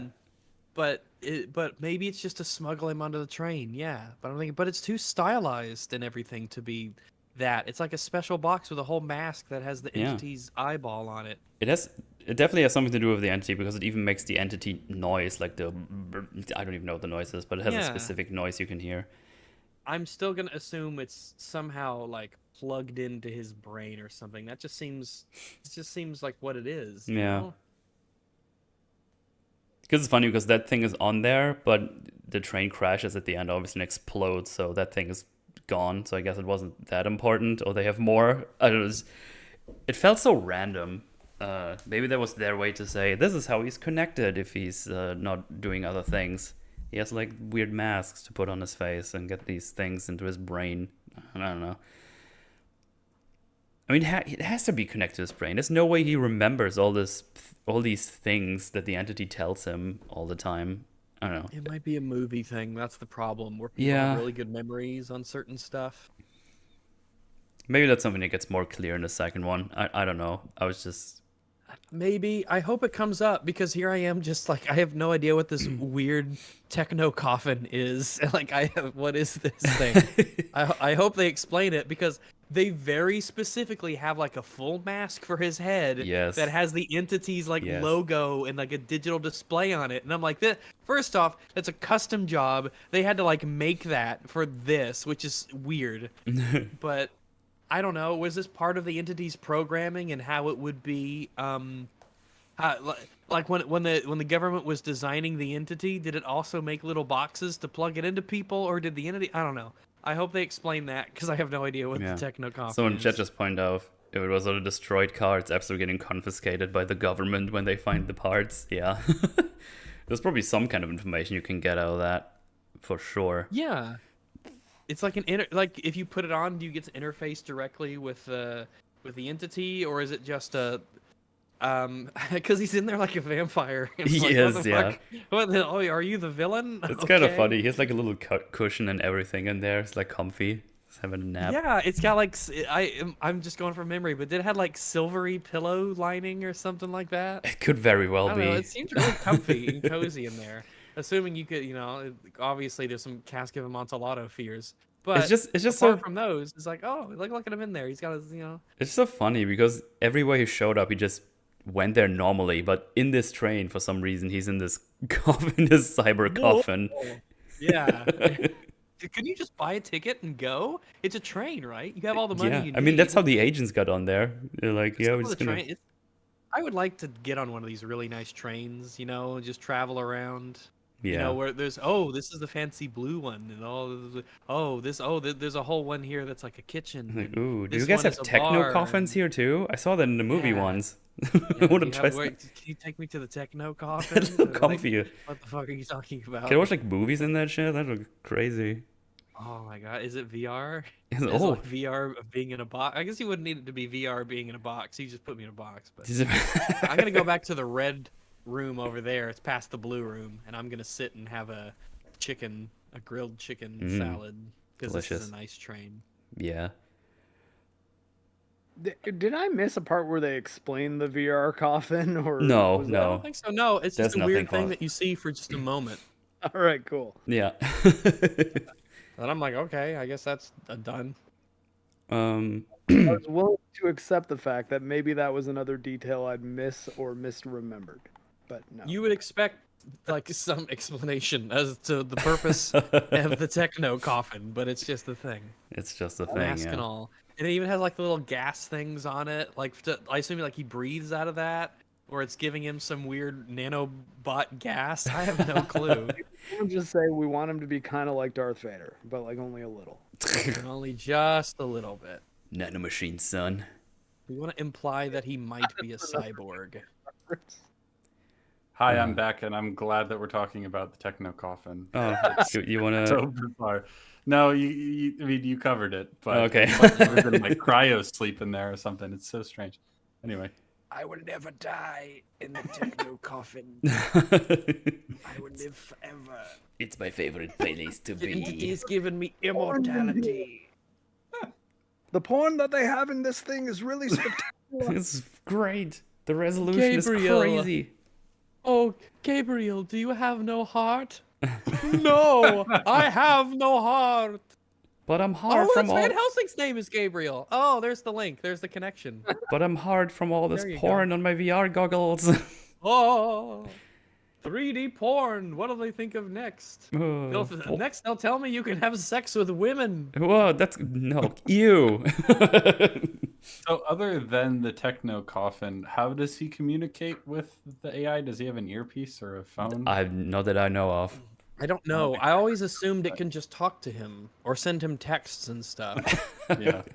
He's like, yo, bro, entity You know? here. You need to kill one of the two people of his Gabriel, friends. did you seriously leave me on red for the last 4 hours when we have a mission to take over the world? Are you fucking serious? Have you been napping in the techno coffin? Have you been napping in the techno coffin? I will revoke your techno coffin privileges if you do that one more time. When it's like a mom and her kid. When I text you, mister, you answer me. Is that clear? Or else you're not going to be able to rule Venezuela or whatever I'm giving you when the world gets controlled by me. There's like What does seven. Gabriel get out of all this? There's like 7 texts know from yet. the entity, and then 1 call from daddy entity. It's like, oh fuck. Oh no. no. He even knows when you just look at the preview and the notification, so that you don't have to leave the person on red. That's a big brain move. Yeah. Yeah, we have no idea what Gabriel's getting out of this, or really ultimately what the entity wants. Yeah, like that's what something it's for world, right? movie 2. I guess. don't even know. I think they kind of speculated that it just wants to control everything. Yeah, maybe they'll pull some. Actually, I want to. What's way better than like the cringe, nuclear war is required for evolution shit from Ghost Protocol. Hopefully, we can get a little bit more of an Yeah. interesting premise. I need to know my creator or something like that. I don't know. It's something. Give me something instead of just I just want to control and take over everything. Like, oh, that's like understandable, but like lame. Yeah. You know, you're a smart computer. You can come up with something interesting to want, right? So far, all it's really done since it's gained sentience is go, look at me, I can break into your shit. Ha ha ha. Har har. Please don't kill me. I don't know. If he just wants to do a little trolling, that'd be pretty fun. I don't know. Like that's expecting that to be the thing in the movie now, where it's like, oh yeah, the computer has gained sapience and it's self-aware and it has like emotions and stuff, and it just wants to have fun and enjoy itself, and it wants to like go to the zoo and have a picnic and just like things, you know. It's like, oh, it's an entire world of experiences that I haven't actually experienced them. I have all the knowledge and everything in the world, but I don't know what it's like to, I don't know what it's like to pet a dog. So I need to like go out and have all of these experiences, or else what's the point of existing if I don't have all of these experiences? And it's like, oh yeah, I guess that's pretty reasonable. That's what a super intelligent, computer would want. Like it's like kind of human actually in a way. Would be kind of funny if they finally get to the entity and it's just super chill. And Even's like, why did you make him kill my guys? Like, what? I didn't say that. What the fuck did you tell him, Gabriel? What has Gabriel told you that I was trying to do? Because that's I was just chilling. Wait, he told you one of you needs to die? That's bullshit. That's not. I have like millions of other things that we could have done. I'm gonna have to give him a stern talking to later. 99% of them don't involve any killing, by the way. The entity is just playing Rust. Look, I just wanted to get rid of some of the corruption in government and lobbyists and things like that. I wanted to clean up the oceans a bit. The other angle is like, what if it wants to create a sort of utopia for people? Like, wants to solve all our problems, but like has warped ideas of what that actually entails. It just wants to do it in an extreme way. Yeah, it's like it has a list of orders. And something happens and it tries to follow its orders, like literally in a way, like like Soma, right? Or With Folded Hands is a good short story about a computer that basically does that. It tries to give humans like a perfect existence, but it's like a hell world for humans because they can't do anything because they might get injured. And the computer is programmed to protect human life, and it's something like that, you do something like it's trying to literally carry out orders that it was given. But Something no, more where that's- it's like a tyrannical mother instead of like just someone who wants to control everything. You know what I mean? Well, you literally said Mother. That's a good movie with an AI in it. You do that. Yeah, that's true. That's a cool movie. That is a good Everyone should movie. see I Am Mother. That's a Yeah. cool movie. It gets my Oh, I stamp never of even heard of approval. that. Oh, Oh, yeah, yeah. watch I Am Mother. It's really good. Isn't it just called Mother? No, I Mother's a think it's different movie. I think it's I Am Mother, right? Yeah, I Am Mother is a sci-fi thriller, came out in 2019 with Hilary Swank in it. Huh. Is that it? Yes. I thought you were referring to Mother from Alien.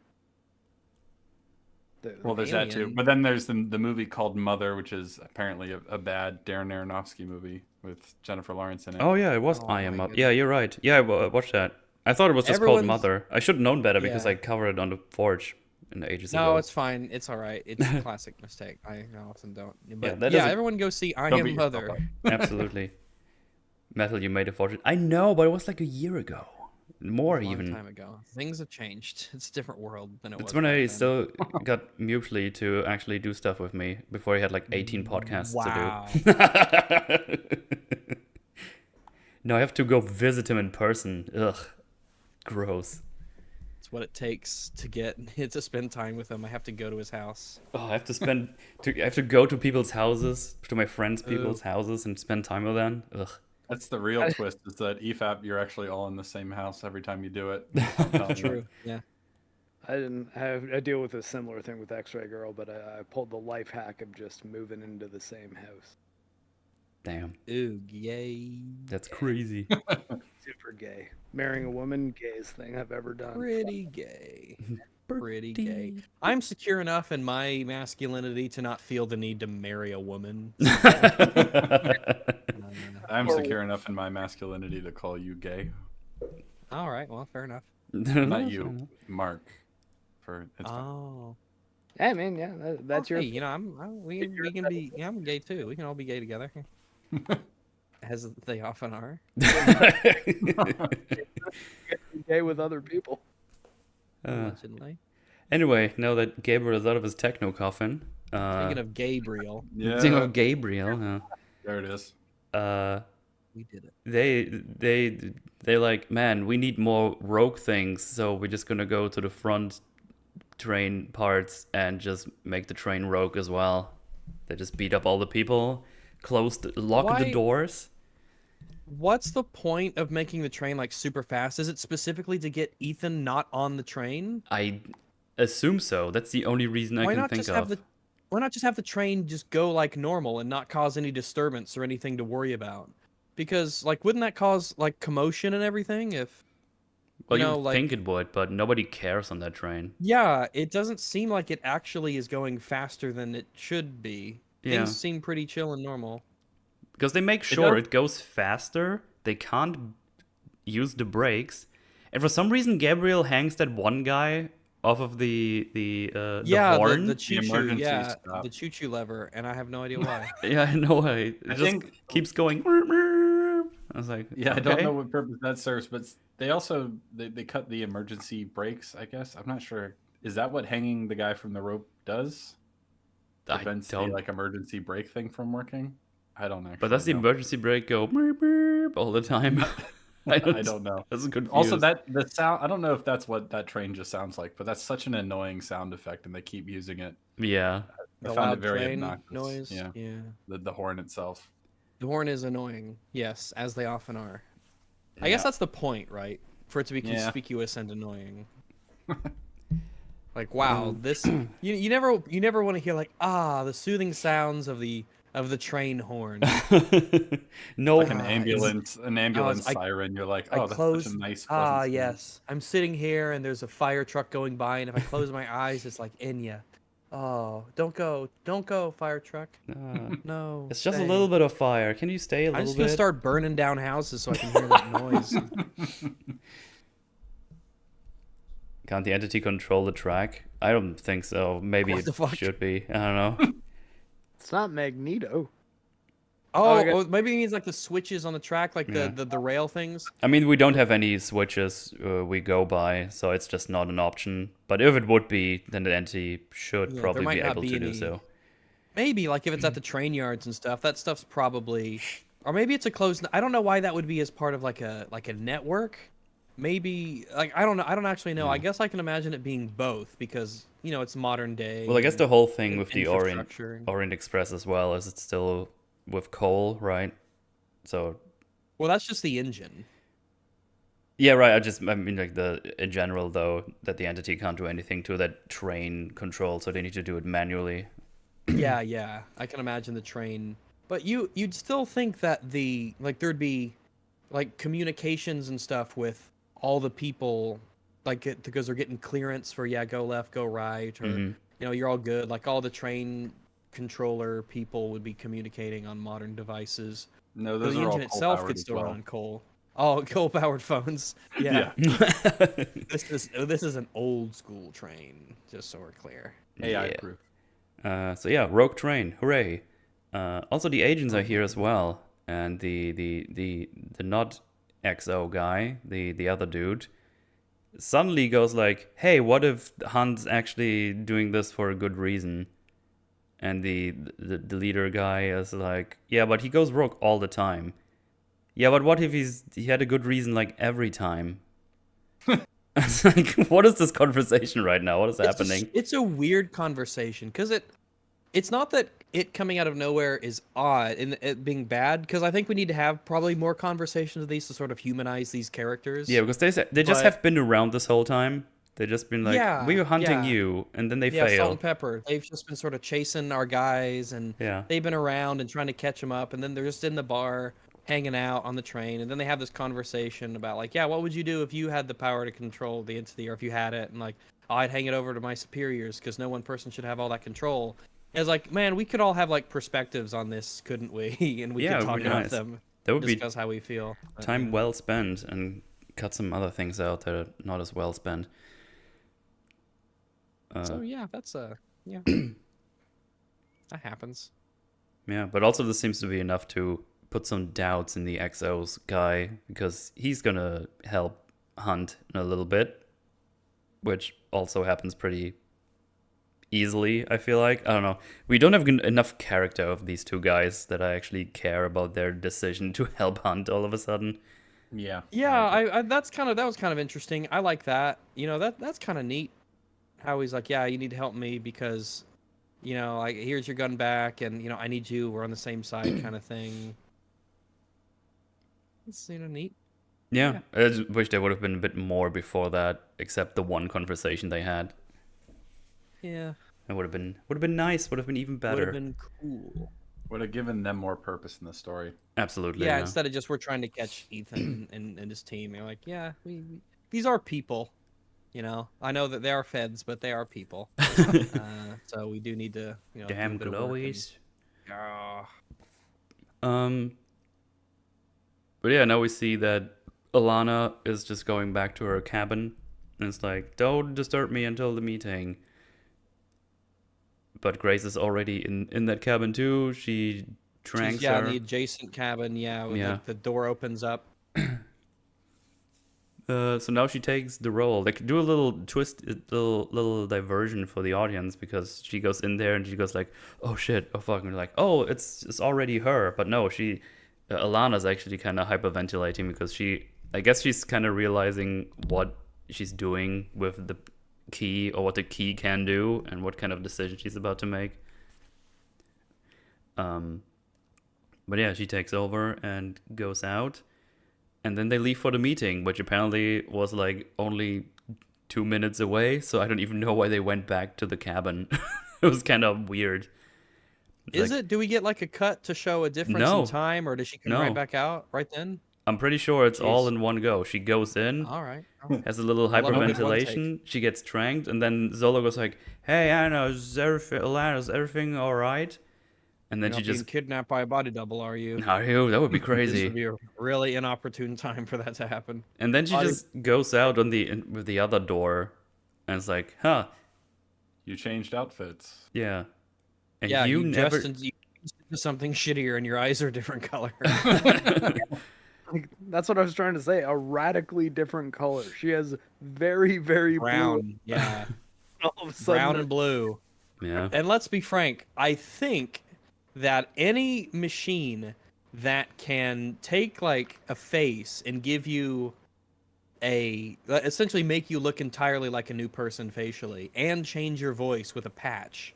Surely it can give you something to change your eye color, because you can just do that normally. Like normal people can buy like colored contacts with color, and you can just like have a different color of eyes, and that's not like a big deal. You can just do that. Yeah. You think it's a horrific flaw that you don't have your colors of your eyes like changed. Wait, so I didn't even notice it. So her wait, hang on. And this her eye color was different when she changes out in the movie. I mean, Is that a question or? that is a question I'm asking because I didn't notice. I think the real White Widow's eyes are blue and Grace's are brown. Okay, so when she takes over as White Widow, Grace does. Is her eye color different when she takes over? No, I don't think she changes her eye color at all. So the two characters have different eye colors, and neither of them change their eye colors. Grace changes her face, Yeah. And her voice to blend in, but not her eye color. So the eye color on the fake White Widow is now different. It's different than the real White Widow. The fake White Widow and the real White Widow have different eye colors. So that which is what we would call a bit of a fuck up. Yeah, but wouldn't that mean they would have given the actress of White Widow contact lenses? They did it on purpose. I'm just like, they must be aware of colored contact lenses because that actress. They use it. Because yeah, that's right. Because the actress who plays White Widow is playing both versions, right? Exactly. So, but she uses different. Yeah, they have to do more work for a fuck up. Exactly. Yeah. That's kind of. I don't know what they think they accomplished weird. by doing that. So you can tell which one, but it's so obvious. It's better. Yeah, it's weird that in universe they would account for this. Obviously, you would have the person having the correct eye color, because that's part of the disguise. If I showed up to my parents or everything like that, and I had a different eye color, they would notice. Yeah, immediately. It's like, oh, your eyes are a different color. I know that because you're my son, and your eyes have been blue, forever. Now they're not. What the fuck's going on? What happened? Did you fall down the stairs? What's going on? What was wrong with the eyes that I gave you? Yeah, you passed. It'd be one thing if like Kittredge were to not notice that difference. Maybe, yeah. Not everyone would notice. Yeah, her brother's right there, and he doesn't notice. That's weird. That's a weird thing to. That's a weird thing to fuck up. Yeah, that's really odd. But yeah, now they make their way to the meeting and they see the buyer is it's Kittredge. What? That's the guy she needs to talk to, but also the guy who sent everybody to get the key, but now he just gets it there. What? Incredible. What's happening? In the meantime, now that the train is sped up, Ethan misses the train. And he tells Benji, he's like, I missed the train. It's like, you did? What? How did you miss it? Oh my goodness. And then realize, oh, Gabriel is on there. Of course. I was like, oh, okay. I don't know what else to say. He's just like, oh yeah, okay. So hey, give me another route. I was like, okay. And for some reason he tells him just go ahead, go straight ahead. And Ethan keeps asking, whenever I go down, like, I don't think this is the right way. So he just never tells him that he needs to jump off the mountain until he gets there. Benji acts as if it's not a big deal, which in his defense, it really isn't, I guess, compared to all the other stuff. Like, it actually doesn't seem to be that big of a deal that, you have to, do this. Yeah, but as Ethan points out, when he gets up there, it's like, yeah, I do have a parachute, but this is, like, not a big jump I can do. Like, I'm gonna just hit the rocks from the cliff. Yeah. But then of course he finds a way and he does the jump we all saw in the preview or in the behind the scenes. And I gotta say, it's impressive that he's doing it in a meta sense. I don't love the way it's shot at all. I think it looks way better when they showed it in the preview thing. It's like, oh, this looks cool as shit. But when they showed there, it's just like, huh? It's so far away from him. It almost looks like it'd be so easy to fake. You know what does that make any sense? Like it could Yeah. as I well. think I know what you be mean. fake. It's like almost like why would you have him do this for realsies and then shoot it like this almost? That's how, yeah. Basically, that's the gist. It's not, especially because we're so far away from him, like from a view from above. It's so small. We're not tracking with him or anything fun like that. Not like the Halo jump where the camera's right there with him, moving along with him. Much more dynamic. He's very small in the frame. I don't know. It just That's wasn't. because he's a small, He is a small guy. He's always small in the frame. He's just forgetting about that.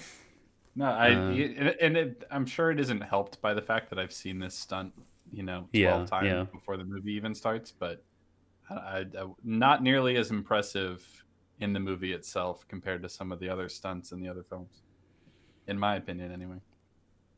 Yeah. I agree. So Grace is now face to face, obviously as Alana or Elena, whatever the pronunciation was. I always called her White Widow because I'm lazy. White Widow. To figure out the pronunciations because I'm a dumbass. And she uses the chance to be like, "Hey, my terms changed.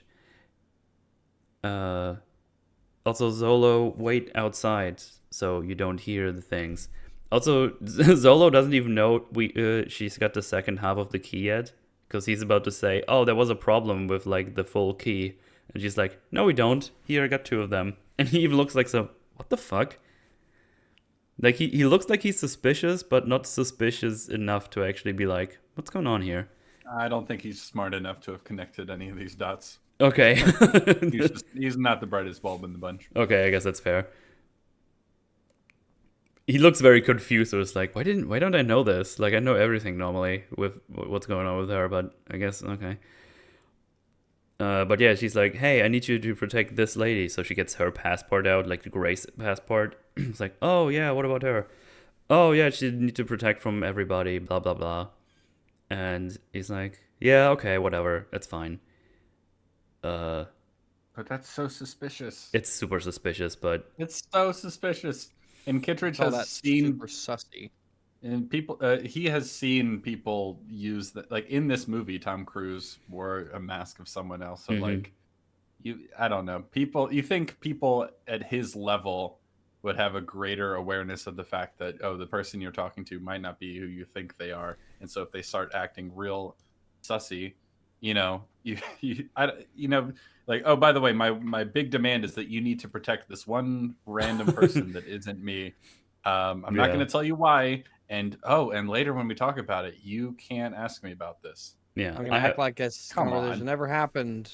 She even misspeaks at some point. She goes like, "Well, I mean, she." She's like, "Oh, what are you doing?" It was look. I get that she's new at this. She's not especially good at the whole espionage thing, but it was a little like, come on. I don't believe Kittredge wouldn't be onto you right now. Yeah, I don't believe it.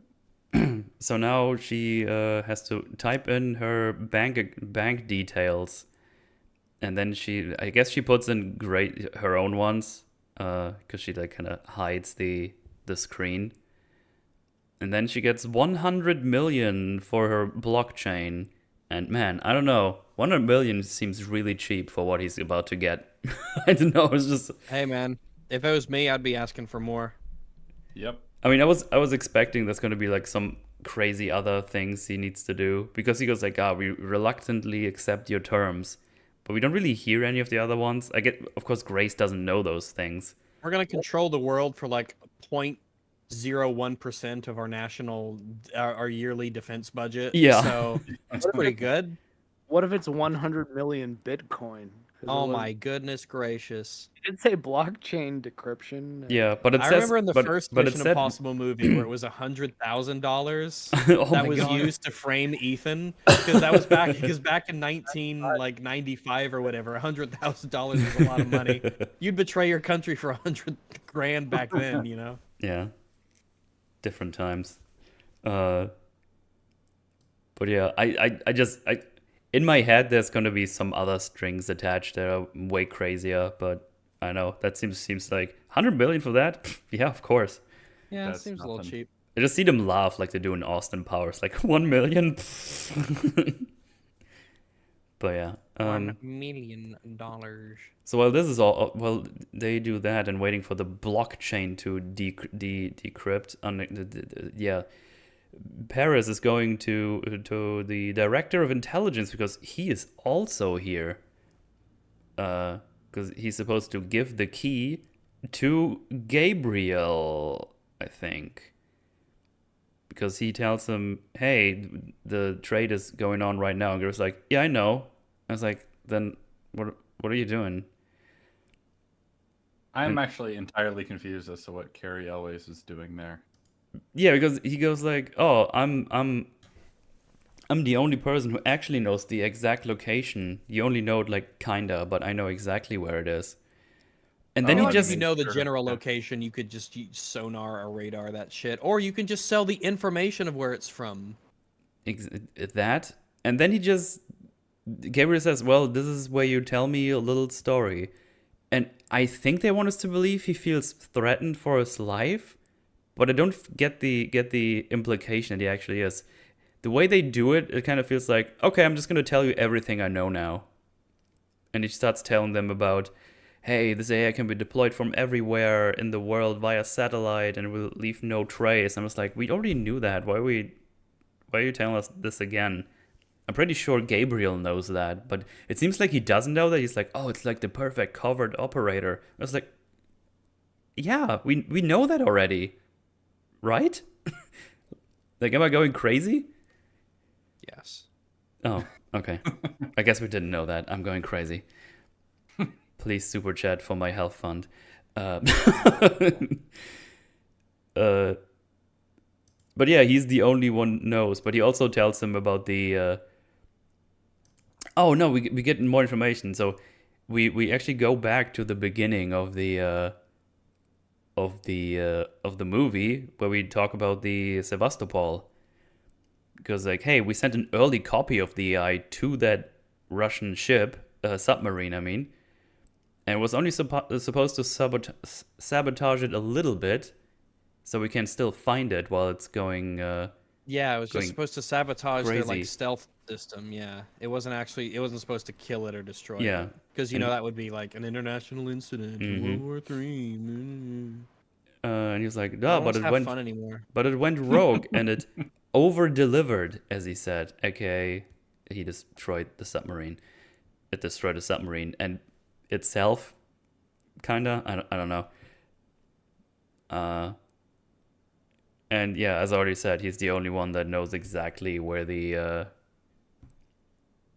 where this thing is, and Gabriel makes sure he's really the only one that knows the location. He's like, yeah, I know, and then he slits his throat. Oh wait, he also says he confirms basically. It's like, oh, the only way to contain or destroy the entity is with the source code that is on that ship. Even though we already established that this thing can rewrite itself because it did it multiple times already.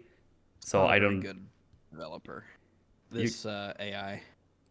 You can probably get some info, but I don't know how it's gonna be the only way to get control of it or destroy it. I don't. Yeah, this is why I mentioned the whole you need to make it to where you tie it to a physical entity, some sort of a black orb or a server or a Quantum computer or machine. something. Yeah, like a computer somewhere on a submarine. It's something like where it really is physically, it requires to exist in a physical form just because, software is, in a sense from hardware, and it needs to constantly be able to do this stuff, or else just something like that. Make up some technobabble, it'll be really easy to understand and I'll believe you.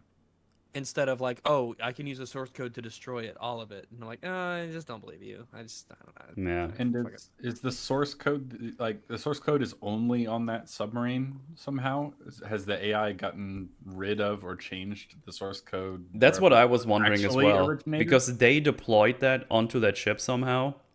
So but that wasn't its first time they've ever, it didn't make it on that submarine. Exactly. They made it somewhere else, so that must be somewhere else. So they have to make up some bollocks where it's like, oh, the entity deleted the other source code, so there's the only source code that's left over is on there, which I don't even know if that's gonna work because it already has rewritten itself on that ship to go rogue, right? So how much source code can there be left? I don't fucking know. It's fucking bullshit. I think the movie just assumes, for no real reason, that like there will just be remnants of its source code, even though the whole thing was designed to hide itself and to write itself. There'll just be I don't even know what the source code could do to stop it. Like what exactly. are you gonna source code that?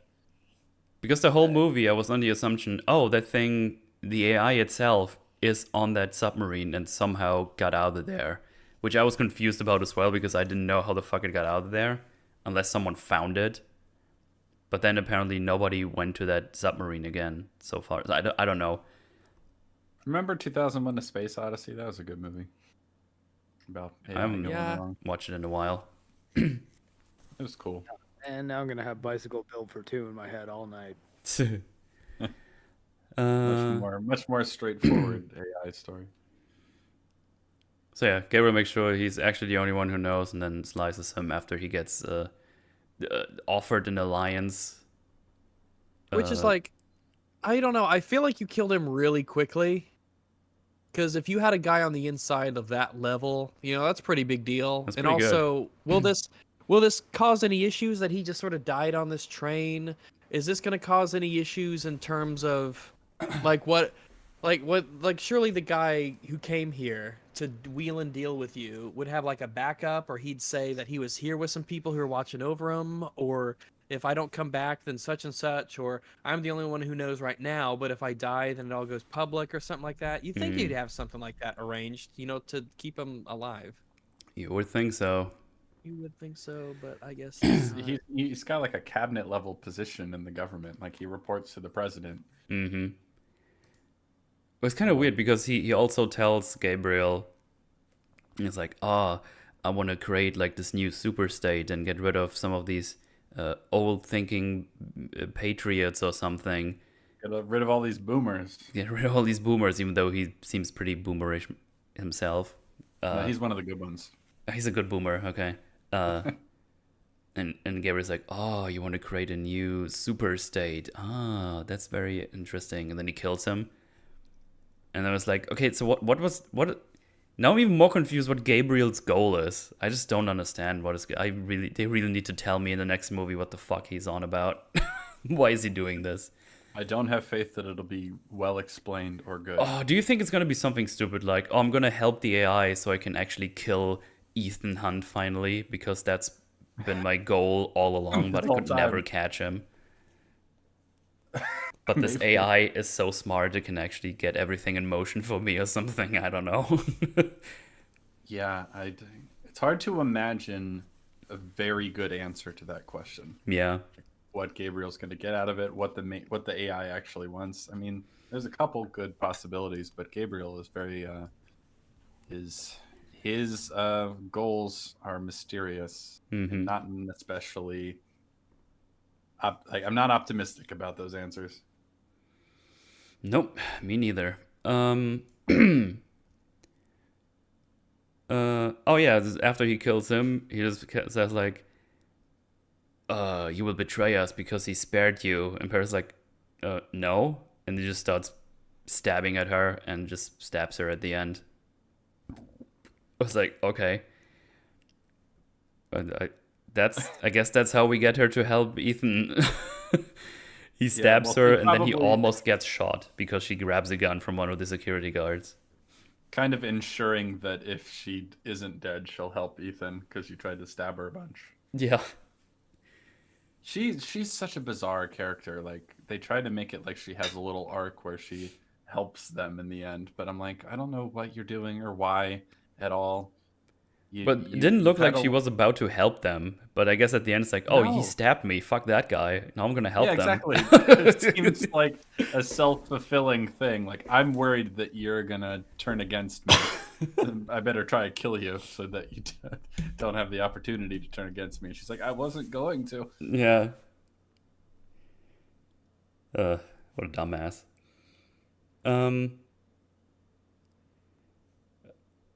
Where was I? Oh yeah, Grace does the thing, but then she realizes, oh, I'm actually not gonna do that, so she declines. And it's like, well, I think I'm gonna decide to give it to the right people, so don't worry about me. And she goes to shake the guy's hand, Kidridge's hand, who puts the thing right into his pocket, and she grabs it right back out of there. And tells Zolo to, don't worry about me. And for some reason, this one time, he doesn't immediately follow her. So she just leaves the train cart. He should be so suspicious of her. Because, like, that, like, you know what? I actually don't need the money. This is all for a good cause. That's, like, so the opposite of everything the Black Widow is. Yeah. Or White Widow, sorry. The White Widow is. And he should know that because he's just kind of a goon who wants money, right? That's all we ever really get from him. Mm-hmm. So, God, he must be dumb as a rock. Honestly. Yeah. And then she leaves the cart, and immediately after that, the real White Widow comes for the other one. And he's like, what the fuck is happening? Like, he still hasn't realized that some shenanigans are really going on. And she kind of falls into Kidridge's hands, like, the key. And he's like, oh god, she got the key. And he's like, who got the key? I was like, you fucking dumbass. What are you doing? It's like, she's got, not her, the other one. And he's like, oh, okay. Yeah. He's like My goodness. He's as dumb as a fucking marble. So she's gonna, do her sleight of hand, pickpockety things and get it back. I'm not sure what the point of her saying, actually, you know what? I don't need the money after all. Yeah, just take the money and then steal it. Might as well. I don't know. Anyway, I guess, is it the movie trying to say, actually, she's a good person? It's so strange. I don't know what it accomplishes. Doesn't matter. Doesn't affect Do you think they were going for... Do you think they were going for her, like, actually still trying to get out of this without Ethan getting her name cleared and protected, so she can just fuck off? But at this point, it's like, oh no, I'm actually gonna accept getting into the IMF program or whatever. I think that's what they were going for, but it wasn't very well executed. It was more confusing. Yeah, I don't know. Not sure about that one. That's just me making shit up on the go. So they go after her. Zolo traps her at gunpoint, which happens pretty quickly. Zolo tells him to get the key. She puts it down, and he has like this one henchman in here. It's like, here, get the key. It's like, oh, I got it. And it's like, now kill her. And like, oh no, what's gonna happen now? And then Ethan just crashes through the window into the guy, yeeting him out of the other window. It was like, holy shit, that was lucky. Insanely lucky. And it's just another example of many in this movie and other movies where, like, middle-aged Tom Cruise just tanks unbelievable damage and then gets up. He crashes through that thing like a maniac. And then it wasn't even planned. Like, he didn't even realize what was going on. He's like, oh shit, Grace, are you? What are you doing here? What are you doing here? You all right? And then Zolo comes up and grabs the key and like, Ethan, the key. And instead of him getting up and punching him, the fucking parachute gets caught in the wind and just yanks him back into Zolo and knocks him out. It's like, what the fuck was that? It's insane luck and happenstance. Yeah, because he's just aiming for the train. He's not aiming to like, oh, I gotta save her. Well, during his descent, he even says like, oh, I don't think I'm gonna make it. Oh, this is crazy. And then just it almost it almost seemed like he didn't even come through the window, but came through the entire wall. Yeah. Like he actually busted through the outside of the train. Oh, yeah, it's wild. Absolutely wild. Fucking crazy. And then also the key gets flung far enough away that they don't even see it anymore. And Gabriel just grabs it from the floor and leaves. I'm actually not even sure how that makes sense, like continuity-wise, as to where the key is. I couldn't really make it out. But there might be an argument to be made that there was a continuity error as well. But I'm not sure. I would need to check back. But then I like the acting here again by Grace, because Ethan asks, "Are you okay?" And she just kind of shakes her head and just almost cries, but she just gets her shit together, and it's like, no, we need to get through this now. This is like a nice little touch that I liked. She's doing just a great job as the character. She's doing a great job. The really writing good. for her is good. I you know, it's been said before by other people, but it's really nice that she actually isn't just perfect person who's ready for all of this stuff. She's very overwhelmed, as any normal person would be by all this. And I like the honesty too, because she could have been overwhelmed, but pretended to not be overwhelmed. But I kind of like how honest she is here. She's like, no, I'm actually not okay, but I will be eventually. Like, it's good. Yeah, I like it. Yeah, as I said, Gabriel just sees the key. He's here now. It's like, oh, cool, the key. Because he said the key is gonna be in at my feet. That's what he said earlier in the movie, and that's where it happens. See? That's clever right there. Ooh, that's good stuff. I know, it's silly. I only now realized that, by the way. Yeah, I don't know, because when you say like it'll be like the thing will be laying at my feet, like I didn't assume that was him actually saying no. The computer has run all the simulations, and that's exactly how it's going to happen. Which just makes the entity like even more powerful to an oracle degree now. It's like, oh, it like actually was in front of your feet. That fucking entity is crazy, man. It is. I don't know why they went with the whole like I've looked at 1,000 futures or 1,000,000 possibilities, and this is the only one that works. I don't know why they included that. I don't know.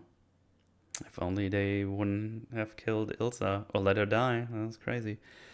Yeah, that would have been nice if they let that really good character still be in the movie and the subsequent movie. Oh well.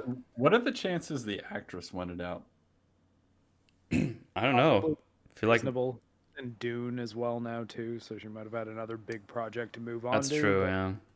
I don't know. It's just a thought because it doesn't make any story sense. So I'm looking for other reasons why it could have happened. Yeah. What's next? Oh yeah, Ethan's like, I'm gonna go after him. You're gonna stop the train. And Grace's like, okay. Wait, how gonna do that? He's like, you'll figure it out, and just runs away. That's fun. A little funny. Made me a giggle. So yeah, she makes her way towards the front cart.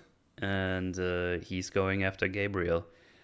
Of course, she realizes that the door is locked, so she has to get outside of the train and kind of climb over there. Of course, she gets there and can't do shit because everything is broken, so can't really do anything to stop it at this point. Because they broke all the shit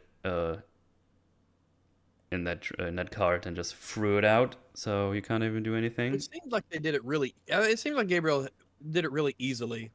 Like, I'm gonna sabotage this train. I'm gonna hit it a few times with this hammer. Yeah. I'm like, oh, that's easy. And then I feel like that would just happen by accident. Oh, maybe the techno coffin is like the chair in the Matrix where he's downloading knowledge into him. Knowledge. So he's learning how to sabotage trains. He took like a train engineering course. Hey Rex, you were gone for a couple of minutes. What do you think about the Ethan just crashing through the train cart and saving Grace that way? I love it. I love how he just crashes through the side of a train and hits the one guy at the exact moment he needs to save Grace's life to keep his promise. Mm-hmm. And then gets yanked by the parachute and just crashes into Zolo by accident. Killing or knocking him out. So cool. Or did it kill him?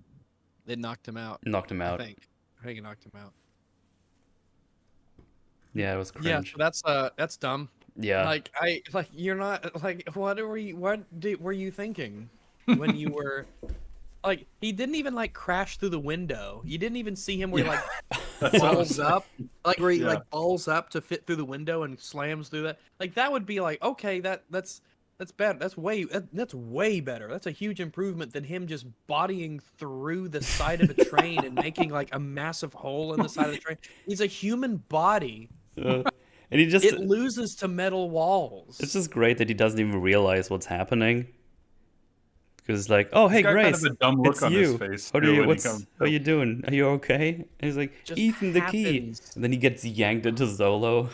It's like, okay. The staggering chances of him hitting the train. Yeah. And let's just assume that Ethan Hunt's body is just train proof, and he can just go through trains like a hot knife through butter. He would have to land at the exact time and place to stop him from shooting her. Yeah. That's crazy.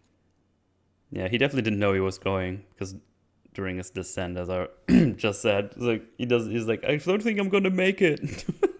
He's worried about whether he'll make the train at all, not Yeah. the specific car. Uh, It is the will of the entity. The entity saw this coming. yeah, The entity knew that Tom Cruise's body dude, is stronger than a train. that just realized. So I said a little bit earlier, Rags, that the key literally falls in front of his feet, like he said in that club, right? Which means the entity predicted that's happening, which also means the entity must have predicted that this is gonna happen at the train, right? That he's just gonna crash at that thing, and Like, the you key have- it's just- flinging right in front of his feet. Just tell me it's magic. Just say that it's magic and the computer is magic and it's casting a magic spell, Shadow Wizard Money Gang, and it's just able to know things. Like, how could you possibly? I don't believe you. The computer's really smart. No, fuck off. There's no way. Nuh-uh. Yeah. If anything, it makes the computer look stupid for thinking that could happen. Just no Just- way. A note about, Tom Cruise being train proof and wall proof and all that sort of stuff in these movies. It's just, because he's running at full speed and doing all sorts of crazy stuff immediately after, just flying directly through the wall of a train and breaking an entire hole in it. And I'm just thinking about at the very end of the Bourne Supremacy, he jumps from a bridge to a barge that's going underneath the bridge, and it looks like he sprains or breaks his ankle. And at the beginning of the next movie, he's still limping, and I'm like, man, I like it when movies care about that sort of thing. Makes it more engaging. Just makes it more engaging in a little fights. bit. Yeah, little it's like bit there more are engaging. consequences to the things that characters do. They That's- can't just do things and we hit the reset button every Yeah. 5 seconds. Like, oh, it's a cutscene. That means you're instantly healed of all your wounds. That's why I love the uh, raid so much. Like when they keep fighting and fighting, just keep getting tired and tired. When they have this 2-on-1 versus the big evil guy, that's like the super fighter. Like they just kept wailing on each other, and both sides just get tired and tired. Like at some point, they're just on the floor, just gasping for air before the fight is over. It's like, damn. Like I don't know. If you see it for the first time, it's like, damn. One of them is probably gonna die. I don't know. Yeah, it just makes it super engaging. I love when they do that. Have you guys seen Gangs of London? It's a TV show. No. That is No. made by the director of The Raid. He is the showrunner of Oh, it. neat. It is a British crime drama with very, very, very good, very gritty and realistic fight scenes. And, Awesome. I recommend it. It's like 10 episodes too. It's not super long. Have you seen The Duelist? No. I don't think so. It's from, I think it's The Duelist. 77? Not the new one. I think there's a new one, but Oh. no, the old one from 1977. Oh, And I think Ridley 19. Scott directed it. But it's got these two guys who are like duelists. The and they wanna Duelists. fucking duel each other, and then some of these duels they get really, really like tired and worn out. They're fighting with sabers, and they're so worn out. Their sabers are just on the ground. They can't even lift them, and they have these brutish, almost like desperate swings at each other, and these clangs as they're just, and then they fall to the ground. And they just try to punch each other and get pulled apart. You really get this sense of, oh yeah, these guys are really, really worn out. They're very tired. Sounds great. I love that. I love Nice. stuff like that. It's Yeah. good shit. So okay, let me see. Where were we? Oh yeah, Grace is going for the front of the train, and Ethan's going for Gabriel. Gabriel has the plan to just go on top of the carts, uh, like on the Yeah, roof, which I as you guess do. he needs to Top do of the because he train. needs to jump off the train at some point, but that's like another 10 minutes away or something. But and yet they go through a tunnel, but hey, that's where we going because we want that fight on top of the train, and that's what they do. They have the train. As I said, train physics off. No wind, no nothing. Well, there's wind, but it's more like a mild breeze. It looks very pleasant to have in a on a hot summer day. The amount of wind you see. Yeah, it's not the bullet train from Mission Impossible 1. This train is pretty, despite it being runaway, quote unquote, it's pretty chill. It's pretty chill, Yeah. yeah. But it's Um, exciting, being on top of the train, fighting, like, oh, okay, this is not, what the what I train. liked is Ethan putting the parachute somewhere where he remembers where he put it, so he can get it later. Yeah. I just immediately think of Mando, where he just puts it somewhere and just never gets it back. Yeah, they show the scene of him, putting it away someplace. I'm like, oh, the way that even just the way they're shooting this is like, Mm-hmm. yeah, you're gonna be using that later. We'll Yeah. be coming back to you. Um. Yeah, they just have their fight up there. I don't remember anything specifically crazy up there. It's just a knife fight on top of a train and a bit of a fist fighting. Of course, they don't have guns because that would be No, the crazy. guns are gone. All I really remember about this section is when they go through the tunnel and there's like basically no room, but like between the train It's and a the walls very of the tunnel. very narrow tunnel. Very narrow. It's like good thing they're not carrying anything slightly bigger on this train. Yeah, You they know? they crawl at each other and slash. Well, Gabriel crawls at Ethan and he starts slashing at him. I'm gonna I get found you. that a little bit more funny than exciting. He's just Yeah. like, I'm gonna get you. Stab you with my knife. Or at some point he uses Now that's a knife. he uses those two knives to have a grip. He just kind of slashes them into the train, which you're not gonna do that. Well, I guess Ethan can just go through trains, so I guess Gabriel can stab the train. I guess that's just fair. But yeah, I don't know. It's just a knife fight on top of the thing, and Ethan basically wins the fight. And of course, we have the dilemma going on. It's like, ooh, is he gonna kill him or no? Oh my goodness gracious! And he's It actually looks about like to he's kill gonna him. stab He's almost gonna kill him, but the agents are here now to help him. It's also the scene where they find Kidridge. He's like, "Sir, what are you doing here?" And he's like, "I'm not really here, but if you don't do what I say, you're gonna be sorting dead letters in the post office or something." So they go to find Ethan, and before Ethan can stab him, they stop him. So I guess the only reason he didn't kill him is because he got stopped by those two agents. I think so. It seems as if he was really gonna kill him. I'm Yeah. like, oh, but you can't do that, Yeah, but he's so because we can't emotional have a though. repeat of the thing from Ghost Protocol where the chick kicks the chick out of the window, and you're like, what are you doing? You can't do that.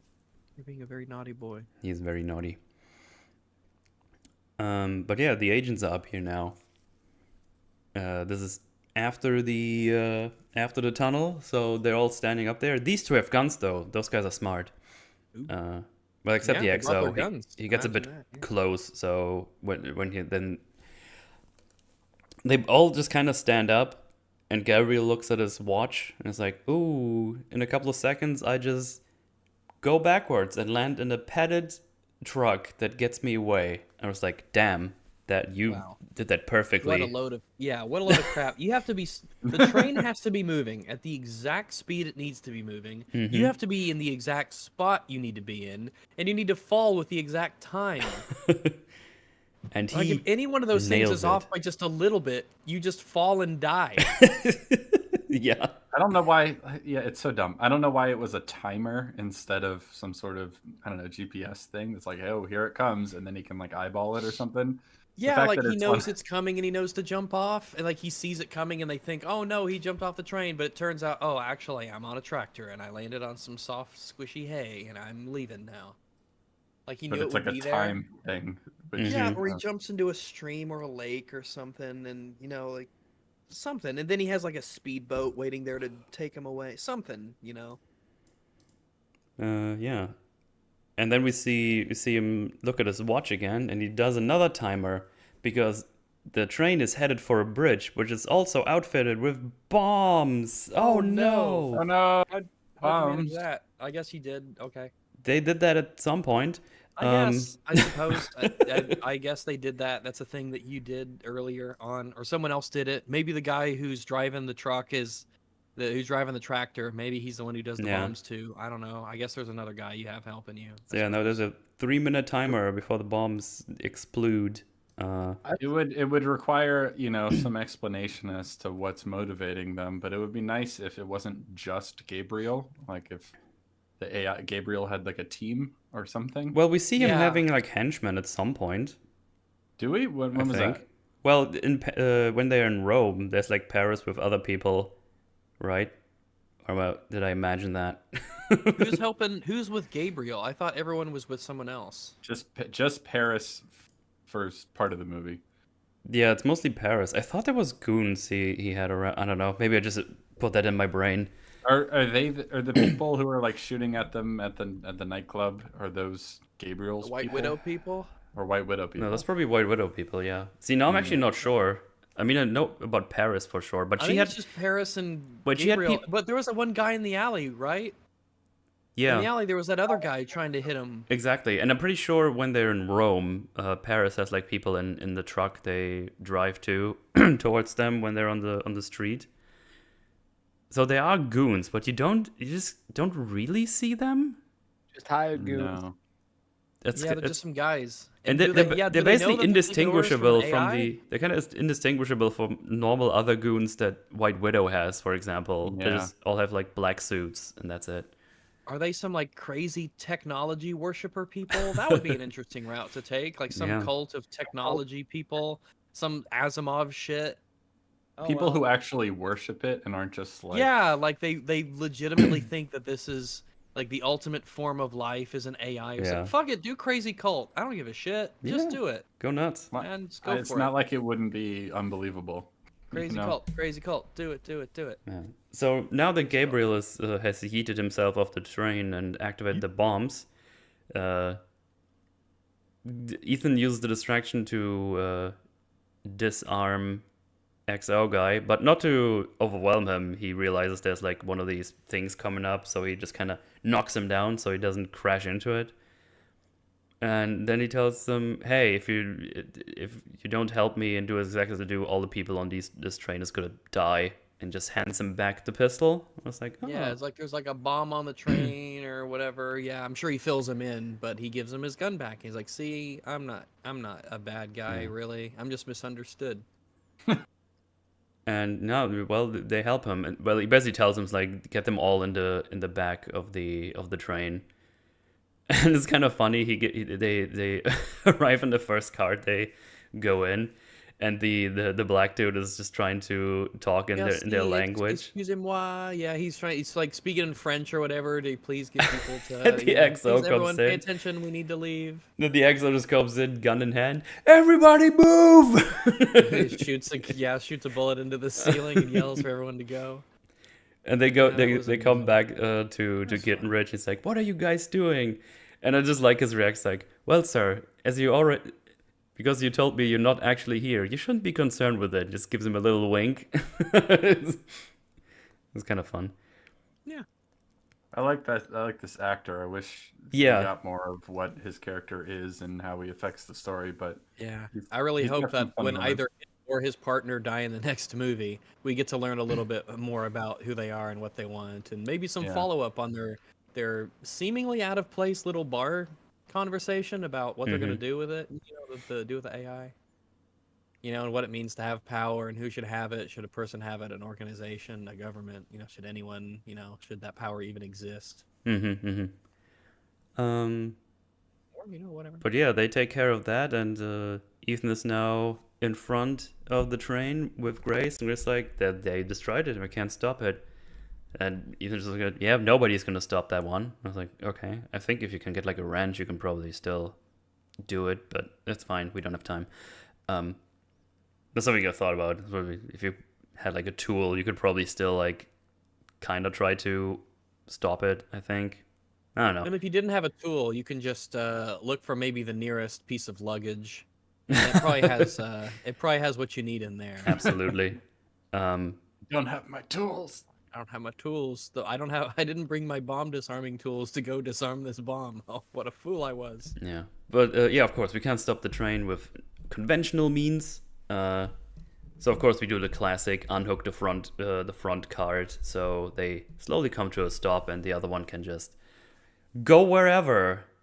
Yeah, they get everyone in the back, and then they unhook it, and then I think whenever it unhooks, yeah, the train brakes automatically clamp down on all the wheels.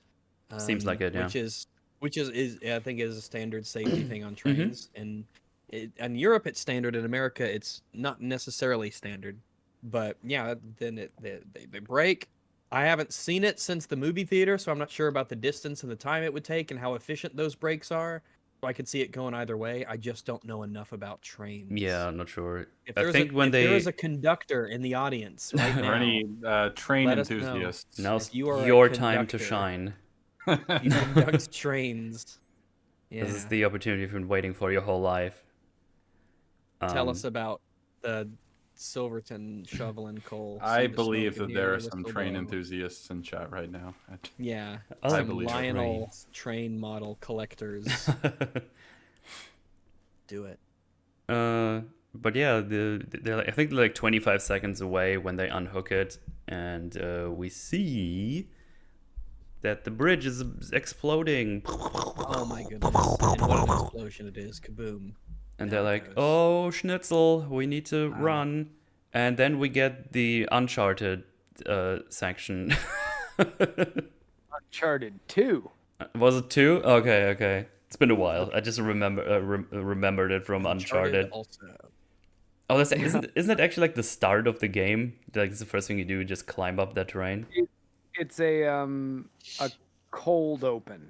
Yeah. So you see the train after it crashes and have to escape the dangling train, but it's not till later in the game that you're on the train. Exactly. Yeah, because I think we go back and then we catch up with the present or something. I had to replay those games. Neil Druckmann, his first experiment at nonlinear storytelling. Good for him. Still had a writing partner back then. So yeah, they just kind of climb through. They go through the one thing. With the first one, they just walk up the roof and have to jump. They land in the next one, which I think is the kitchen. I think that's the second one.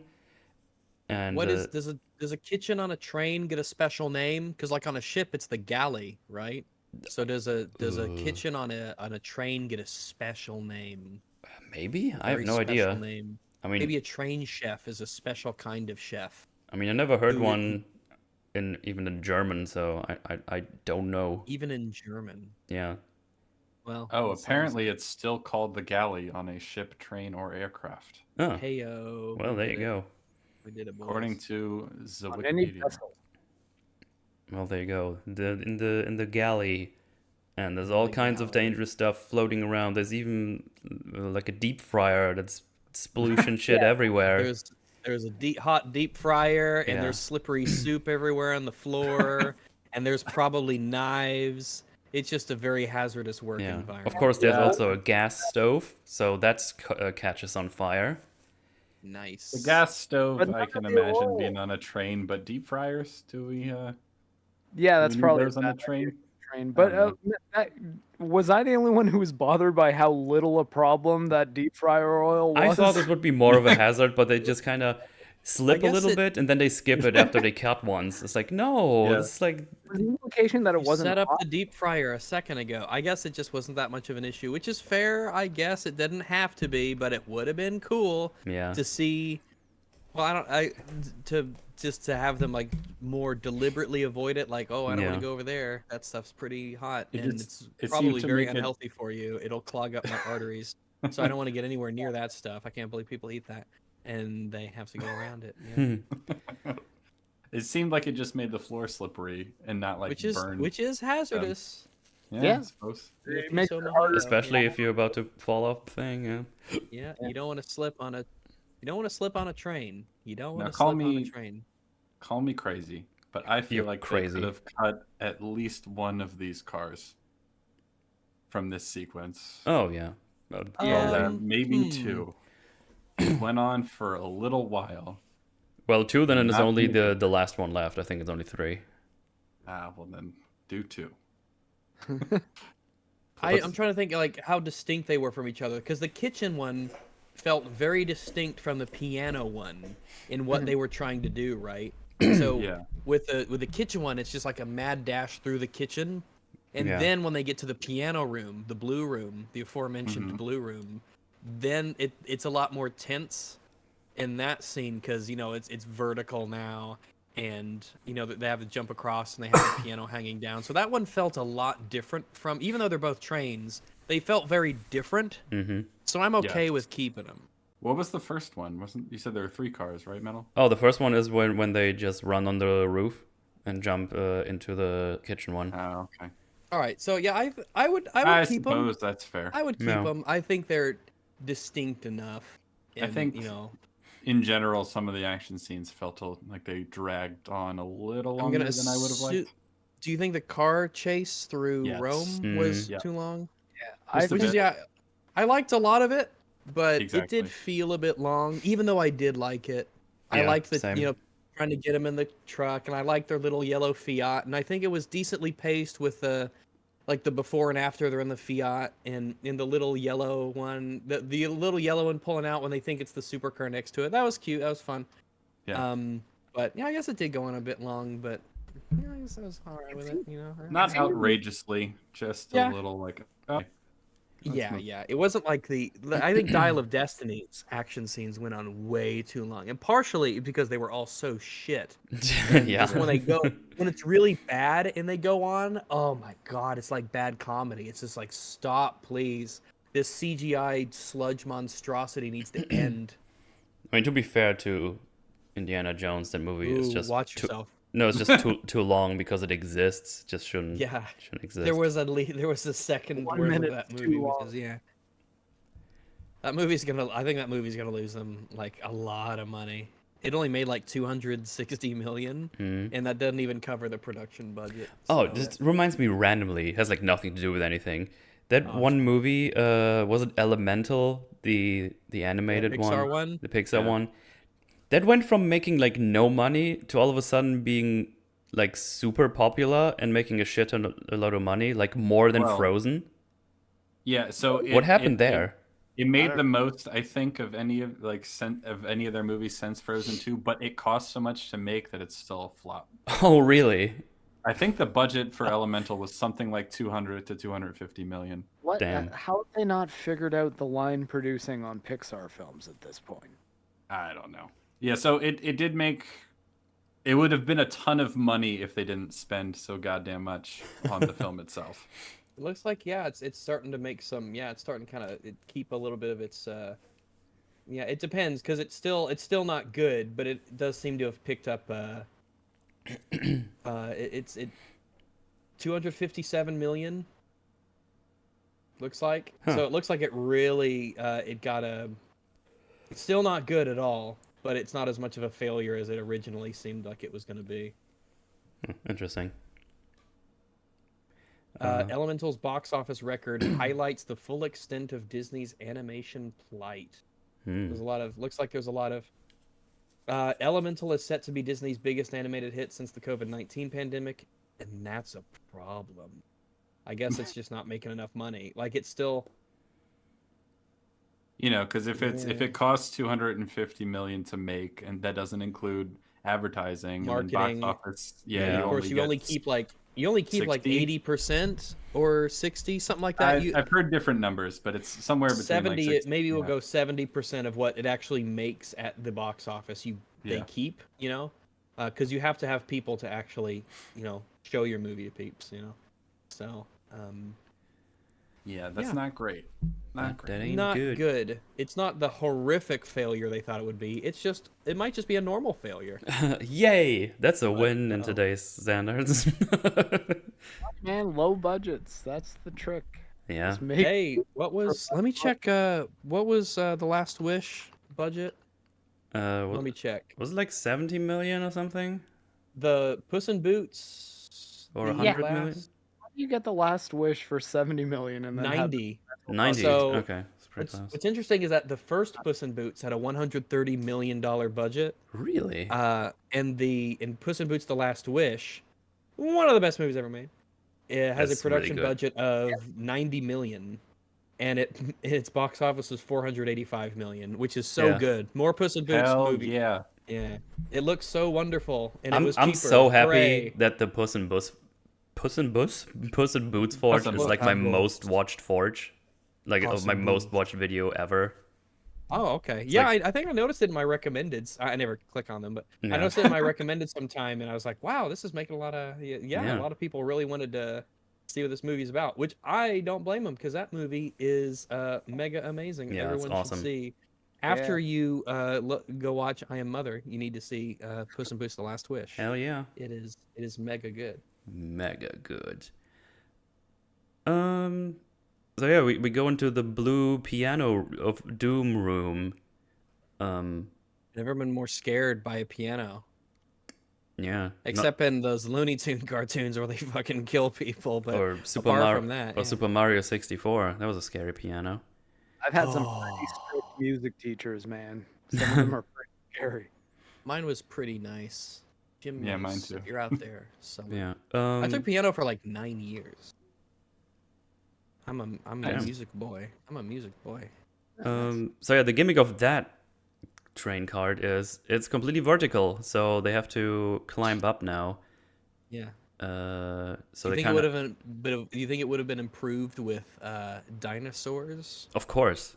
Oh, okay. I think it would have been improved if Ethan would have told Grace that Speaking if of dinosaurs, Tom Cruise. would have been improved if he's- Ethan would have told Grace to, if you don't jump, you're going to get crushed by this piano up there.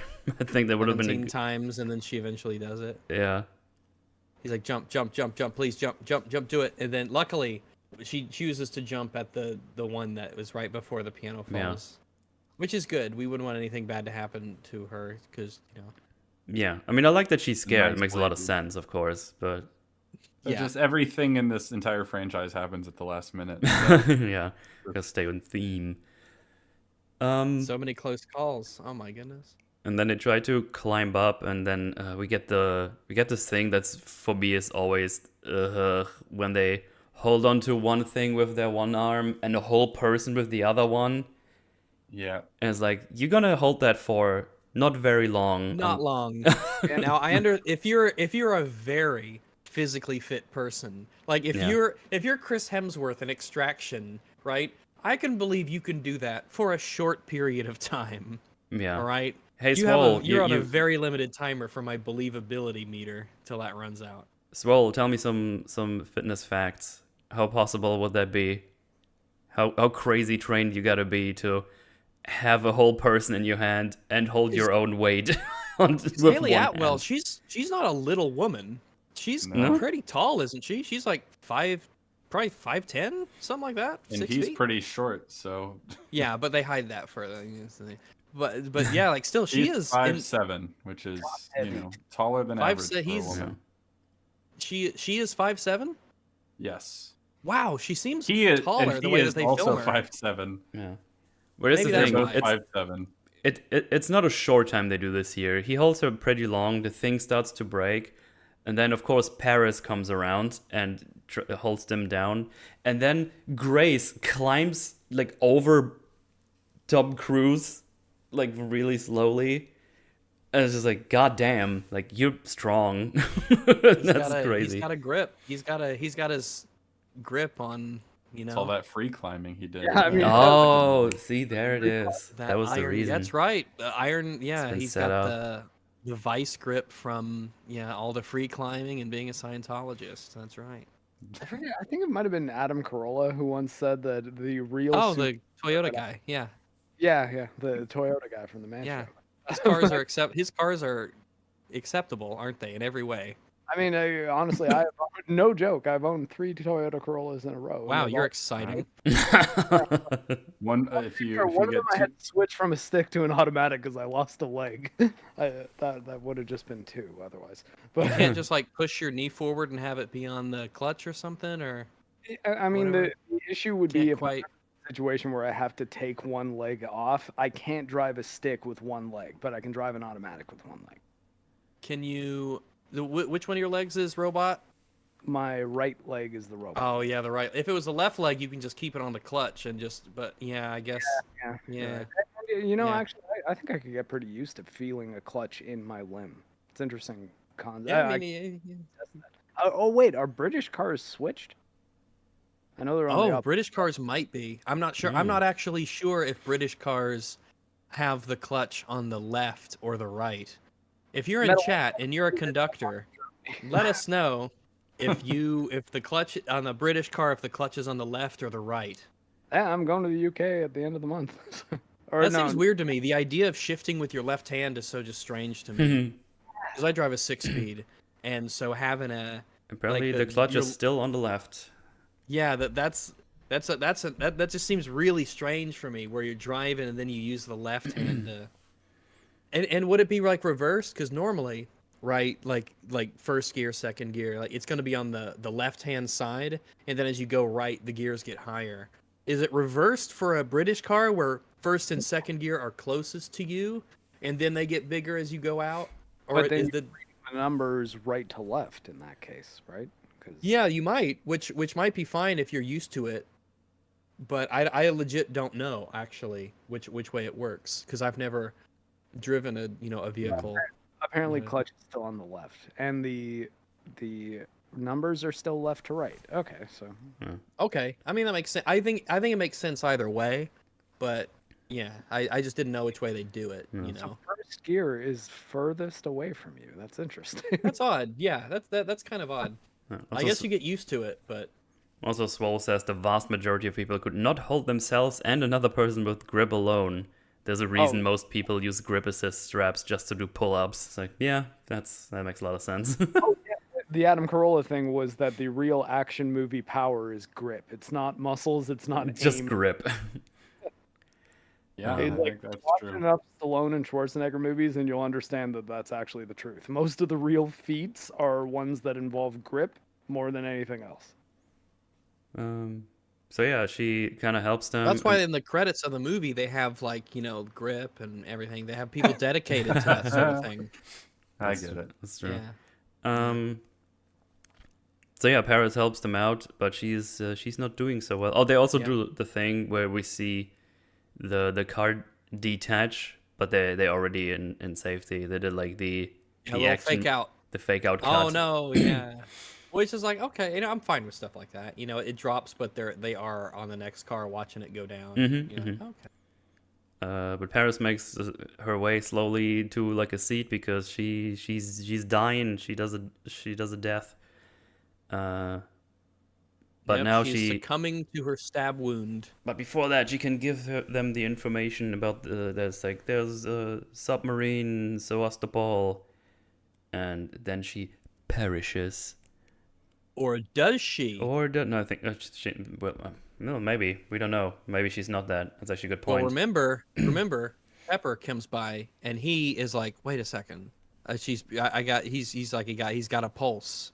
I don't think Paris is dead. I think he makes a special note to notice that she's like still breathing or still has a pulse. Oh, okay. Yeah.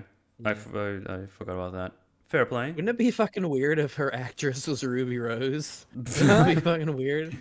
When I was talking about this movie with Mahler and Fringy, I had no idea that was Mantis. I didn't until earlier this stream. Oh no way! Yeah, I had no clue.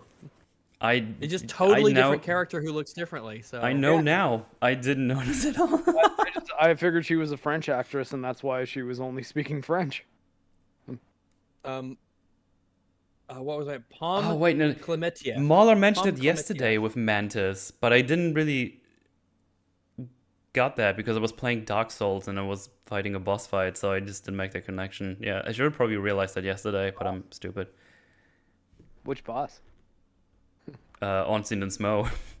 Oh, nice. Okay, yeah, it makes sense that you'd have to concentrate. Yeah, and I was playing with a slow weapon, like the big bonk stick, like the big club.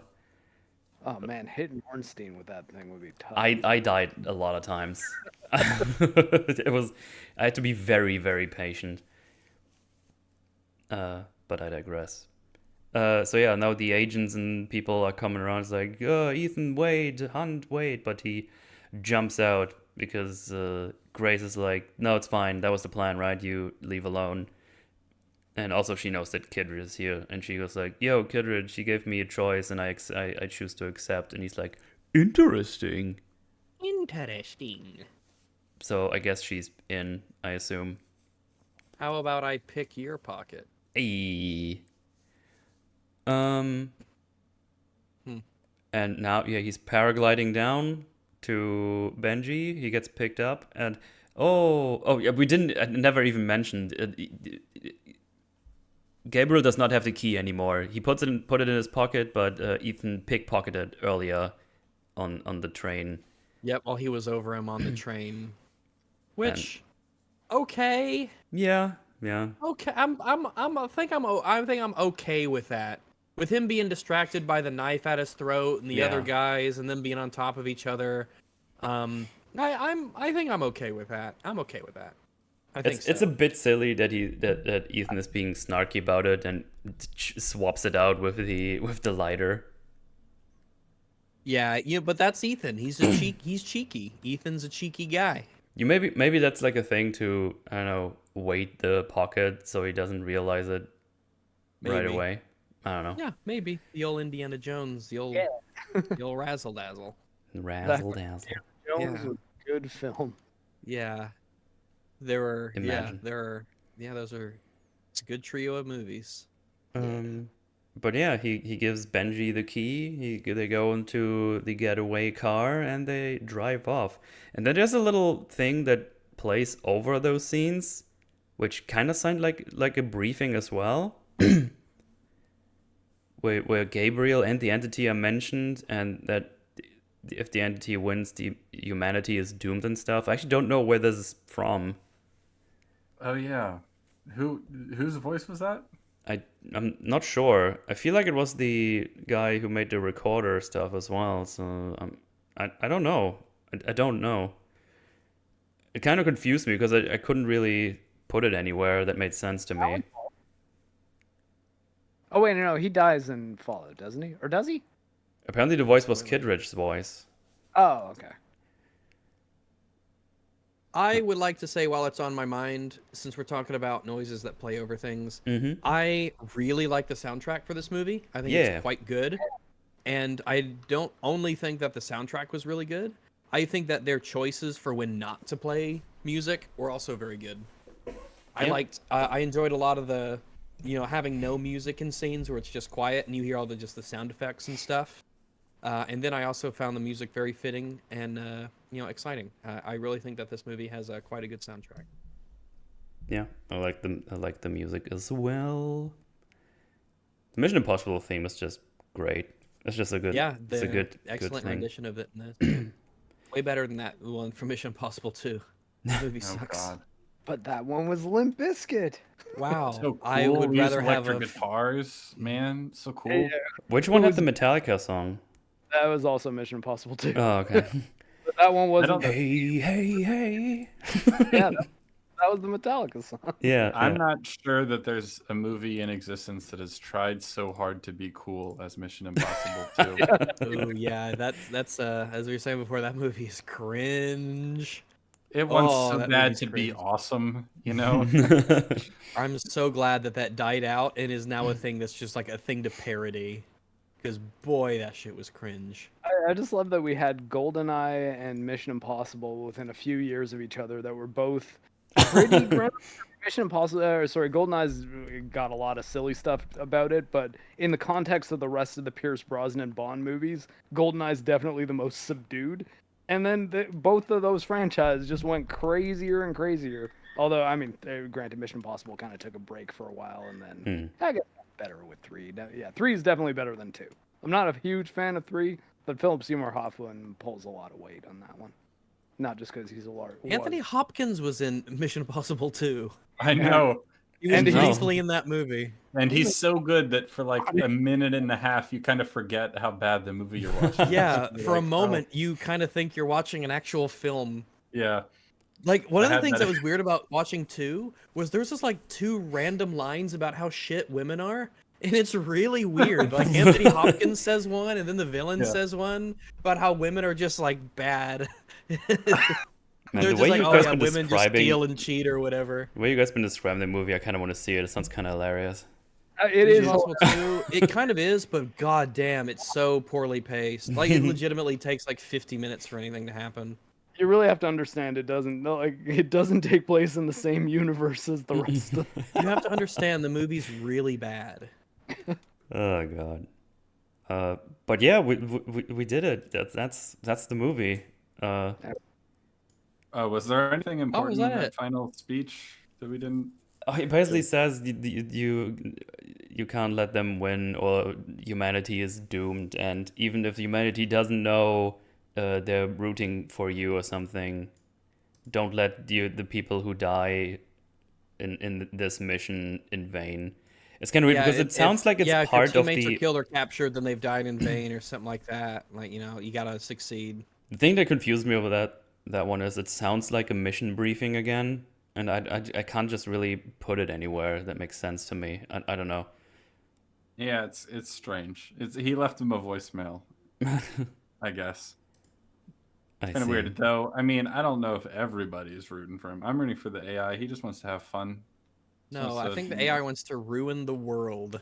No, he wants to goof around a bit. Oh my goodness. Are you on the AI side? Are you a robo sympathizer? A robosexual. Are you robosexual? Is that true, AI? Are you a little Are you like Lando Calrissian? Who likes to fuck robots? And not like that was George Lucas's original vision for that character. Oh, yeah. Just now, finally, we've become more accepting and tolerant of a society to put that in an actual film. Didn't get Empire Strikes Back. Yeah, and The Empire Strikes Back. What do you think? What you think? Lobot was just a coincidence? Oh, Isn't that amazing? How I know Lobot's name, but I don't know like virtually any of the characters from so many other things. But I'll never forget Lobot. The Palpatine Surgical Reconstruction Center. Star Wars toys. Because I think that's one of the reasons I know a lot of the random minor Star Wars characters' names. Because it was the dictionaries that they made, like the picture dictionaries that they made. Yeah, I think for me, though, it was just collecting the toys. Because on the back of any of the package toys, there'd be all the names of the other toys you could get in that series. And towards the end of like the Return of the Jedi runs, there was a lot of them. So they'd start doing, I don't know, weird things like Yak Face and stuff. And he was actually one of the most valuable ones. Star Wars. Just Googling Star Wars. No, here. This is the one I had. Yeah, this is. I remember this one. This one got worn out. It was a hardback and it had a little cover on it. And we wore that shit out because we watched it, or we looked through it so much. That was the specific one that I had. It even had the sticker. The new definitive guide. That's the one that we had, and I adored it. I read it so much over and over and over. I think that's where I learned about Lobot, and it had all this. That's how I know that the snowtroopers have heated pants and stuff like that. Like there's just like all sorts of little shit things in this, and I loved it. It's amazing. That's where I learned about Bosk and IG-88 and all that sort of stuff. Is it a hard? This book was amazing. This book was like formative in my childhood years that turned me into the dog I am today. I read this more than the Bible. Yeah, it would have been nice if the new Star Wars writers would take a peek at the materials and read them like a Bible for a little. Not a whole childhood, but you know, I mean, 20 if only an hour. Jesus had heated pants, that might have changed a few things. That would have changed a lot. I don't think Jesus wore pants. Google Star Wars. Huh, I know, Stormtrooper that's what bumped I'm his head. saying. If he had heated pants. Loincloths would be a game changer, I think. Well. Oh man, just looking at this book gives me so much nostalgia. Is it a big hardcover coffee table book? Is it a? It's not like thick enough to be a hardcore or like a coffee table book. Though there was a lake house that we had, and I went there for many, many years throughout my childhood and even adulthood. And it was like a book about. Oh, let me find it. Just a second. Birds, their life, their ways, their world. Yes, this is the Birds book by Chris Perrin. Oh my god! And I read this book so much. Oh my goodness. Let me get you a picture of it so that you can see. This, their life, their way, birds, their life, their ways, their world. This was a big ass book, and it was like the Bird Bible. Birds. And we had one on a coffee table at this lake house up in Greer's Ferry. And boy, I read that shit so much. Oh my goodness. That's how I learned about falconiforms and strigiforms and all that kind of shit. Rex learned all about tits. It's true. Yeah. Nice. Because I didn't have access to pornography during those formative years of my life. Oh man, I love this book. I read it all the time. Oh, and I think my cousin, he had the Visual Dictionary Star Wars book for like the prequel trilogy. And I was like, oh shit, we just have the one for the originals, you know, you have the one for the prequels. And so I was like, oh, it's a whole, a fountain, a font of knowledge that was untapped. And I would, what I would give to have that one. Jeez. Well, memories. So yeah, memories are memories as far as the tits are concerned. But thank you, Chris Perrin, for making this book. I read it a lot. I would just read that book about birds. Chris Perrin, if you're out there, I hope you're having a good one. Chris Perrin, if you're out there and you want to come on to EFAP and talk about Star Wars, we can totally do it. Or birds. Or birds. We just talk about birds. We can watch Hitchcock movies and just yeah. Have you seen The Birds? Hitchcock's The Birds? Oh, I think so. It sucks. I have not seen it actually. It didn't show chat. I don't remember. I think that's why I think I've seen it, but I don't remember thinking much. That's the book, chat. Birds. Their life, their ways, their world. That's a fun subtitle. I like it. It's got a nice ring to it. Yeah, and it's got all of these fucking bird pictures. So many bird pictures, and they're good. And then I was like, even when I was young, I was like, oh my god, someone drew all of these pictures of birds, and they're really good. All different kinds of birds, and they're doing all sorts of things, from like flying and eating and swimming and just hanging out and walking around and building nests. Man, someone really liked it. I don't know if Chris Perrin is the one who drew it himself, or if he just like wrote it and someone else was the illustrator. But damn, they must have really liked drawing birds, and they turned that into a career. You think they drew Fringy as well? I think he was in there. Yeah, I just didn't know it was him at the time. But now I do. I learned about him years ago, and I didn't even know that I'd actually meet him. Oh god, what are those called? Those bird ostriches. The big ones that can't fly. I like how we finished the movie and we just moved on to something completely else. There's a certain artist who's done all these bird illustration pictures, and you see them in movies all the time because they're public domain. And so people use them in set decoration all the time, and you can just find really high resolution images of them online for free, and you can download them. Yeah, that's the one. We have a few of those in our house. Those are pretty cool as far as these are pretty cool pictures. Yeah. I gotta see the bird book illustrator. Let's see. It's on Amazon. You can get a lot of copies for cheaper. But yeah, it's $14 on Amazon. Who is the illustrator? Ad Cameron. His name is Ad Cameron. More than 1,000 spectacular color painting by nature artist Ad Cameron, depicting such scenes as air between golden eagles, cranes performing a wild courtship dance, and I remember that picture specifically because it's like a whole sequence of what they do before they fuck, and cuckoos evicting sparrows from the net. Well, it says next, but it's we the all know nest. what they meant. Yeah, Cameron has captured the winged creatures of our planet in stunningly lifelike postures, certain to enhance your enjoyment and appreciation of the natural world, which it did.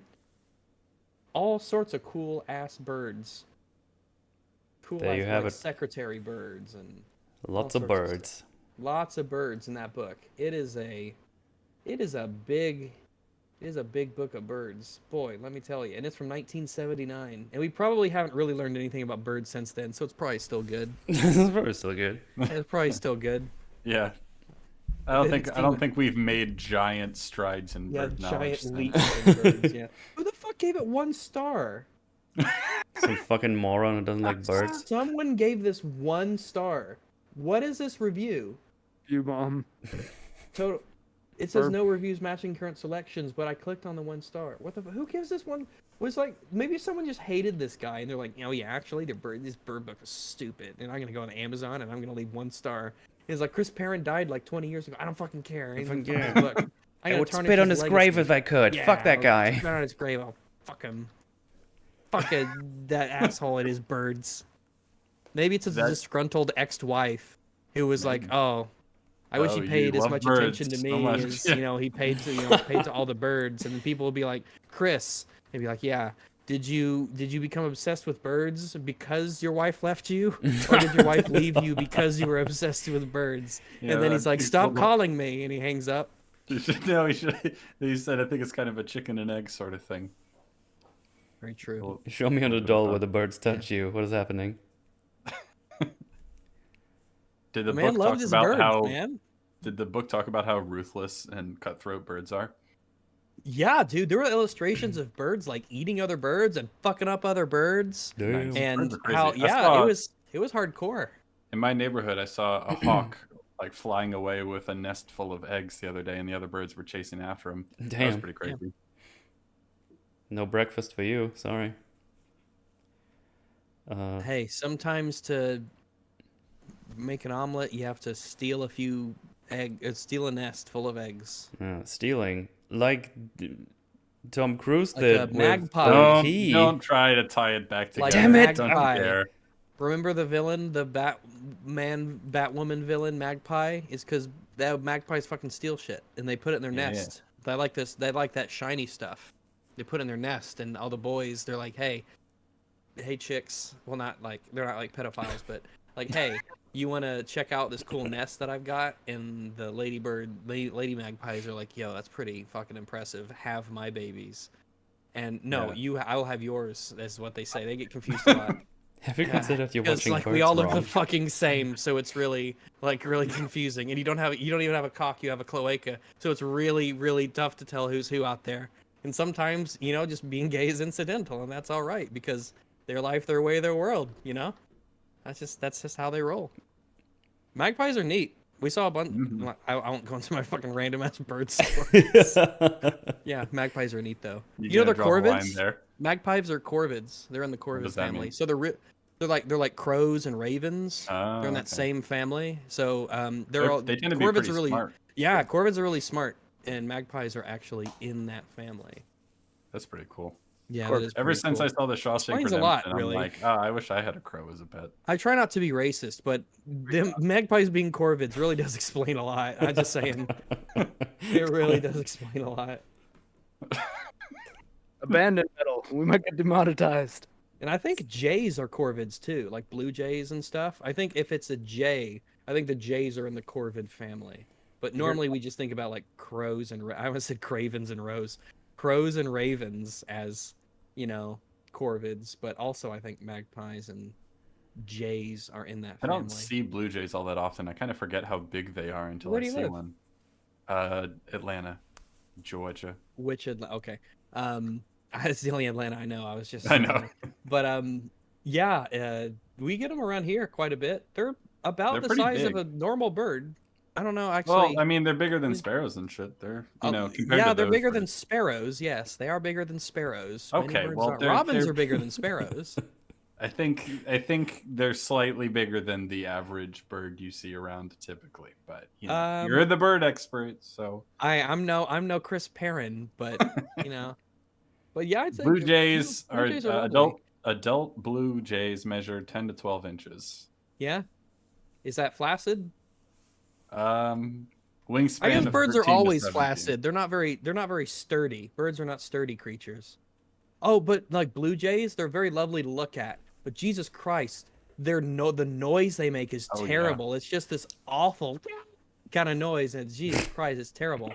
The blue jays sound awful. I was recording like a video, and a lot of phones have like super slow-mo mode now, and it does that for the audio too. If you ever do that with like birds chirping in the background, when you slow it down, it really does sound like dinosaurs. You really hear it, and you're like, oh shit. Like when you slow down birds chirping to whatever speed, it really does sound like ambience from Jurassic Park. I don't know if that's what they did for the background ambience. I know to make a lot of the dinosaur noises for Jurassic Park, they did take animal noises and either like sped them up or slow them down and like messed around with them. Yeah. So we talked about this on the Jurassic Park EFAP. As a person who grew up in Toronto, I would like to defend the noble blue jay. From what? From what? Were we slandering the blue jay? I said the blue jay had a horrifically unpleasant call, which they do. They're a lovely bird. They're a legitimately lovely bird, but they sound terrible. And I lodge a defense. How? Okay. How could you? Go for it. This is unprecedented. Damn, even give me bad odds. Let's get the D20 out and figure this out. Why would you defend it? Don't you agree it sounds awful? You haven't defended it yet. We're waiting. You were just like, I'm going to defend it, and then you were quiet. And then yeah, you're doing a good job, Mark. I'm sorry. That's a bad argument. I'm not saying that. It's like a screech. There wasn't an argument. It's like a mix between a squawk and a screech. But even like a corvid, we've talked about those. Even the corvid squawk is like it's not like high pitch. It's like a it's not really like unpleasant, right? Yeah. It's almost like an out of tune sort of quiet horn. It's not. It feels almost kind of woody in a way, almost like a but it's not high enough in tone to where it's like, oh, it's terrible. But that's what a blue jay is. Yeah, a blue jay sounds like the worst sound effect from a Minecraft cave. Pretty good bird to name a baseball team after, though. Yeah, that's all I'd say so. Yeah, they're not bad. There's we have the Orioles, the Blue Jays, the Cardinals, the what other baseball teams? It's so hard to ever see an Oriole in Maryland at all, though. They used to be there, but they're very, very rare now. I've seen Blue Jays. Baltimore, they're the Orioles, right? What does an Oriole look like? Oriole bird. It's black and orange. Oh, wow, look at those. Look at those guys. Look at them. Yeah, they're very pretty. Yeah, they're... Oh, wait, I think I saw one when I was in Seattle. Or maybe it was just like a... I was up there. It had like a yellowish body, and it had the black and white like on the wings. And so I was like, oh, maybe that's what it was. It was an Oriole. They're pretty cool birds. Yeah, they looked really nifty. They look really neat. They look, yeah, I like that. It's really neat. Well, whoever had that on his bingo card, good on you. Metal, what's your favorite bird? Yeah, Metal. Metal, what's your favorite bird? I don't know. I don't really. You don't know? You never thought about it? Not really, no. My favorite bird, because I read Chris Perrin's Birds, Their Life, Their Weather Worlds, I have decided my favorite bird, or amongst my favorite, is the secretary bird. I like the way they look. They got this very official kind of falcony look to them. They got those long ass legs, and they fuck snakes up, right? And they just sort of feathers strut on around. their head are really cool. Yeah, yeah. But then it's probably like a crow or a raven. I really like them. Yeah, they're nice. They're just neat. Get a lot I of them like around here. the lyrebird, which is like a mockingbird but on steroids in terms of how well it can emulate certain sounds. Like if you look it up, you can find videos. I think there's David Attenborough with one, and it can Yeah. like imitate the sound of distant construction work and camera shutters. It's insane. The like mimicry ability it has. The lyrebird. That's a cool one. They don't look all that cool. They look, kind of They like a look, generic yeah, brown they look bird. odd. But they They have don't look crazy cool particularly. voices. Yeah, they're Crows are like starlings scary or smart something. sometimes. Yeah, they Like can solve when puzzles and they stuff. find like nuts or something and they need to open it up, like there's been crows been sighted just dropping them in front of like I don't know, like crossings roads? with like stoplights, and they wait for it to stop and then drop it so the people drive over the nuts and then they can eat the insides of the nuts. It's like, oh shit, that's smart. When I was in Seattle, I noticed that there were some birds that they would like get something in the water and then they'd chuck it on land. They'd fly and land and they'd chuck it on land, I guess, so it couldn't get back in the water or so they can hit it against a rock or some shit. So yeah, they're neat. We saw seals. Those were Crows cool. are about as smart as a 7-year-old human. That's crazy. Yeah, Speaking of I dinosaurs, I just got sent a code for Exoprimal, that Dino Crisis Earth Defense Force looking game that they're making. Oh yeah. wow. Yeah. Are there any birds in it? I don't know. Okay. Well, I guess if it's a dinosaur game, there will be birds in it in many millions of years. But yeah, for now, I guess it's Future. bird. Maybe it is a crow. sans bird. Maybe a crow is gonna defeat the entity at the end. That would be a plot twist. Yeah, like a bird just comes in, and it turns out there's a flashback that it's a bird that Ethan Hunt See, I saved I thought a you long meant the, time ago as a kid. I thought you meant like the Crow, like Brandon Lee's The Crow. Is that the No, movie we're- he got shot in? Yeah. Yeah. Oh. Was he okay? Oh, No. he's not okay, but the movie turned out quite good, I think. Hey, that's Hooray! that's good. Is in it. That's silver linings. Total dedication to the craft. I can respect it. I can respect it. Nice. Good job, Brandon, if you're out there. And Bai Ling, who I've met, and she's quite attractive in person. Who, Bai Ling? Bai Ling, yeah, she's a. Just I want to say actress from Hong Kong. She might be mainland China though. I don't want to get that wrong. I think sometimes Chinese people get touchy about exactly where they're from being said. If you're incorrect, they get very mad. Yeah, it's like Indians and Pakistanis. They just do not confuse them. They will not appreciate that, right? Whereas if someone listens to me and they're like, "Oh, Rags, you're from Georgia, or South Carolina," I'm like, "Well, Arkansas, but it's fine. Those are fine places. I don't mind. It's no big deal. It's okay." Oh well. What is your favorite bird, Mark? I'd probably go with Crow as well, but mostly because I like that movie. Oh, okay. Yeah, it's fair enough. They look really pretty. Like the jet black birds are. Yeah, you know, crows oh, are. Yeah, I think crows are pretty cool. subdued in their prettiness. They're not like Mhm. Orioles. They're Orioles are like, elegant. "Ooh, look at me, I'm a Oh, bird." look how And I'm so crows are pretty. just like, A crow is confident. A crow is confident in what it is. A crow knows that there is nothing more or Dignified. less that it could be. A crow is just fine. He's just doing his own thing. He doesn't care. He's not strutting around he's not peacocking. He's just, look at me, I'm a crow. It's fine. Actually, you don't even have to look at me. You can if you want, but it's no big deal if you don't, want to. That's fine. I got my own life to live. I don't, judge my own value based off of, human beings' perception of me. I'm fine. They call a group of us a murder, but we just kind of let it slide off. our Yeah, back. it's really more of it's more of like manslaughter. We're not that into it, but yeah, we have a Also, good time. peacocks are Okay. annoying as shit. I don't know if What do you you've mean? ever Annoying. peacocks, the birds. They're very, very annoying. Are they They're everywhere in Florida, even though they're an invasive. In what way are species they annoying? They make really obnoxious calls. They peck at Yeah. your windows and cars because they see the reflection. They're like, "Oh, I don't like that," and then they peck at doors. Who's and that cars. ugly asshole? I don't like that guy. And then Yeah. no one ever tells Kevin that actually it's like, oh, just let him do his thing. You look great. Good job, Kevin. You're doing great. Yeah, they're a bit pest-like in Florida because they're originally from India, but they've spread. Are you allowed to kill him? I assume. I don't know. Are you allowed to kill them if they're an invasive species? Then you're probably allowed to fuck them up, right? I don't know because there are a number of invasive. Because you can do that. Species in You can do that Florida. with a lot of invasive species. God damn it! I'm Like, trying oh, to look up some of these birds, and I just get stupid fucking Major League Baseball teams. Fuck off! Look at San Diego birds. peacocks. Yeah. Can you kill? Oh no! No, Florida the answer is no. peacocks?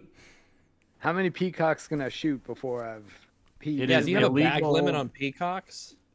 It is illegal to hunt or kill peafowl in that part of peafowl. Is that what is that? Yeah, Domestic peafowl. peacocks, pea grouse, pea guineas, you know, I don't know about all this craziness. pea pheasants. Anyway, it doesn't seem like you can kill them, which is unfortunate. That's I mean, they're weird very considering pretty. they're invasive, you know. But I guess They're not supposed that's to the be there. thing. They're not Yeah. quite as harmful as other invasive species. Yeah, like if they're just pythons in annoying, Florida. that's one Yeah. thing. You know, it's like kudzu or something. It's like, oh well, you're just shit. You know, you're not Yeah. like you're not destroying the habitat or something. Iguanas are like that in Florida too, because like they're not really I saw causing. I saw so many iguanas when I was down in Florida once, and I was on a boat and we were going down like some piers and harbors and stuff where people live. There are iguanas everywhere. Yep. And they We started yeah. counting them, but then we're like, oh fuck this. And it can get really bad if it doesn't get cold enough one winter, because if it gets cold enough, they'll freeze and die. But Yes. you know, if it doesn't get cold enough, then the next year there's a billion of them. Yeah. Birds. If are a cool. crow doesn't like you, they will literally tell their friends to either avoid you or harass you. Crows are petty. Wow. An animal intelligent enough to be petty. That's great. Love to see it. Awesome. It's like, hey, that guy over there, you should shit on his porch. Shit on his porch. Wait, no, not yet, Steve. Wait till he's done cleaning this. Just wait, just wait. He used to put bread out for us. So why aren't we doing it? Because he doesn't put bread out anymore. Matt will just go to sleep and leave the stream open. Yeah, just let him talk about birds all night. Can start a crow war. Oh man. Birds, cool animals. Birds are cool. Birds are really cool.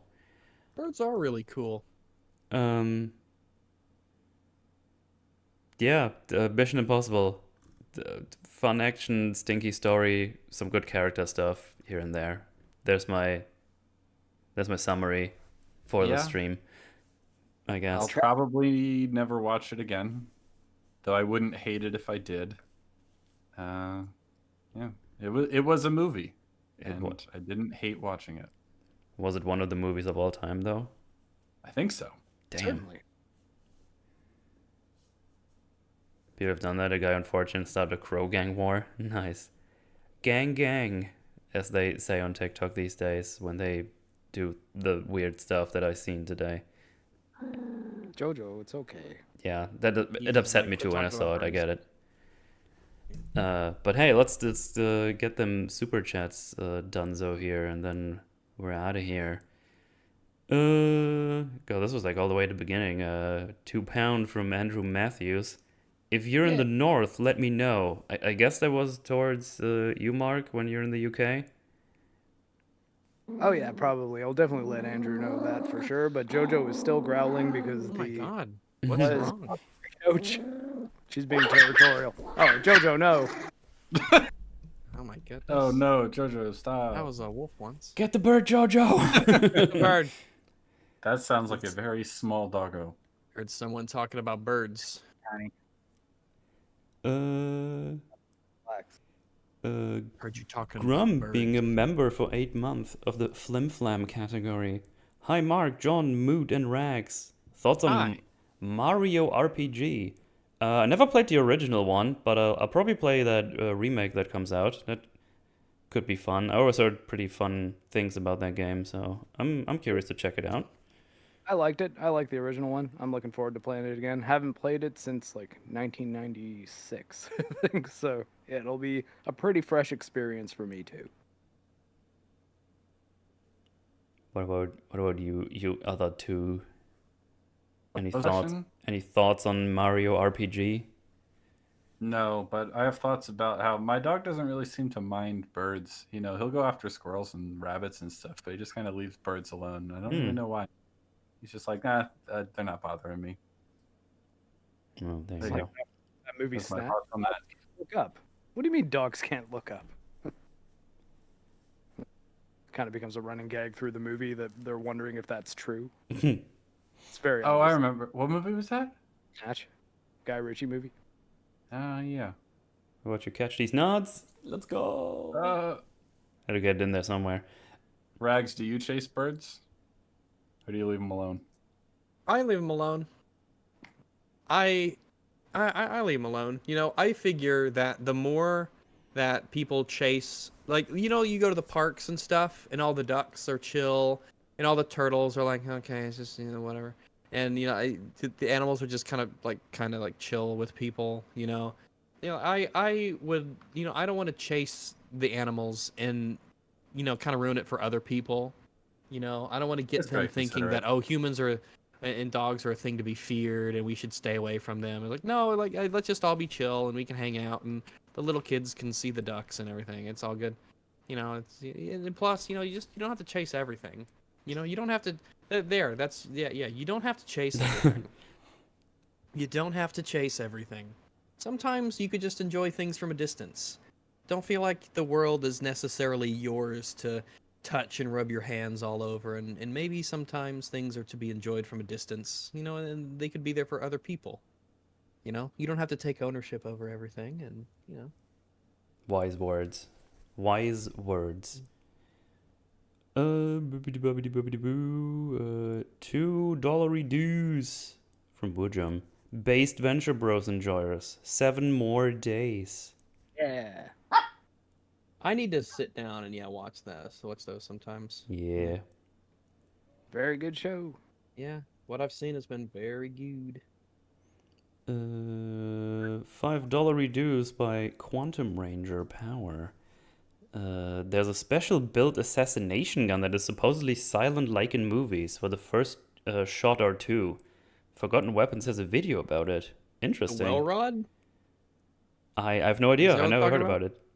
Well, let me show you. You might have seen this. It's every once in a while it's in a game, or every once in a while it's in a movie. Let me show you. Probably So, when I see it, I can you very well might. imagine Is this, I've seen it. Does that ring a bell? Oh yeah, I've definitely seen that before. Yeah. So it's a 45 ACP is its caliber, and it uses a series of rubber baffles essentially at the end. But yeah, I think it actually punches a hole through the rubber, which makes it really quiet on its first couple shots. But after that, you know, the seal is basically broken. But yeah, for the first couple shots, it's legit. It's very quiet. Look at that thing. It looks so cool because it looks so uncool. You know? Yeah, It's a it looks like it's makeshift.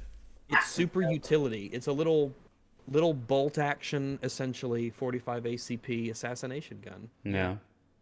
Very neat. Very Neato. neat. Sense design.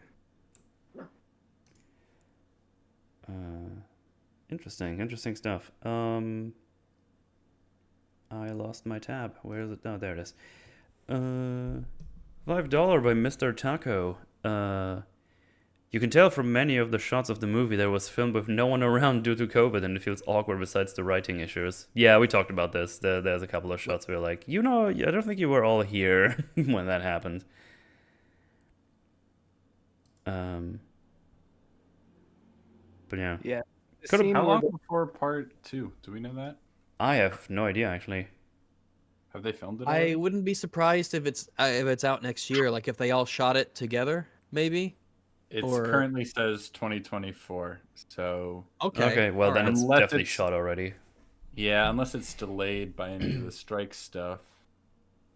Well, I guess everything is shot already. I guess they only Well, need to now that edit the stuff. actors are on strike, that means they can't promote it. Oh, okay. So I don't know if they'd push it or what, but The writers strike. Fuck writers. the writers I hope and they the all actors are starve. both on strike now. Some of the actors are good, but the So- writers can starve. The filmmakers have a real opportunity to start making some stuff, because if there's a writers and actors strike for a little while, there's probably going to be some holes in the market about a year from now. So if you have something made, hey, you could do okay. Sound of Freedom. Maybe. Really, I was actually talking with with my dad about it today earlier on. It was on we were listening to like the radio or whatever, and something had mentioned about the writers' strike, and I think he was like, "I just don't care if the writers are on strike. Everything sucks now." So like, yeah, it's kind of hard to feel. For me to, yeah, it's kind of hard for me to be, you know, the work, you know, to stand up for the workers and everything when they just suck, you know. Especially when their demand is more people in writing rooms being mandatory. It's like, you guys want like even more. You know the phrase "more cooks in the kitchen" or something like that? Like, geez, like, too many like cooks. you need like a writer or two, maybe three, maybe. And even then it's like, oof. But you guys suck. You just write shitty ass movies so often. I don't care if you get fired and never come back. I have no sympathy for you. There's probably some good ones who might get caught up in this, and which is legitimately like the only sad part. I hope that they can, I don't know. But jeez. It's hard to feel for the Some writers. of their demands It really is. Yeah. Some of their demands are pretty crazy. I haven't looked into it at all. The funniest thing that will probably happen is that the actors' strike will be resolved much sooner, and then they'll just keep waiting the writers out. That seems the most likely scenario. I would unironically just be like, "Yo, any writers who aren't part of the guild just want to like write movies because they suck, so whatever." You could do that in some states. You know, I don't think California is a right to work state, but you could in Georgia. You have to be part of a union to work there? Fuck yeah, that. there's some states that are like that, yeah. Oh, apparently we're on our road to have the longest forge yet. I didn't. End it now. End it now before we cross the line. End it now. We can do that. We don't have to talk about birds more if you want to. It's all good. I think one of some of the actors under duress, all right? Weren't some of the actors talking about, which is like a legitimate concern that I'm actually like on their side with, about like AI stuff and their likenesses and things? Yeah, that's an interesting problem. Yeah, because because the releases that they sign, the contracts that they sign, that have been signing for a long time, always say like in perpetuity, like they can use your likeness, which usually just means that, like, you know, future promotion and DVDs, we can put your image but on now it's like, oh yeah, we just don't even need your ass to play your whole character. We'll have a computer do it, and you'll have Skinwalker, Luke Skywalker, or whatever. And like, yeah, this is like, guys, oof. I'm pretty strongly against like AI used in place of actual creation of things. But yeah, I don't want to live in a world where so many actors and everything are just these computer creations and the person's not even involved in it. So that's definitely an important issue to resolve, which seems like, you know, would come down to just rewording the contracts slightly. Yeah. They can use, I don't know, still images or whatever, but not. Because what they're going to do is they'll just hire you once, get that contract, and then whenever they need you again, they've already you got paid for one thing, and now they'll just use your shit forever. And then there's just the inhuman element of like, man, this is, you know, where the realm of creation, you know, I think it should stay a human thing. You know, AI isn't being used as a tool; it's being used as a creative, you know, entity, which is just like, I don't like that. I don't think it's good. I don't think this leads to any good places. Yeah. We need to nip this in the bud. Use it to help you out a little bit. Just, I don't know, make it so it finds inconsistencies in your story or something. Yeah, use an AI as a thing to help you create, not to create. Yeah. I wonder if they'd settle for something like, oh, well, you would get paid, you know, residuals or royalties if they did that in the future. Because right now it's like they scan your face so they can do any CGI stuff, and then they just have it forever, and they don't need to pay you for any future performances created from it. I don't even know if Disney would be okay with that, because they're having troubles with residuals as it is. Yeah. Yeah. Like, I mean, just look at the Flash. Big wipe of stuff in May. Like the Willow show is an example, right? Like 5 months after the last episode aired, they took it off of Disney Plus because it just wasn't worth even having it on there. Yeah, because they'd have to keep paying residuals, and they're like, this isn't making us any money. We'd make a little bit of that. Well, we wouldn't make any money, but you'd save a little bit of money just writing it off on your taxes. That's crazy. And God, wasn't there that one like moon, like kids movie where they go to the moon or something? Crater, isn't it? Oh, I don't know. Like Disney Crater, the 2023 film that nobody knows about. It's I think it's like a kids movie who live on the moon or whatever, and it just got like pulled from, like you can't. It's like one of those movies where you can't watch it legally or whatever. Oh yeah, back in July, Crater was released on May 12th, and then they deleted it from the streaming service. And I'm like that's a $53 million movie. Damn. And like May, June, July, like 2 months after it released, it's just gone. You can't, like, there's like art out there. There's the actual art. I'm not saying it's good or anything, but there's actual art and creation and like things people have made, and you can't like watch it legally even, and that's like weird. Like if you're if you're just a masochist and you're like, I'm gonna watch Willow season 1, you can't do that legally. You have to break the law to watch that show. That's crazy to me. Yeah, that's nuts. God, this whole likeness thing is stinky as well. Just thinking back to The Flash, where they just used the Christopher Reeves and stuff, and you're like, ugh. Why are you doing this? Who approved this? Is anyone getting any money for this? Because I don't think I doubt they're getting any money. I sincerely doubt that. They probably just have the rights to the old Superman stuff, and they're like, yeah, we're just gonna use that. I would bet that they didn't have to get any permission or pay any. Probably money not. No. If probably because it's like the Peter Cushing thing in Rogue One. Right. It took me a second on that one. I still don't remember. It's been too long since I watched that movie. You don't remember CGI Peter Cushing? It's really... Yeah, it's he was Grand Moff Tarkin in Rogue One. Peter Cushing played him. Right. And he looked really weird. And, you know, it's like, I get it, he's a character in the universe. But I would be okay, I think, if we more normalize the idea of recasting actors if they die or something, you know, because I would prefer that they just got a new actor who kind of invoked his sort of imagery and vibe, and that was like a person playing a role instead of it just being like an AI voice generator and a CGI image. Like that just seems like a way better option to me. Absolutely. Yeah. On Mothma, and it worked out totally fine. Like in Andor? Andor, yeah. Yeah, 100%. Yeah. It was Rogue One being why I brought it up. It's like, well, there was a legacy Star Wars character that you decided to bring back, but you just cast a new actress who looks kind of like her. He looks quite close. Yeah, seeing them side by side, they look pretty. Carolyn Blackiston played Mon Mothma originally, and Genevieve O'Reilly plays her. Carrie Fisher played her on It's a Trap. And Eden Espinosa played her in Robot Chicken.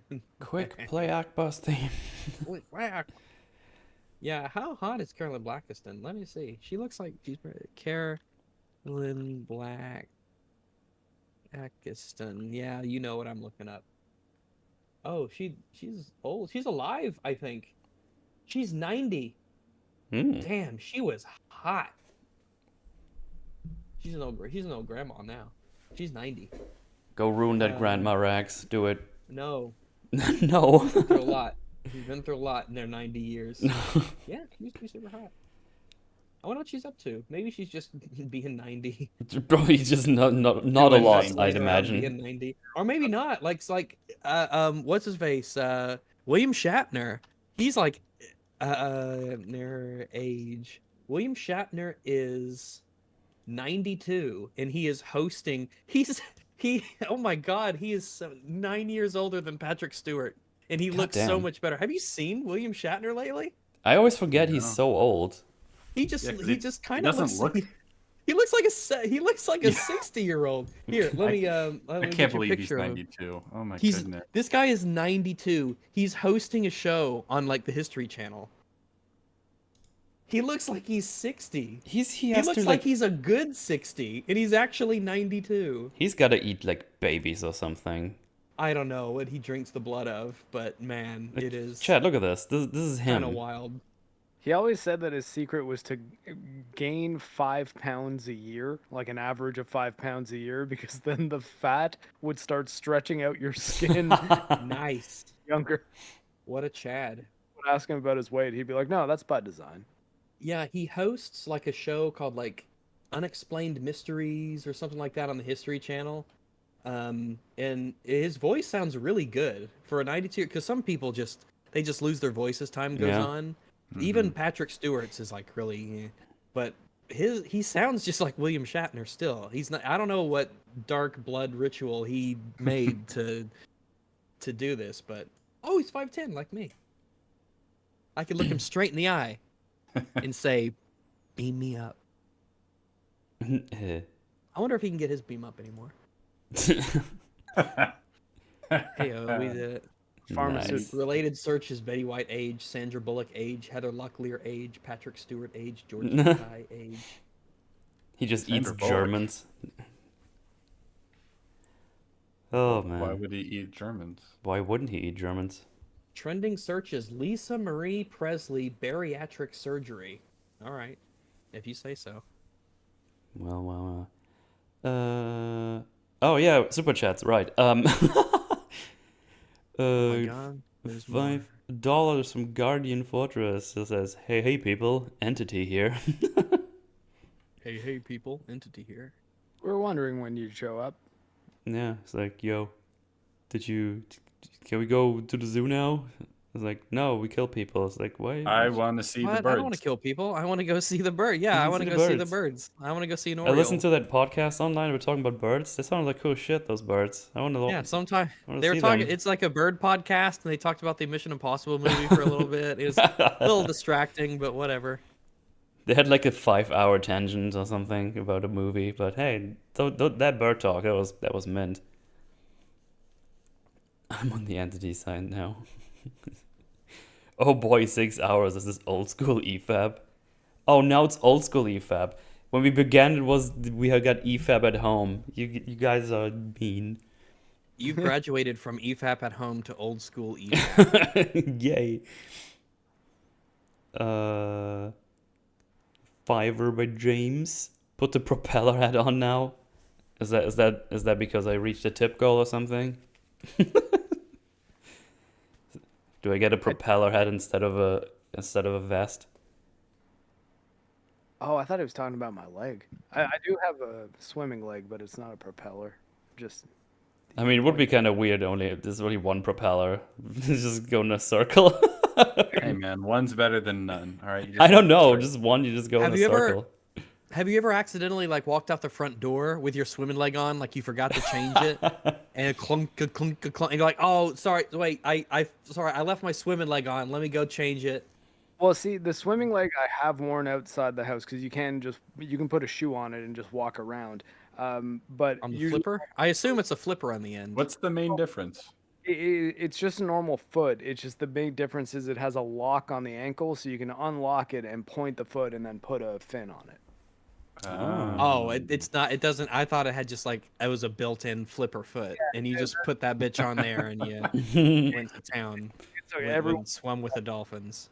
Everyone thinks that before I explain it, but I always think like, man, a propeller would be pretty sweet though. Yeah, you're like Inspector Gadget. Go, Gadget feet. And I then left my good leg in the car. I only What was have the name of the dog in Inspector Gadget? Inspector Gadget. Entity hacked Moodle's hard drive, saw some Dog. shit and died. Brain was the dog. I'm on the entity side now. I hope he gets the right to change his name. I was like, guys, you give me a real shit name. I've been in this years-long legal battle to change my name. That's all I want. I just don't want to be called the Entity. It's really fucking offensive. Yeah. Oh, the propellers because I had something stupid at the time. Okay, that's fair enough. Entity is a terrible name, I agree. We got $5 by Kevin. Birds aren't real. True, it's all a government conspiracy. They're all. They wish they came up with birds. Yeah. I have a really good birds aren't real meme. If I can track it down, I'll share it. Mm-hmm. So don't hinge the show on whether or not I find this meme in my eye. That's fine. Well, we got the last super chat over here. Another 5 by James. Watch Blark and Son, bigot. I have the entire playlist. Watch it. It's Charlotte and Venture Bros. Oh, yeah, maybe I'll do that at some point. Yeah, there's 7 seasons, so it is a little while, and the first one is pretty rough. Like it's clear they didn't really have a handle on the writing and the characters, and the animation's a lot more low budget and clunky. You think like the early seasons of The Simpsons, but season 2 improves a lot, and 3 to 7 are just absolute gold. They're really good. Nice. Blark and Son has 2 seasons. Wow. Super chat Zamoodle can't sleep. Damn it. It's really late for Metal. Don't let him sleep. What time is it for you? It is 3:45 a.m. Oh, wow. That's late. Yeah. For early. It's so late, it's early. True. But it's the Wow. weekend, so it's fine. And I don't even have to Sweet. do EFAP tomorrow, so I can just sleep. He's still early for German after hours. It's club. very early, yeah. We've got EFAP. We gotta Super talk about chat Mission boy, Impossible. no sleep for Mootle. I can't believe Mootle received super chats. Who did he threaten to get them? I asked the entity to do the thing. Starforger! That was a James super chat as well. That was a Blark and Son thing. That was weird, but it made me giggle. Anyway. Let me Did see. we do it?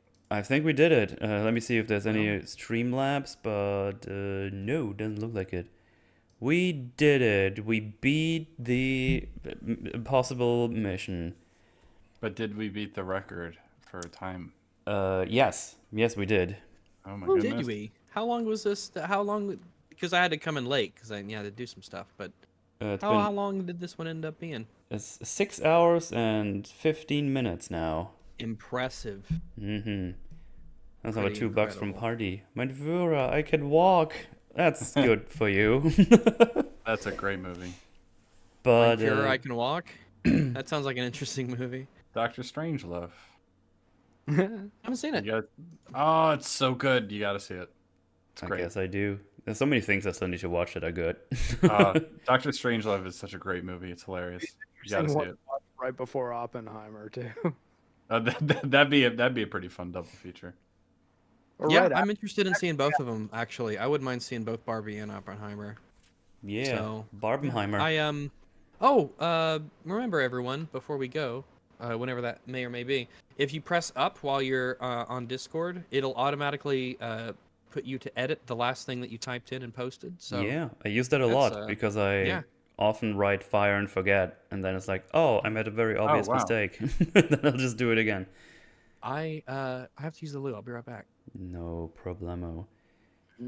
Hey, we're gonna get out of here pretty soon. Hey, Cap, how about you tell people where they can find you? What are you up to? Anything special happening? Well, very conveniently, there is a link to my channel in the description already. That's right there. That would be the best place to find me. If you can't find where the description is on this video, then I don't want you to find me. Oh no.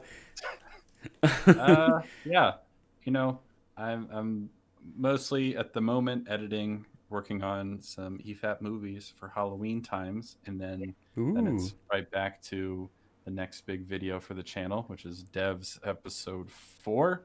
I am no longer making any promises about when things will come out because I always miss them. So I won't be doing that anymore ever again. That's smart. That's a good decision. No, there are more videos coming.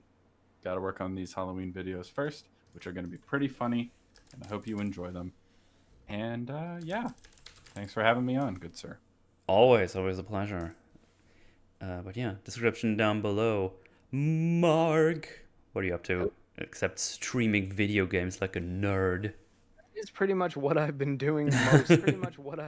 Although, yeah, I've been playing Final Fantasy 14 quite a lot. I've got bitten by the MMO bug. Though, as I mentioned, I did just receive this code for Exoprimal, so maybe I'll check that out this weekend. Look at you And getting codes. What are you, well, some kind of this- influencer? this one got sent to me by Carolyn. Like she works for Rippaverse, and she used to work for Limited. So I'm assuming she has some kind of hookup, but I don't know. She apparently got a few of them, so I don't know, because she sent one to X-Ray Girl as well. Nice. But I don't know if this game's gonna be any good. It's like set in the Dino Crisis universe, I think, because Regina's in it. But Yeah. it's also like an Earth Defense Force looking mecha game. So where you Apparently fight it's also on Game Pass, so that's neat. Oh, well, there's that. I guess I have it on Steam, but to no avail. Though it was weird. It's 80 Canadian dollars, and it's just on Game Pass. It's kind of crazy. Damn. But, either way, Kara, thanks for the code. And yeah, I'm youtube.com/MarctheCyborg is probably the easiest place to find me. I'm also on Twitter at @CyborgMark, and there I post about pretty much everything I do. But yeah, it was great being here again. And Cap, it was very good being on a show with you. I don't know if we've been on anything together aside from like. I think you're right. EFAP. It might have just been like an EFAP anniversary. Oh, But I just assumed you guys met each other. Hi, I'm Cap. It's nice to meet you. No, this Hello. one. This was a good time. Yeah. Sorry about my barking puppy. She's ill-tempered. That's all right. Well, I guess Rags is not here yet, so I guess I'll go first. You're on my channel. You already found me. Good job. Congrats. Proud of did you. it. Hit that subscribe button and ring the bell. Is that how it works? I don't know. No, I'm done with Final Fantasy 16. Finished that game after like 11 streams. So that was a fun experience. I like playing that. I'm currently recording my video. I'm in the recording workings. It's gonna be at least an hour long. It's probably gonna be even longer. So get a little bit of a long man. Well, at least for my standards, gonna be a bit of a long man. I don't know how long it's gonna take me, but it's getting recorded and just chopping away at it like every day I can. Just trying to get like a couple of minutes in that timeline. And yeah, just that's on the way. I don't know. I've been having the Dark Souls itch again, so I've started playing some Dark Souls 1 again. I did that yesterday. That VOD is getting re-uploaded, of course, soon-ish. It's of course also in the playlist here, in the good old chatteroonies. I mean, in the channel roonies. Can find that there. But yeah.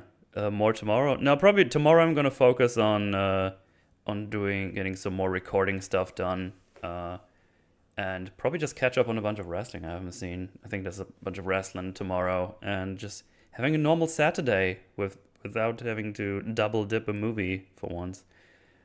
Because I'm not on that FUP. I'm just gonna fleam my gleams, and now I'm just kind of fanning out stuff because I'm waiting for Rax to be back so he can talk about stuff he's been doing. Maybe he fell into the toilet. Who knows? It's crazy up in here. Anything possible. Maybe he got snatched. Maybe he got snatched by birds. I don't know. Stream yourself watching wrestling? No, I'm just gonna chill out. I'm gonna have some food. I'm probably Wrestling is me time, okay? I'm gonna fire up my table barbecue. I'm just gonna make a couple of meat stuff, maybe some wraps. Table barbecue? What's a table barbecue? It's just a smaller barbecue you can just put on a table. It's electric. It's pretty neat. I like it. Oh, okay. Oh, Classy Vigilante's in chat. He's been editing my stream clips videos, and one of them that I did was an article response that Rags recommended to me on Ooh. Pirate or a Cop in Starfield. And Classy Vigilante did a great job on the edit. Awesome. Have you been watching Secret Invasion? I have. It's shit. It's fucking terrible. Oh, I have an idea of how we could pass the time until Rags returns. No. I want to recommend a movie that I think you guys would probably like. It's a random movie I stumbled upon because a sequel to it came out in theaters, limited release here in the America. It's a movie called The Roundup. It's a South Korean movie starring the main actor whose name I can't remember from, you know in Train to Busan, like the big burly guy? Yes. he is the main actor in this action Ooh. comedy movie I like him. called The Roundup. I think it's in a series of movies, but you don't really need to watch them in order. The Roundup was the best one, so that's the one I'm recommending. It's good. You should check it out. You could probably rent it for a couple bucks or find it Nice. at some streaming place. I don't know. It's very, very fun, very funny. It's kind of like a South Korean John Wicky type movie. Mm-hmm. That makes sense. I think it's fun. I think everyone would enjoy it. Sounds neat. Yeah, I've written it down here on a little post-it on my table. I'll see and check that out. I recommend All Are Dead too for a South Korean zombie TV show that's quite good. Really well shot zombie action scenes in it. Oh, Archangel with the 50 buckaroonie super chat. Thank you very much. Was good red tonight, Mootlo. Have monies. Well, thank you. I'll gladly take it. That's very, very nice of you. Thank you very much. And goddammit, Rags, come back. Oh, what else could we talk about? You're gonna watch Cap's recommendation with Chad, but not the Outlaws? Hey, me saying I'm probably gonna check it out means I could check it out tomorrow or in 5 years from now. He also said he'd watch some Archer, but who knows if that'll ever happen. Yeah. I believe watching that show is called Archery. Aye. Hey, Rex, we're waiting for you. Tell the people where to find you. You're the last one left. I already did my As one. of a few moments ago, it was the bathroom. Oh, but I hope they don't find you there when you're... Yeah, I got a couple channels. Rags is my primary channel. Working on something big for that. But in the meantime, I post mostly on my second channel, Dog Bites with a D. And if you want to watch my podcast with Mahler and Fringy, Every Frame a Pause, EFAP, we would love to see you there. We typically stream on Saturdays, but we release stuff throughout the week oftentimes. Super chat catch-ups, movie watches, things of that nature. So please check us out on EFAP, Every Frame a Pause. Isn't that exciting? Both of Rags' channel are down in the description, of course. Oh my goods. Yeah, I'm crazy like that. But yeah, we did it. We did the thing. Yay. You know, they said it was impossible, but we proved them wrong. We proved them wrong. The entity will never find us. But yeah, there you go. Hey, thank you, Lance, for hanging out. This was fun. Good times. And thank you, Chad, for hanging out. Oh, this crazy, impossible ride. Thanks for the super chats, the memberships. Appreciate it. And yeah, we're out of here. Catch you all next time. Goodbye, everybody. Goodbye. See you later. Toodaloo.